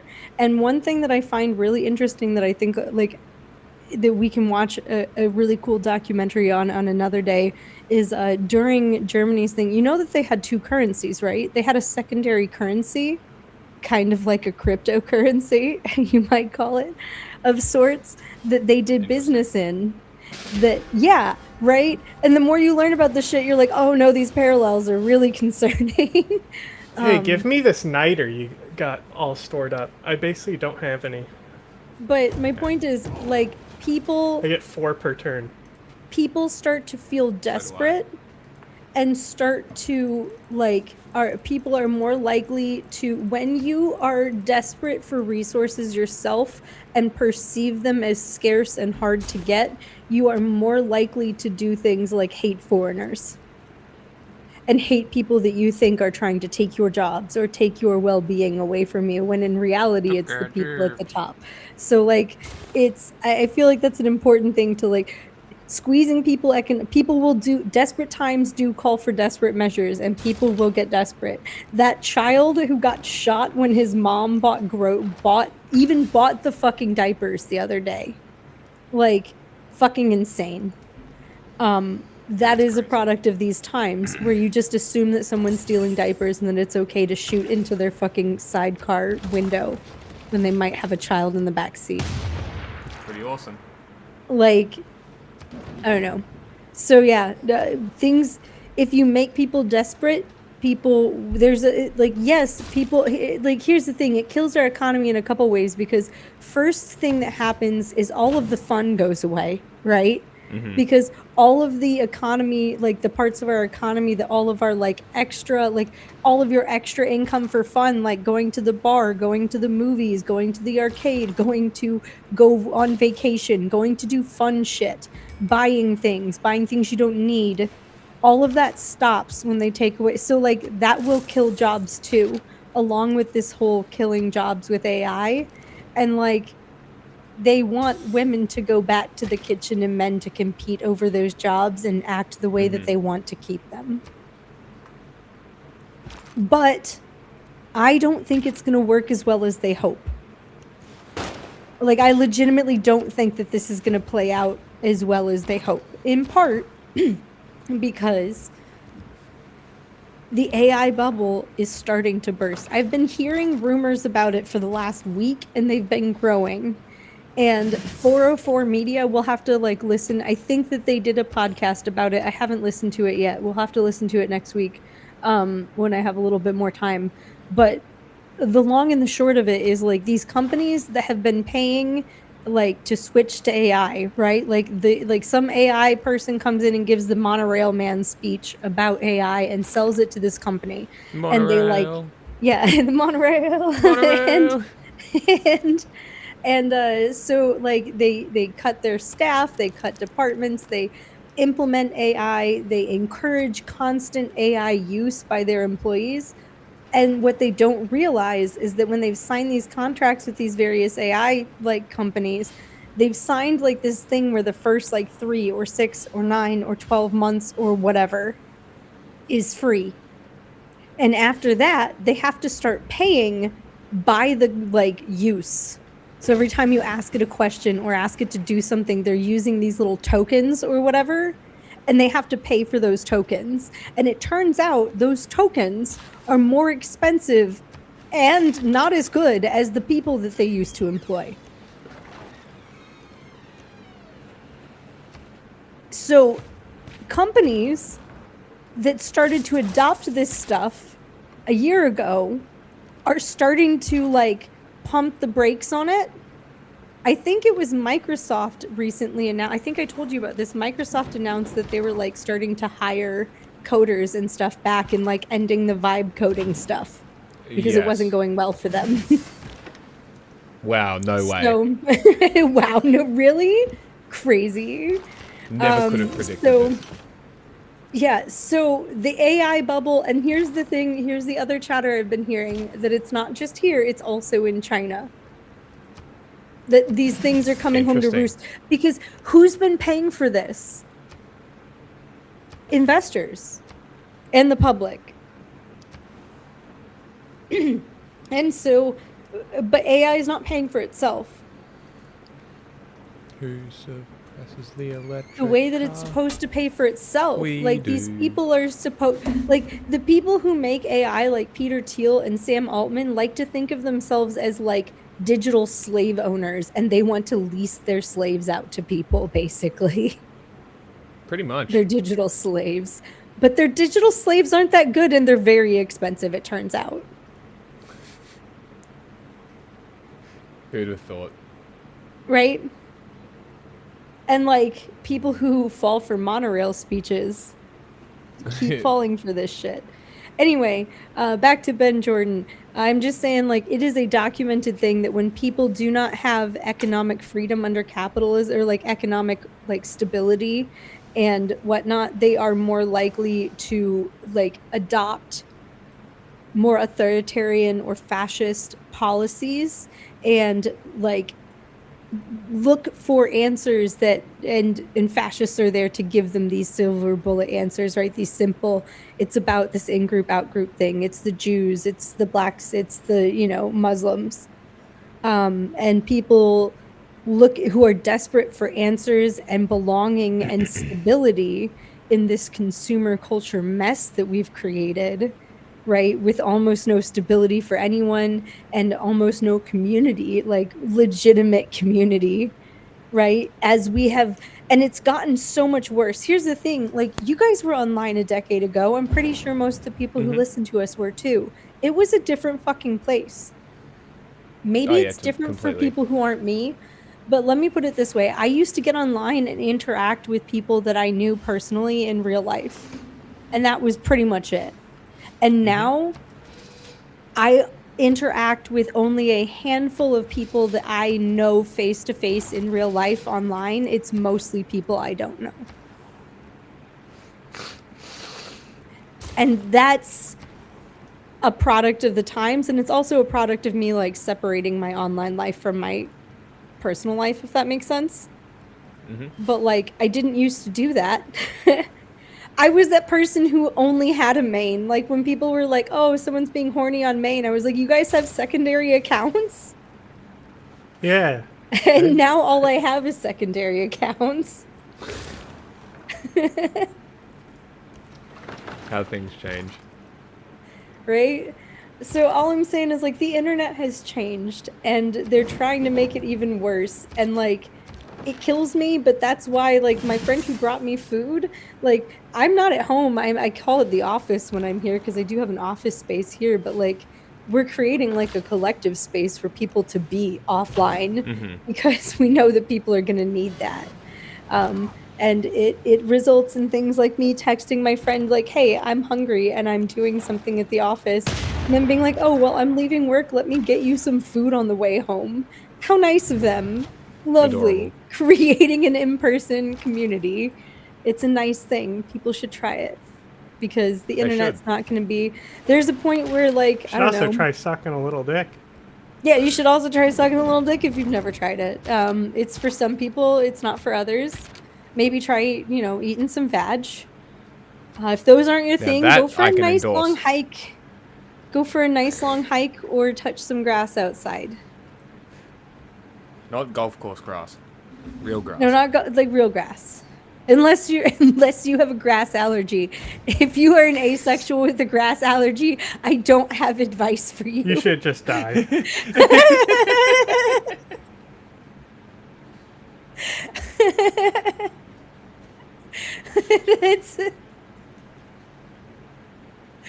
Oh no.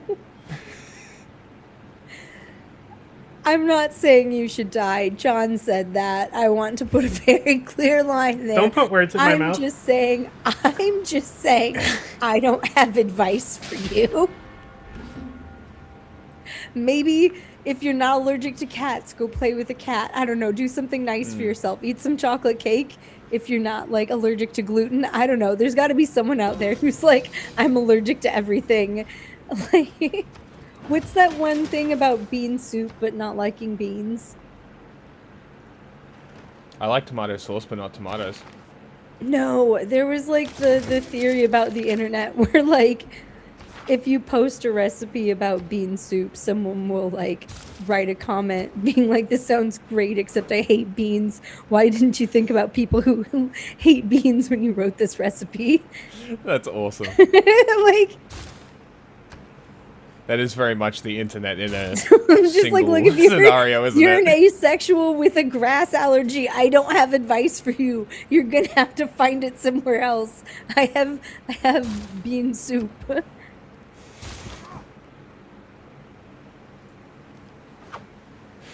Money and happiness are closely intertwined, but this usually flattens out between $60,000 and $90,000 a year. This also happens to be the average income where a person or family of comparable earners can turn their income into wealth. 70 to 77. I remember when it was 70,000, and then it got bumped up to 77,000, and now I guarantee you it's over 100,000. Just saying.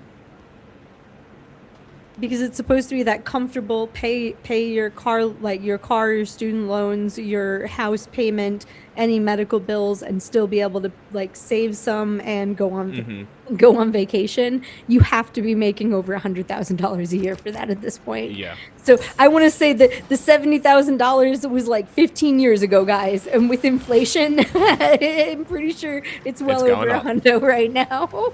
But he does have a point. This is a legitimate study.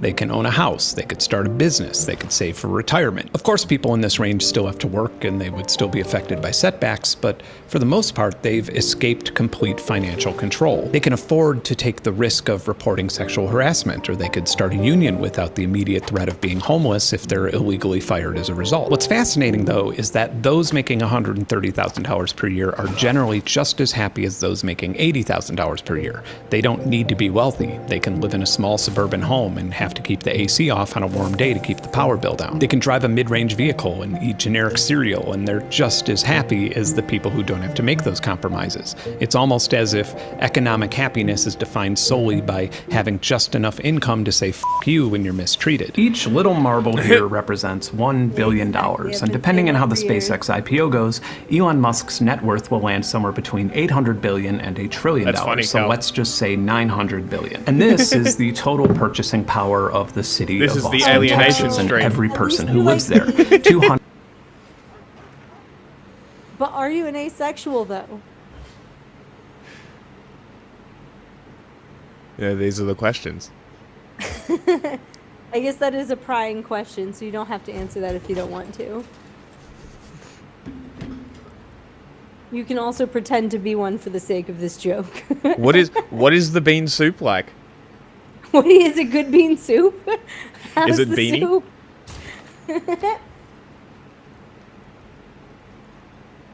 I see that. I don't really like beans that much. They're all right. I'll eat them.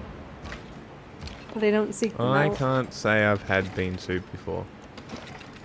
You've never had any kind of bean or lentil soup? None? Maybe lentils, maybe? I mean, Generally, if I'm having soup, it's like chicken and leek or some shit like that. you've never had like ham and bean soup? No. Oh, it's good soup. Good soup. It's good soup. Man, I will say, you know what? I wonder, what are soups like in Australia? Because we have some good soup game in the United States. Because soup is one of those things that you can put in a crock pot and leave all day while everyone's at work. Oh, well, So we have some good fucking we came from the British. So that should Oh, tell you no. everything You have sad soups, you don't you? need to know. Don't they eat I don't beans, really though? eat soup, but You don't eat there's soup? like beetroot and random shit that Do they you put guys in there. not I have don't like know. soup in a sandwich culture there? Oh, we have sandwiches. Yeah, and soup goes so well with them. Couldn't tell you.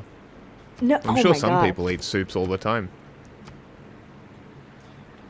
Not Sir, me. I eat a lot of soup. I will say soup has gotten a lot more expensive to buy by the can, so I've started making my own soup. And that's soup is interesting. really easy to make and really good. It's like following a little potion recipe, and then you come back and it's delicious. That's a really good way to describe it. That's actually the person who brought me food. Pretty sure that they brought me food because after their dad died, I'd go over at least once a week and make them soup and hang out with them. Fair enough. You got to do what you got to do. You know what? Kangaroo soup would actually be pretty good because the meat is quite tough.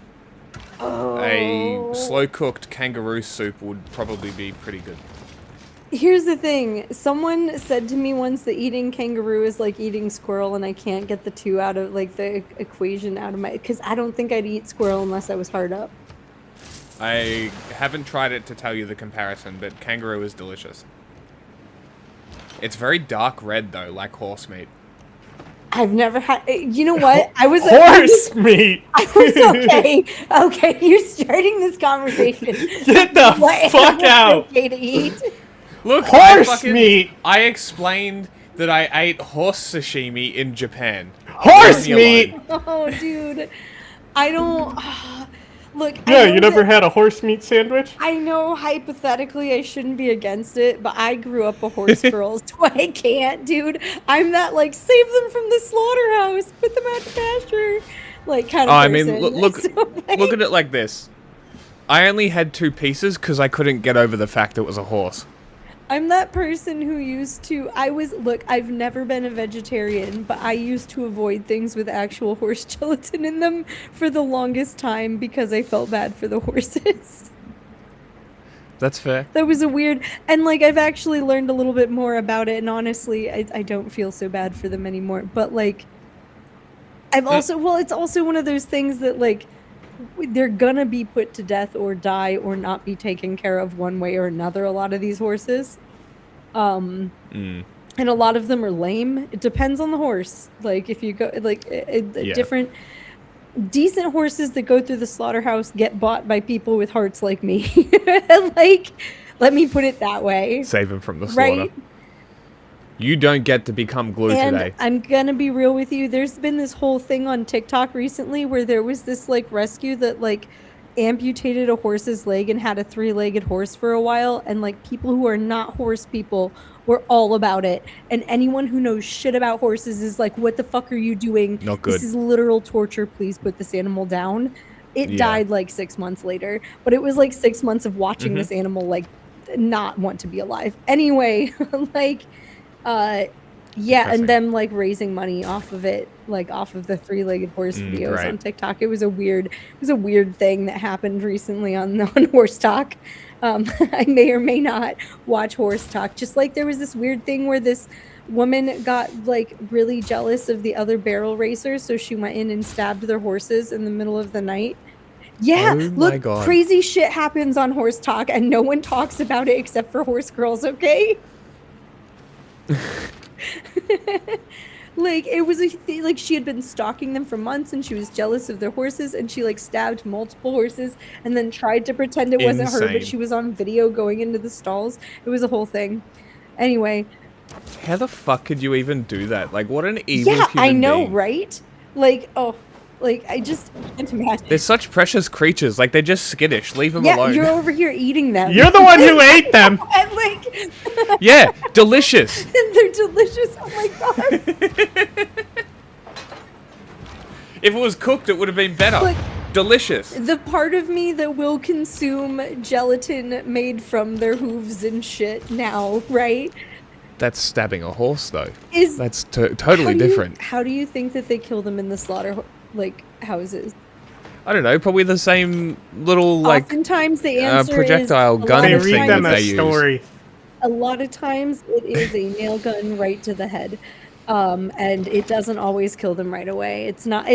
Look, I'm not pretending like slaughterhouses are fun or pretty. Actually, I'm gonna be real with you. I firmly believe that one of the things that makes us so willing to do factory farm meat is that we are so far away from the slaughter of the animals. If you had to slaughter the animals that you ate, or that your family ate, or had to be around for slaughter day, which I have. Like, I have friends who have farms. And like I have friends who raise bunnies, and once a year they have friends over, like once a season, right? They have friends over to help, like, you know, kill a bunch of their rabbits, and or process. I guess they don't say kill; they say process. to process a bunch of the rabbits, right? And I have friends who do that with birds and things too. And so like it's not fun, but also it makes you appreciate what you do, the meat that you do eat more. And I feel like I don't know. I think that there's something to, you should have to at least process some of your own meat at some point if you're going to eat meat. Sure. Even if you It's never also want to do it again. Incredibly valuable skill to have. Yes. Yep. Like if you can hunt, I'm going harvest, to be real. and like tan hides, incredible skill to have. In some kind of weird apocalyptic scenario, I think that I would be more likely to slaughter the occasional cow or pig than want to do birds. I would keep chickens for eggs, and I would probably get the vast majority of my protein from said eggs because I don't like killing things. It's not fun. That's fair. And I'm going to be real with you. Killing it is the easy part. As in, it's it's having to cut it open and deal with it all while it's still warm, and the intestine, like, it's a whole deal to get meat out of things, right? And like, and small things are easier to get them. Like rabbits don't really even want to stay in their skins, but you got to kill a lot more rabbits for the meat. So like, I don't know, it's a whole thing.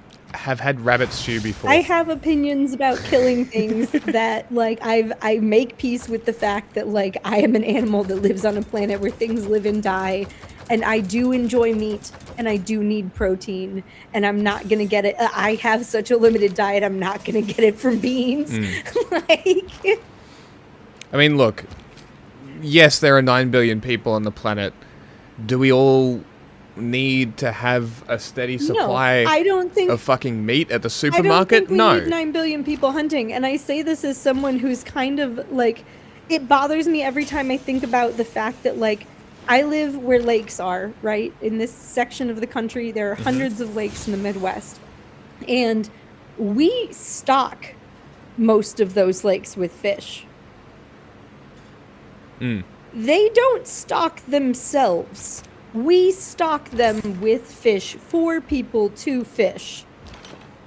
So, like, I'm not saying we need that many people hunting, but I am saying that people should have a better idea of how their food makes it to their plate.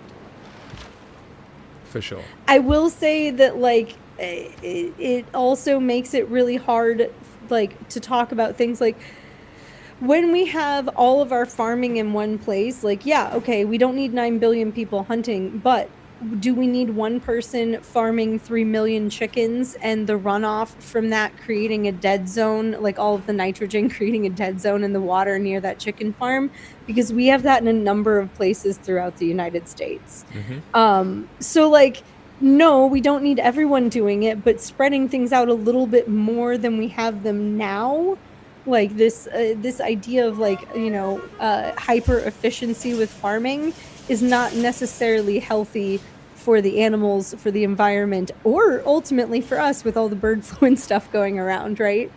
And it's less likely to be a problem if we spread that stuff out a little bit more regionally than like have it be so concentrated. But you know, capitalism, right? Yay. I don't know.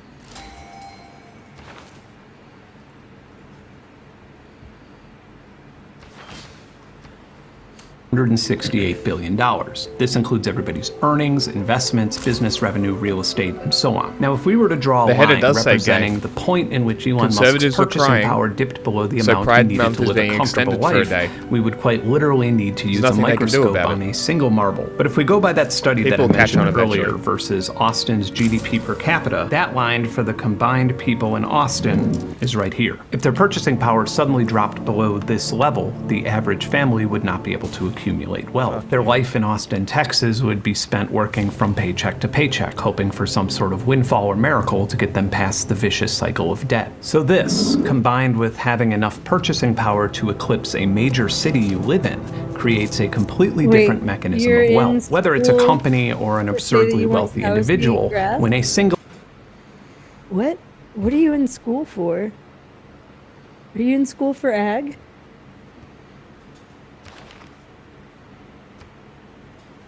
What's that? But someone in the chat said, I want cows to eat grass. That's what I'm in school for, to professionally say that. And I'm like, what, are you in agriculture? Are you an ag major? Or was that a joke? Might be both. Who knows? Sustainable agri. I didn't say that grass-fed for all cattle is possible. I didn't say that. Again, I am not an ag major, but I was not an ag major, but I did go to a school that, like, one of the 3 things it does is agriculture. And so, like, I went to Purdue. Oh, interesting. So it does, like, physics, and it does agriculture, like, and engineering. Engineering is the one that everyone knows it for now, but it's an ag school and it's also a physics school. And so anyway, it's also well known for psychology if you do psychology, which is what I did. So and theater, honestly. But anyway, I went to Purdue. It was an ag school. I got drunk with one too many ag people over the years. I've had people explain to me. They start explaining the differences in the dirt to you. Yeah, I mean, what a drunk ag majors majors do. are less likely to yell about like they'll yell about topsoil. Like geologists are more likely to yell about rocks and dirt and stuff. But the ag majors would talk about the only people about who go how to school for geology are people who want to fucking scout for oil. That's not true. Oh, that's so not true. You know how many people just love rocks and then find out that like they have to look for gold or oil, and those are like the 2 things they can do. That's the thing. That's why anyone who starts as a geo major leaves. One of my best friends in college, he graduated as a geologist, and he like moved. The only job in geology that he could find when we this was during that financial crisis after the housing boom. Or housing bubble popping in 2008. The only job that he could find for the longest time was like in a mine looking for gold in Nevada, and he fucking hated that shit. Like he quickly became like a union man kind of person in like a matter of months after that. Because I don't know, mining is a fucking harsh ass job. But no, agriculture majors would mostly talk about things like, yeah, we can't just immediately switch to all of the sustainable stuff because we've also kind of like created this entirely unsustainable from start to finish like thing, but also talking about how there are things that we can do, like not monocropping, and like also how some of our crop rotation stuff was fucked up. I heard about corn sweat in the Midwest all the time whenever it was fucking humid. One of them would yell about how it was so humid because of the corn sweat, and we did this to ourselves because the Midwest was actually a nice place to live before we started monocropping corn and soybeans. Well, John always tells me about how was it like squash? What are the corn, 3? bean, squash. Yeah. Yeah, the 3 Native sisters. Americans and the people love to talk about the 3 sisters, but that's the one that everyone likes to talk about because it's an example that the indigenous people here used. But there are all kinds of like I don't know them all by heart, so don't come for me on this. But they're all different kinds of combinations of both trees and plants that you can put together or near each other or in combination with each other that will help, fix nitrogen or like do blah, blah, blah. Like different plants do different things.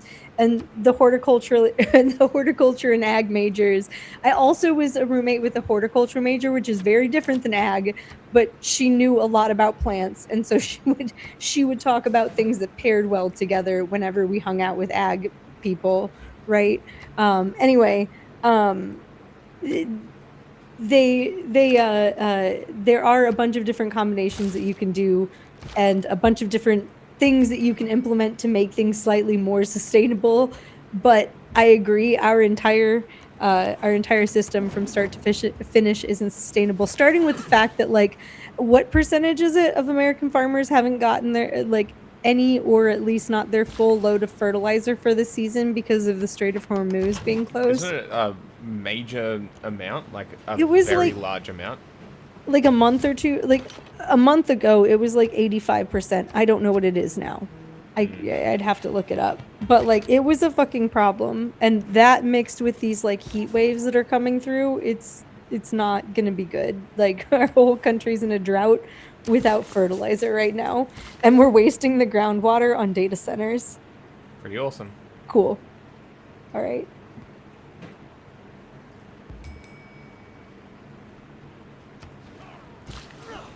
Vidya. Actors' purchasing power is comparable to entire communities, it is more valuable to them to remove billions of dollars from here than it is to add billions of dollars to here. All of a sudden, some of the confusing and chaotic things that are happening in the world start to make sense. Capitalism doesn't work without growth. That is in its core definition, whether it's the Industrial Revolution or agrarianism or a crack dealer. Here's a question that I've been screaming for years and have not once seen it asked on any debates or news channels. Why the f*** would so many capitalists support closed borders and contribute to political campaigns that lowered the population? Even if they were evil Mr. Burns-style capitalists, wouldn't they want underpaid Latin Americans mining steel and aluminum and then going home and buying more groceries and prescription drugs without insurance and renting their private equity-owned apartments? I really want to believe that so many conservatives and fake libertarian billionaires are so weirdly racist that it somehow conflicts with and defeats every capitalist principle that define their entire lives. I want to believe that Trump and Elon and Peter Thiel and Bill Ackman are stupid and the ruling class is somehow exclusively filled with morons who failed upwards over and over and over again. I want to believe it because it awards me a lot of social credit to do so. I want to believe it because it allows me to roll my eyes at the last 2 decades. I want to believe that in 20 years we'll point to this page in our history books as the stupid wild ride that we can't believe. They think that they can replace these people with AI, so they want to get rid of them. That's what it is.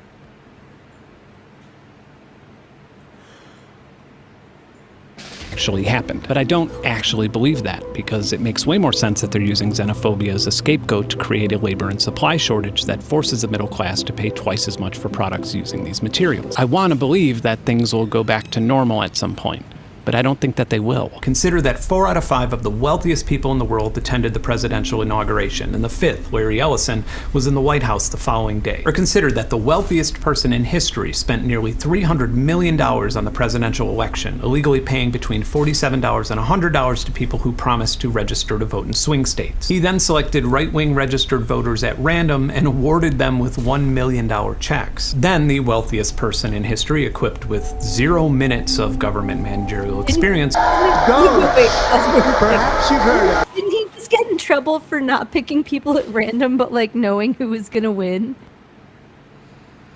Don't know. I'm pretty sure at least one of those schemes, it might have been Elon, but one of those schemes that they were telling people, like right-wingers, sign up to vote and you could win $1 million. At least one of them got caught. Yeah, at least one of them got caught like hand-picking the winners. Yeah, and it was like people who were going to give the money back to him or some shit. Which shouldn't be surprising. No, not at all. Okay, so here's the thing. We have a long history. It's actually quite fascinating if you look through archives of sweepstakes and like enter to win type competitions. And the number of them that turned out to be bullshit in one way or another is why we don't have them anymore. It's like they're trying to relearn every lesson that we've learned already the hard way. Every single one, down to the sweepstakes. Yeah, well, they're stupid. How many times do we have to teach you this lesson, old man?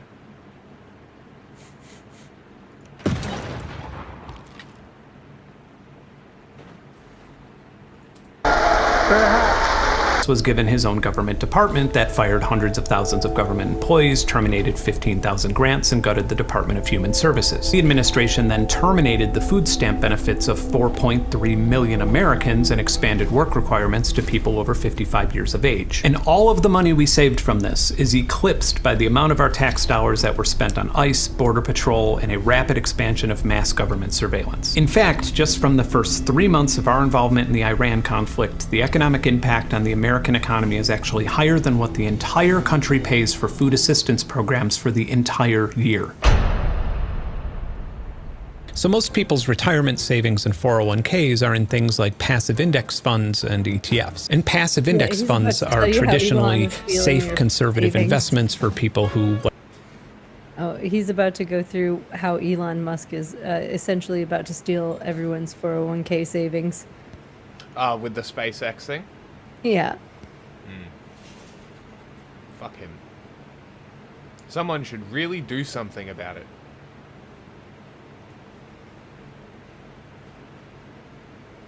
It would be, I don't think they're capable of shame. And that's a problem. I think that they are, just not from us, because they don't see us, like. I Maybe don't know. everyone should I just will say exclusively to a degree, start calling them. Not entirely from us. I guess Elon Musk has been made to like cry on stream. That's true. He does get bullied a lot. Like they are people. However, they also tend to shield themselves from the outside and look down on people enough that like, I don't know. Some of them really don't have shame, and I think are legitimate like sociopaths. Like fucking Stephen Miller. Yes. Sam Altman. Mm-hmm. Peter Thiel. Not Yeah. Yep. Lack of empathy doesn't mean that they aren't emotional. Yep. You just have it. Everyone has their angles, right? It just depends on what matters to them and who matters to them. Like maybe Yeah, that's a fair Elon's point. daddy could make him cry, right? He probably could. I reckon. Yes, it is 100% psychopathic. Like I reckon it's- Vivian yep. has made him cry multiple times. Oh yeah. 100%. That might be his biggest source of shame, actually. I wonder if he's still doing ketamine. I don't think he's capable of stopping.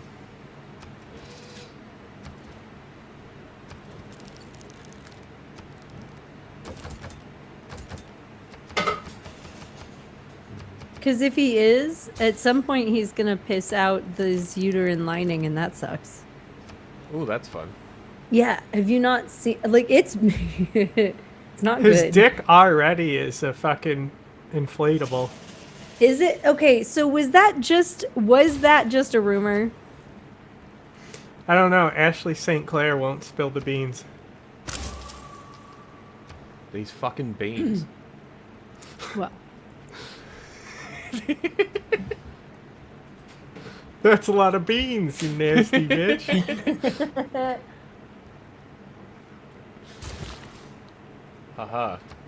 England Like dying on a built the mattress Statue more of than they like Liberty. gambling. They're very mainstream and diversified, and they don't rely on an investment manager to make decisions. Instead, they rely on benchmarks. In fact, they're legally required to buy mainstream stocks listed on the NASDAQ 100 to diversify investments and reduce human error. So the NASDAQ 100, or NDX, has historically had a strict index methodology to try and prevent fraud. So for example, if you had a startup and you wanted to bring it public and have it listed on the NASDAQ 100, you would have to go through a mandatory 3-month seasoning period so your stock could shake out early speculators and get closer to its actual value on the market. And if you're like most people and you don't know how the ins and outs of how an initial public offering or IPO works, let's just dig into that for 1 second for some context. So before a company launches an IPO on an index like the NASDAQ, they have an underwriter, which is usually a large investment bank like Goldman Sachs or Morgan Stanley. IPOs tend to be a bit volatile and chaotic, and so if that stock launches and things aren't going so well, an underwriter will buy shares at a higher value to create an artificial floor to keep it from crashing. Doing this is really risky, and propping up a company's entire public market cap for a period of 3 months or more could be extremely detrimental to the underwriter. Well, with the SpaceX IPO launching at an unheard of $2 trillion valuation, last month the NASDAQ 100 changed this 3-month safety period You to say you became a 15 trillionaire, days. This then means instantly literally lost that on $50 July billion? 6th, 2026, your passive index funds will be And to him, contractually required that's like to start losing spending your savings on $500 buying up massive That's pretty blocks neat. of SpaceX stock to track the Trying index. so And then when your hard to find it, 401k but I is can't find it.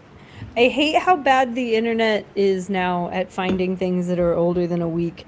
But there was a woman who abused the ketamines, right? And there was this interview with her, and she was talking about how she was like, yeah, I thought I was like peeing almost like this jelly substance at one point, and it turns out I was like pissing out the lining of my bladder. And now she has these like major medical issues. Jesus. Yeah, because it can, apparently thin, erode, or develop ulcers on your uterine lining, or not uterine, bladder lining. Well, let's be tongue honest. lining. He's got a uterine lining. What do you mean by that? Huh? What do you mean by that? Oh, he's a hermaphrodite. I don't understand the joke. Who said it was a joke? He's a hermaphrodite. I don't think he is, though. He's a fuda. Anyway, boy. the bladder lining. A futanari. Whatever he is, his bladder lining is probably fucked up. Is all I'm saying. Ladies. Who was that? What comedian was that back in the day that was just like, you can make anything creepy just by ending it by saying ladies?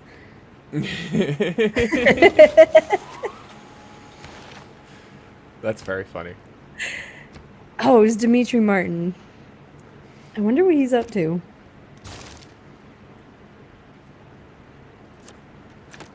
Never heard of that guy before. Forced to buy up this brand new stock that may be artificially propped up by underwriters, the siphoning of your life savings may commence. So how's that for a real-world example of leverage being used to rob you blind? In 2020, the average monthly rent in the United States was $1,185. Now it's $1,700. The consumer price index for groceries was $254 in 2020, even during the massive supply chain shortage at the time. Now it's $320. In 2020, Americans paid an average of 13 cents per kilowatt hour for electricity. Now we're paying 20 cents. If your 401k had $100,000 in a safe, stable, bond-oriented investment plan in 2020, you may have seen a whopping 25% gain. But after inflation, your spending power right now is $96,830, and that's before taxes. The point is, if you're judging wealth by purchasing power, then you're likely working harder and earning more while getting poorer. Every single time you look at the news, when you come across yet another story that perplexes you or makes you wonder how the most powerful people in the world could consistently make such terrible decisions, it's worth asking yourself, will this directly or indirectly contribute to me working my entire life only to be left with just enough money to die on a mattress? Because for those of my viewers who are lucky enough to have accumulated some form of wealth, even if it's your 401k or a house that you're still paying off, once you see this pattern, you can't stop noticing that the majority of policies or change that's been made by the government in the last decade create a new pathway to siphon that wealth from you. The paranoid conspiracy theory that I cannot get out of my head is that this isn't happening to steal your money.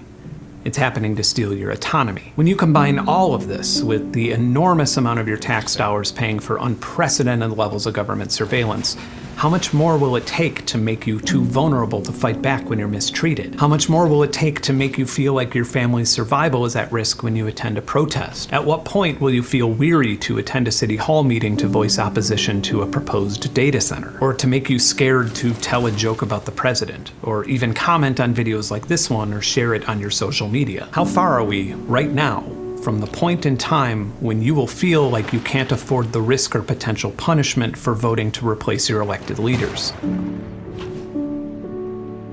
I once read a book that I expected to be really corny, The Top 5 Regrets of the Dying. It was written by Bronnie Ware, who was a hospice nurse who spent years talking to people at the end of their lives. The most common regret from people who knew that their lives were about to end and they were about to leave this world. I wish I'd had the courage to live a life true to myself, not the life others expected of me. To put it more bluntly, when you are at your wisest, equipped with the most memories and the most context, looking back at every single thing that you've experienced in your entire life, you will not give a about a single statistic in this video, and what you will regret is spending a single second of your life concerning yourself with it. Circling back to where this started, the things I've mentioned in this video make me miss the capitalism I grew up with, but contrary to that, they highlight the core problem that is seemingly always coupled with capitalism itself. And that's existing or being forced to exist in a constant state where you are valuing yourself by your earnings and belongings, and doing so in a way that is unfairly asymmetrical. There's simply no denying that capitalism creates a world where a deadbeat dad with a trust fund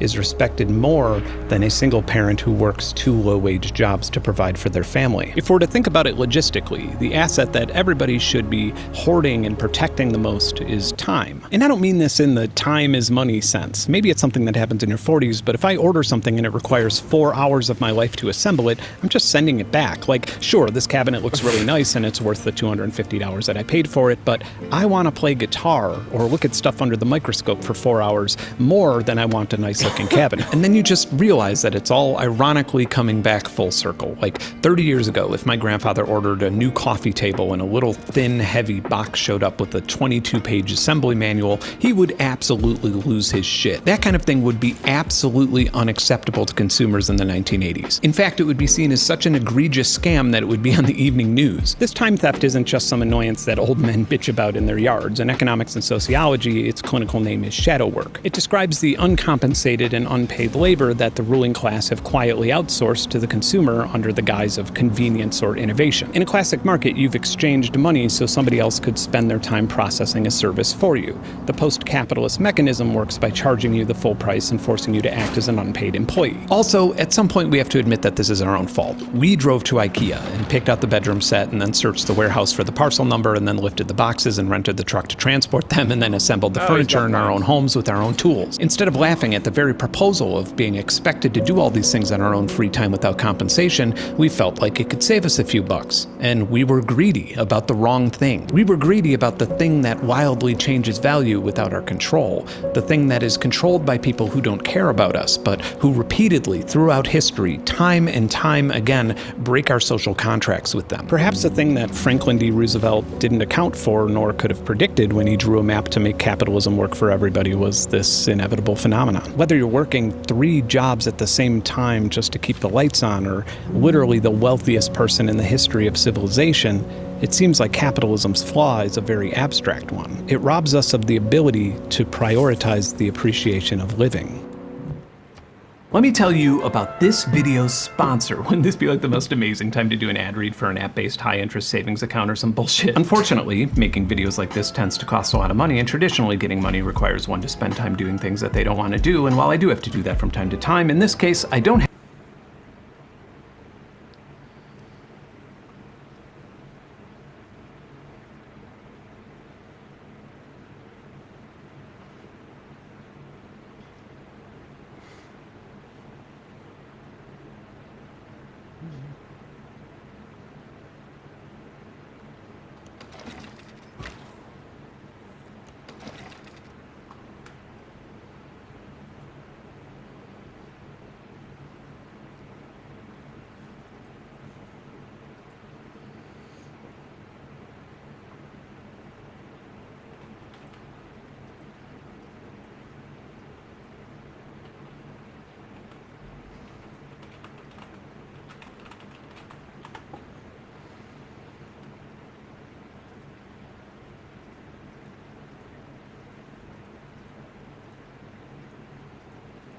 So, how about switching over to watch that movie?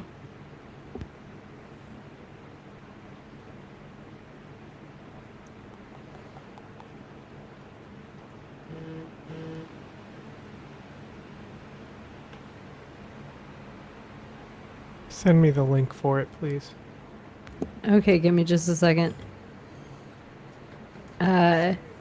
How bad do you guys in the chat think this movie is gonna be? Curious. Chat, have you guys heard about this citizen vigilante movie that Elon Musk is pushing or not? 6-7, god damn it. I regret asking. You asked for it. I did. I regret it.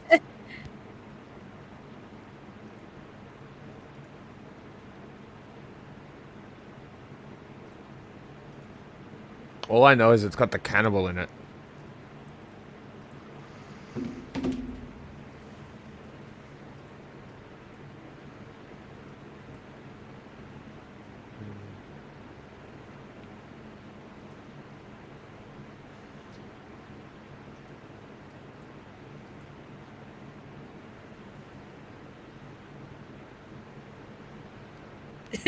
Sorry, I'm just laughing because I just searched citizen vigilante on Twitter, right? And like the other day, all that came up was the video, and now there's a bunch of like screenshots from the video, as well as like Twitter porn people using the words to get people to see their porn.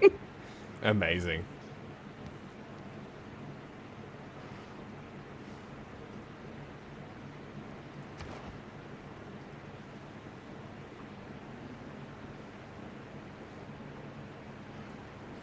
Do you care which one it is? Like, because there's a bunch of people who've shared it and of various sizes. Like we've got options. We've got the Jewish voice. We've got right over left every time. Whatever We've is the got best the one quality. that Elon Musk shared. Probably the one that Elon Musk shared. Oh no. That's what I'm thinking. Oh, the one that Elon Musk shared. It says cannot retrieve. What? 1 minute. Give me a second.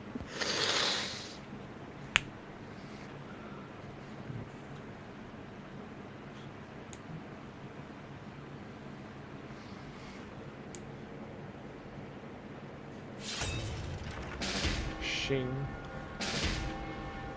The food cannon was bombarded.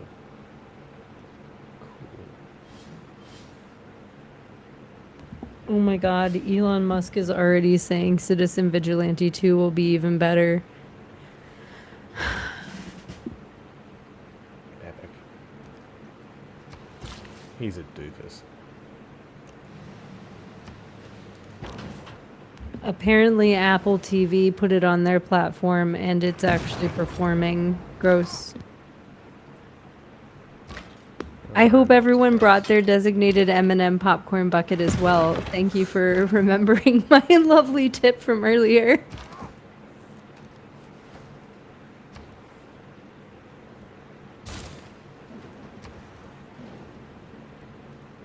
Looty loot. Why don't we watch it from the British Muslim Network parody account?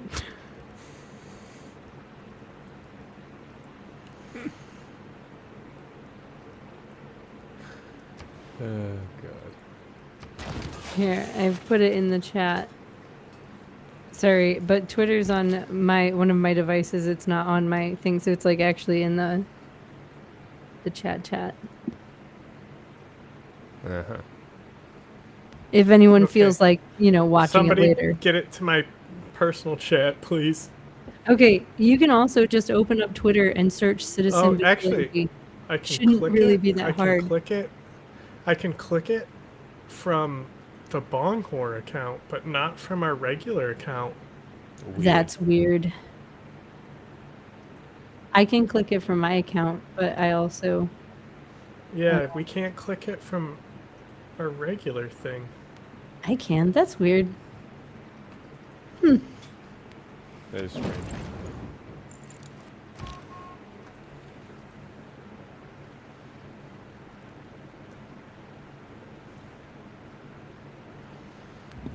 Really need to start keeping snacks at the office for when I've gotten myself baked and eaten all my food. Very important. For real though, I should start keeping some M&Ms and some popcorn here. By the way, I apologize in advance. This is a trigger warning, content warning. This is a racist, awful, horrible fucking video that none of us actually support or promote. We're watching it to see what people are talking about. Oh no, someone just showed up too. Hello. Wait, have we closed down those channels yet? No. Quickly, click the link. Come to the channel. Come to the movie channel. Come to the movie channel. Watch a horrible movie with us. Yeah, what did you have the title originally? I'll If make you- it the new yeah. title on the other channel. If you just make it Citizen Vigilante, it might actually pull some people in, but probably It not already did who you want. before. Oh, did it? I'm just gonna type it in.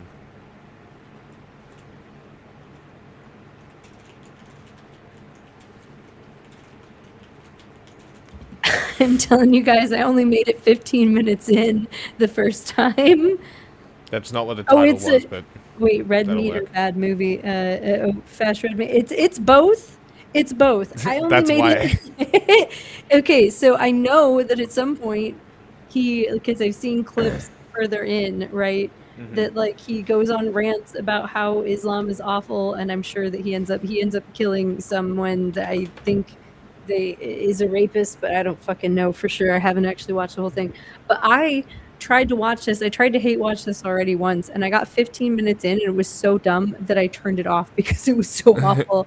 And I was like, the only way that I'm gonna make it through this fucking movie is watching it with other people who are laughing at how bad it is with me. That's So fair. here we are, and here you are. Watch it with us.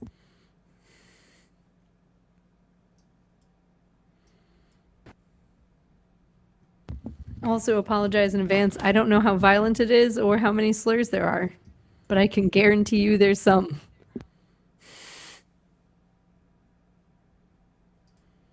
Does Apple TV have a rating on it or anything? Because I know it didn't go to any kind of rating body. You know what I mean? Yeah, I read that it was banned in Germany because it didn't get a rating. Yeah, it was banned in Germany, and it was also banned in, I think, South Korea. Oh, I didn't realize it was because it didn't get a rating. I thought it was because it was that fascist. No, It's even just because dumber. it didn't Did they? get a Did it rating. not get a rating because they didn't submit it? No, I think it was because they refused to rate it. Okay, that's fair.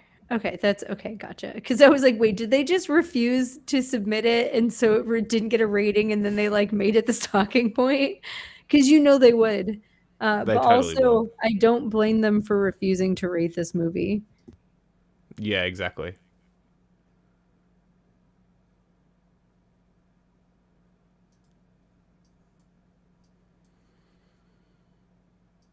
I don't know. Can we at least watch something fun in between while John's doing stuff and we're waiting for people to show up and maybe watch this horrible movie with us? Yeah. You know what? Put some Dimitri Martin on. You didn't know who he was.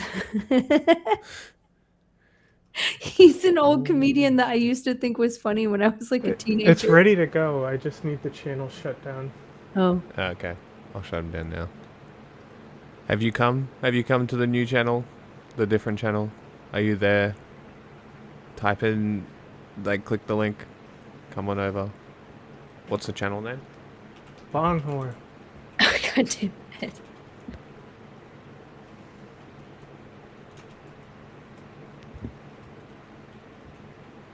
What about 2Jacks?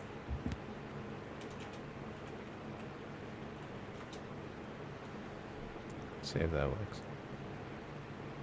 There. There are 2Jacks.